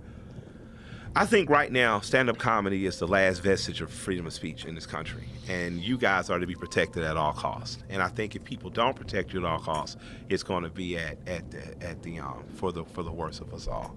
I definitely think there's something to that. There's very few people that are as free with what they're allowed to say, like stand-up comedians, because we're saying this crazy shit under the guise of it being funny. Yeah. So you can get away with saying a lot of things that won't be criticized as long as people laugh at them and you have a good point.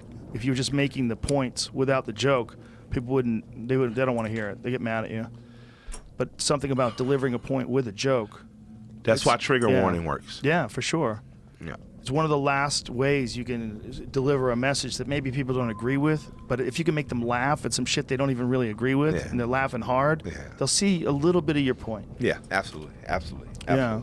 When you set out to do trigger warning, what was the initial premise, and how much of it did it change until once you got to production, once you started filming? You're one of the only people who've asked that question. You can I'm in look the business, bro. Yeah, straight up, bro.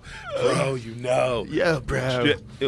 Originally, we shot it with FX, and we overdid it. It looked really good, but it looked really TV, and it could have been dope, but it would have been a parody of a very real thing I was attempting to do.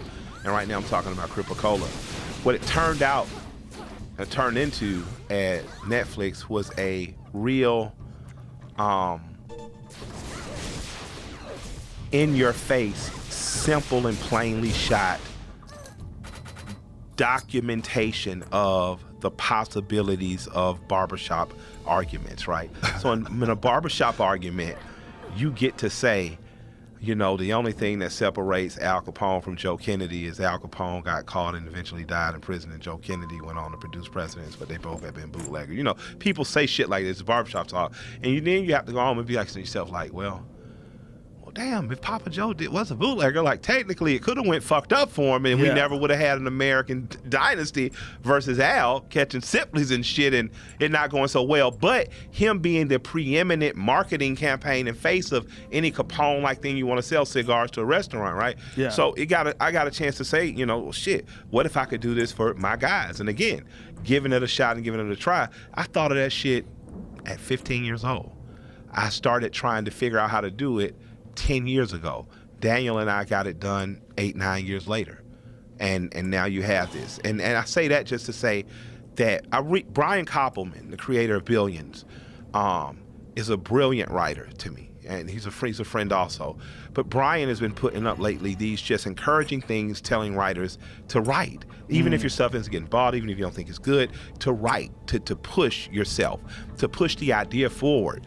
And I've been taking a lot of inspiration for that because Daniel Weinfeld and I, one of the co-writers and co-creators, Daniel and I have been talking and developing this over 10 years. Now I know how to do it, how to go in a room, how to get it, you know, it won't take me 10 years for the next one, but it was worth the struggle. You know, it was worth doing that. It was worth tweaking my idea. It was worth critiquing my idea to be like, the first time around, like, nah, it's not what it should be, because I was nervous as shit the night before it came out about everything in it, you know, the what scenes were shot, how did it look, the production value, and now seeing people get it, and unlike a lot of other artists, not have to call yourself a genius. Let me tell people something. Every artist thinks there's a genius.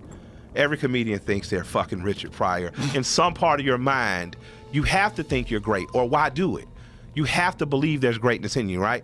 But I never wanted to be the guy. I'm a fucking genius, you know what I mean? I just never wanted, but to see it, because I always thought the idea was genius. Like, fuck that shit. You remember Real People that used to come on in the 70s, 80s? I remember watching that show as a kid, looking at motherfuckers like, wow, these motherfuckers exist in these far off places like Iowa and Kansas. And I wanted to approach it. I wanted to approach people in a very, I'm here right in front of you kind of way, not above you, not celebrity, Michael Moore-ish, but people know I'm a rapper, and it gave me that opportunity. And people can say it's genius, and I'm going to say I'm humbled and honored, but you're fucking right. And it's genius because I'm engaging people at a regular human level, not at the level of celebrity or power they're used to being engaged, but one that allows them to fully open up. I haven't seen it on TV since some shit like Real People. No, I haven't seen revolutionary TV like The Jeffersons or, you know, All in the Family or Maude. And I think that the world is getting scary and pussy, to be honest. You know, not to disrespect pussies, because pussies are tough. But I think that something needs to be dangerous. The best compliment I got on this press run has been like, Ambrosia Fahed said, how's it feel to have the most dangerous show on TV? And it's dangerous because it unites people. Doesn't separate people. It gives you alternative answers than the ones you thought you had, and it forces you to think. It doesn't solve all the problems or wrap it up pretty at the end. It gives you some options to do and some shit to think about. And it's funny as fuck and subversive and dark, and I like it. And I gotta imagine Netflix gave you plenty of room. Yeah, they weren't tripping, man. They don't trip. They don't trip. No, they don't trip. Just go, you know what you're doing? Go ahead. Yeah, exactly. Yeah. And then you walk in the room like, I don't know what the fuck I'm doing.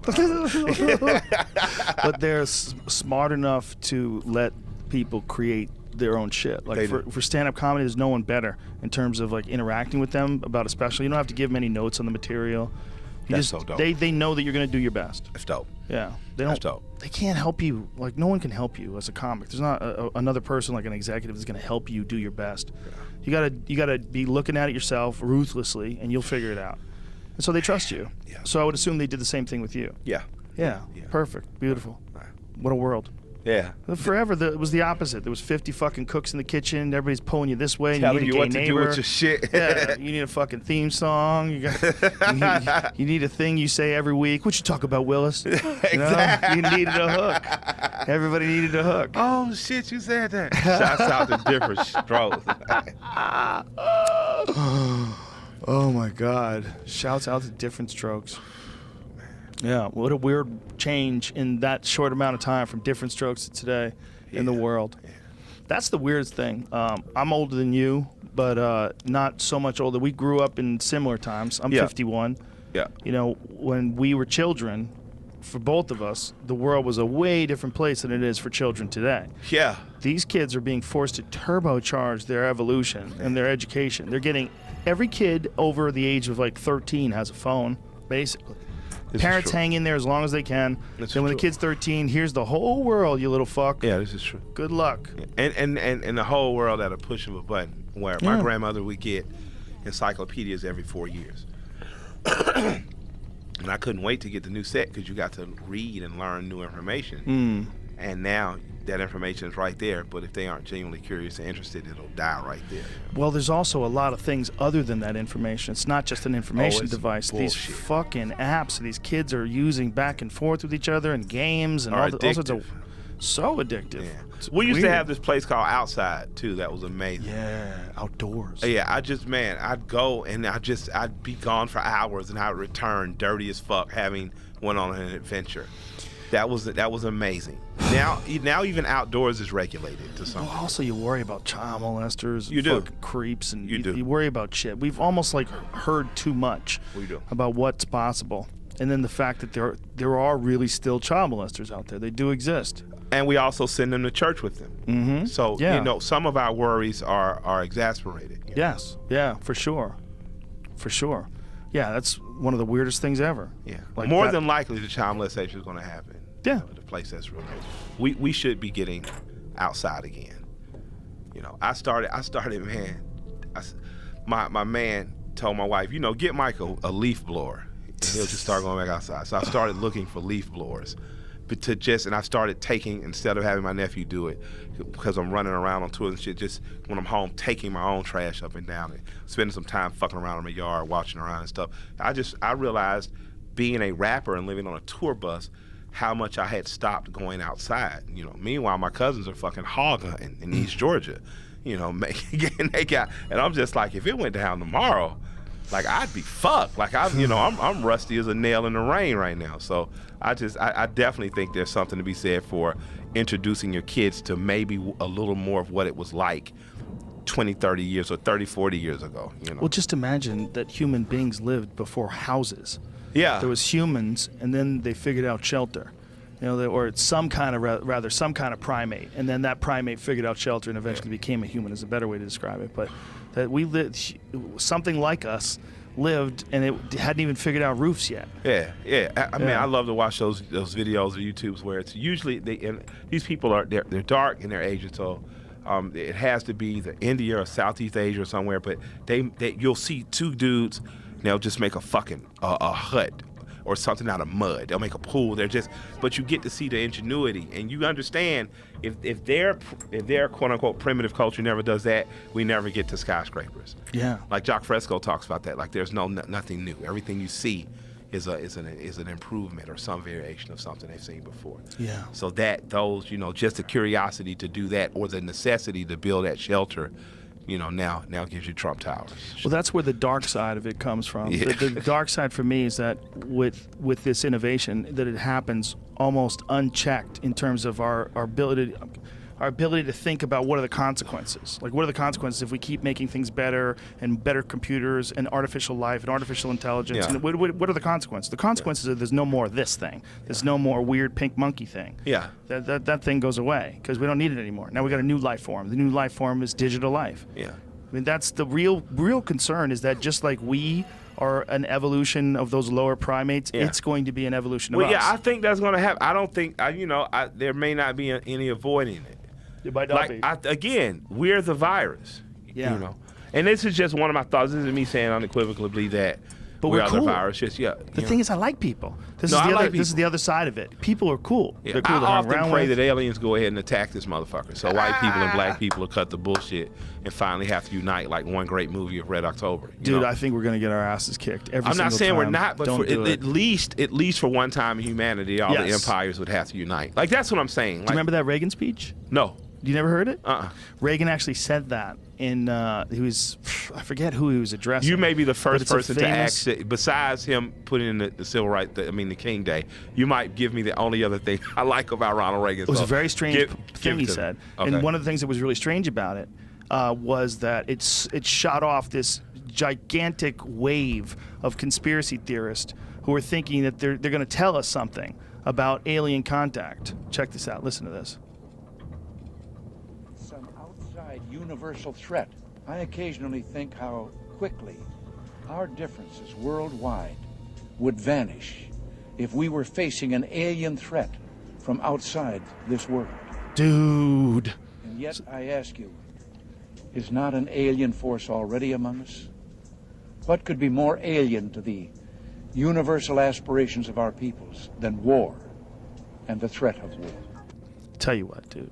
Ronald Reagan knocked it out of the fucking park right there. With that no matter speech, what hey, you yo, say. straight up, I have a song called Reagan. Many of you know. Wasn't the biggest fan of him or many U.S. presidents because I rapped about more than him in there. But that definitely is going to make it on a Killer Mike song. Really? I that's have awesome. to. You got Yeah. Just Killer Mike and LP. We definitely, if anybody, think aliens are going to come kill us all one day. So I'm going to maybe suggest to L. Hopefully he'll use it, but if not, fuck it, I'm going to do it. That shit is amazing. Yeah. Yeah. Do you think that it is possible that aliens came down and manipulated the genetics of lower primates and created people? I'm willing, based on all the theology, I'm willing to accept it. That's a possibility, because I don't think that we're alone. Right? I just don't. There's nothing. Even if there's some divine thing that woke up and decided to make us, and we're special children, and we're on Earth, the blue planet, there had to have been some other things made or played with, right?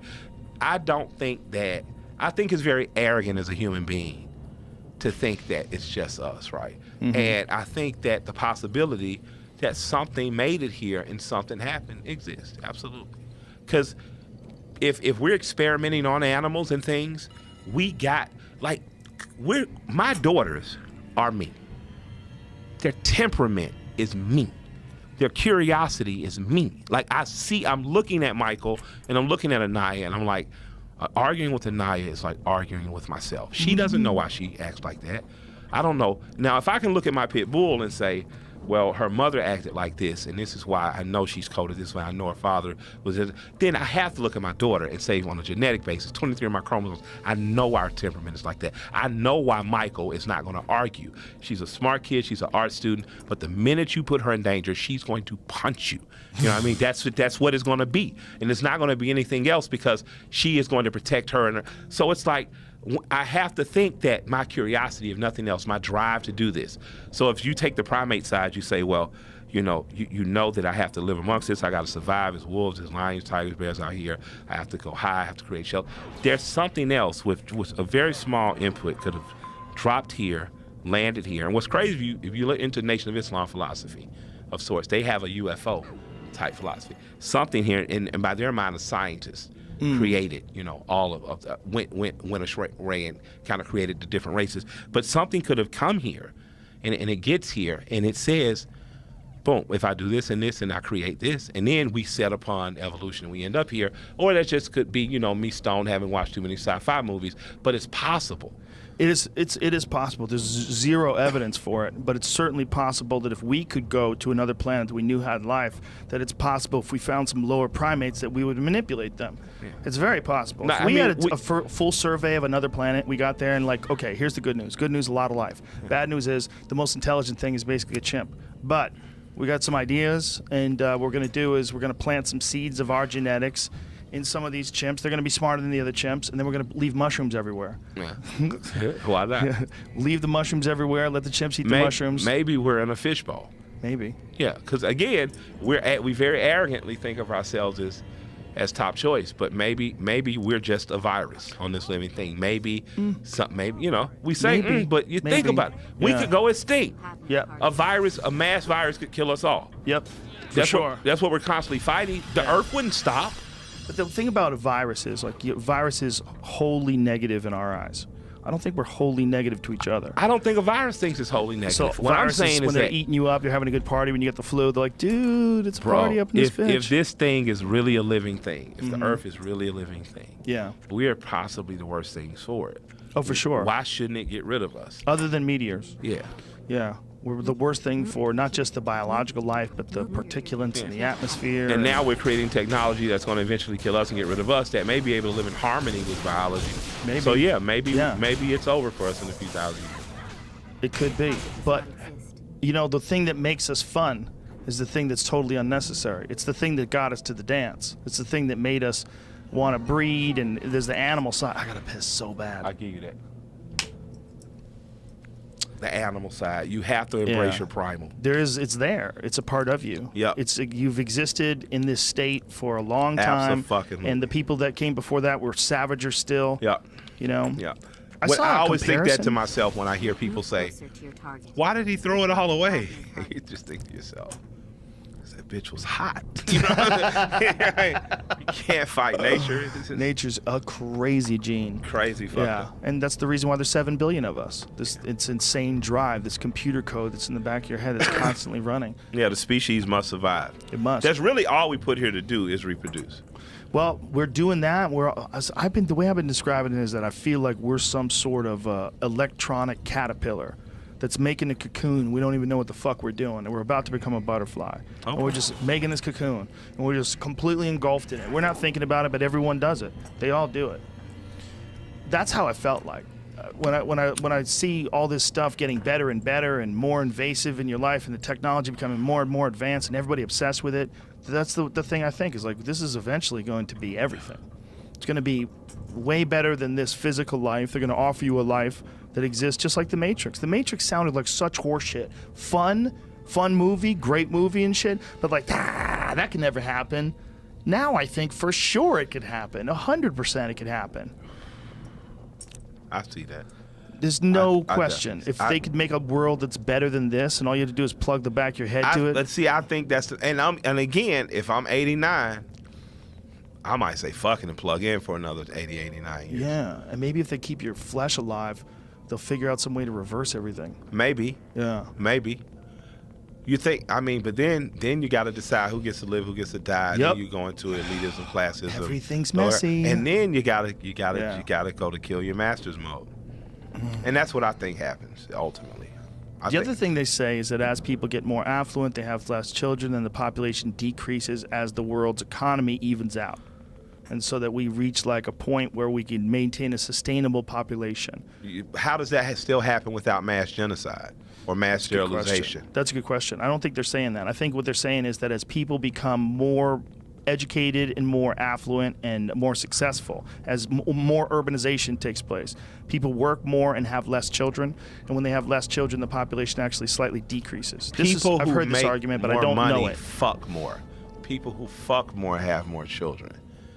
Like that just that's one of those stats where I'm be like, they might just be talking about a particular class of people. There's still 7 billion people. Yeah, there's still 7 billion people, who but I live think, mostly for under 22,000 a year. Yeah. And it usually every time development comes, it exploits them. yes. So, like, where does the balance out of influence coming? Like, I know there's one country now that's doing a universal pay for people. So, are we going to talk about going? Because when you go to does that happen? Is that it? We going to universal pay? Well, universal pay would be fine if it was universal effort.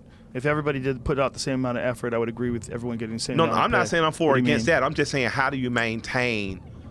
How does it happen that everybody all of a sudden is affluent without mass genocide or sterilization? Well, I think the idea is that as listen, this is not my theory for sure, but I've read it. The idea is as the world becomes more urbanized and more educated and more wealthy, as cities spread out, what happens is less of those people have kids, and they have less kids. This is just that doesn't work. Well, I don't know if it works or not, but I know that this is an actual study. Right? See if you can find that. People are vain as fuck. Some people are.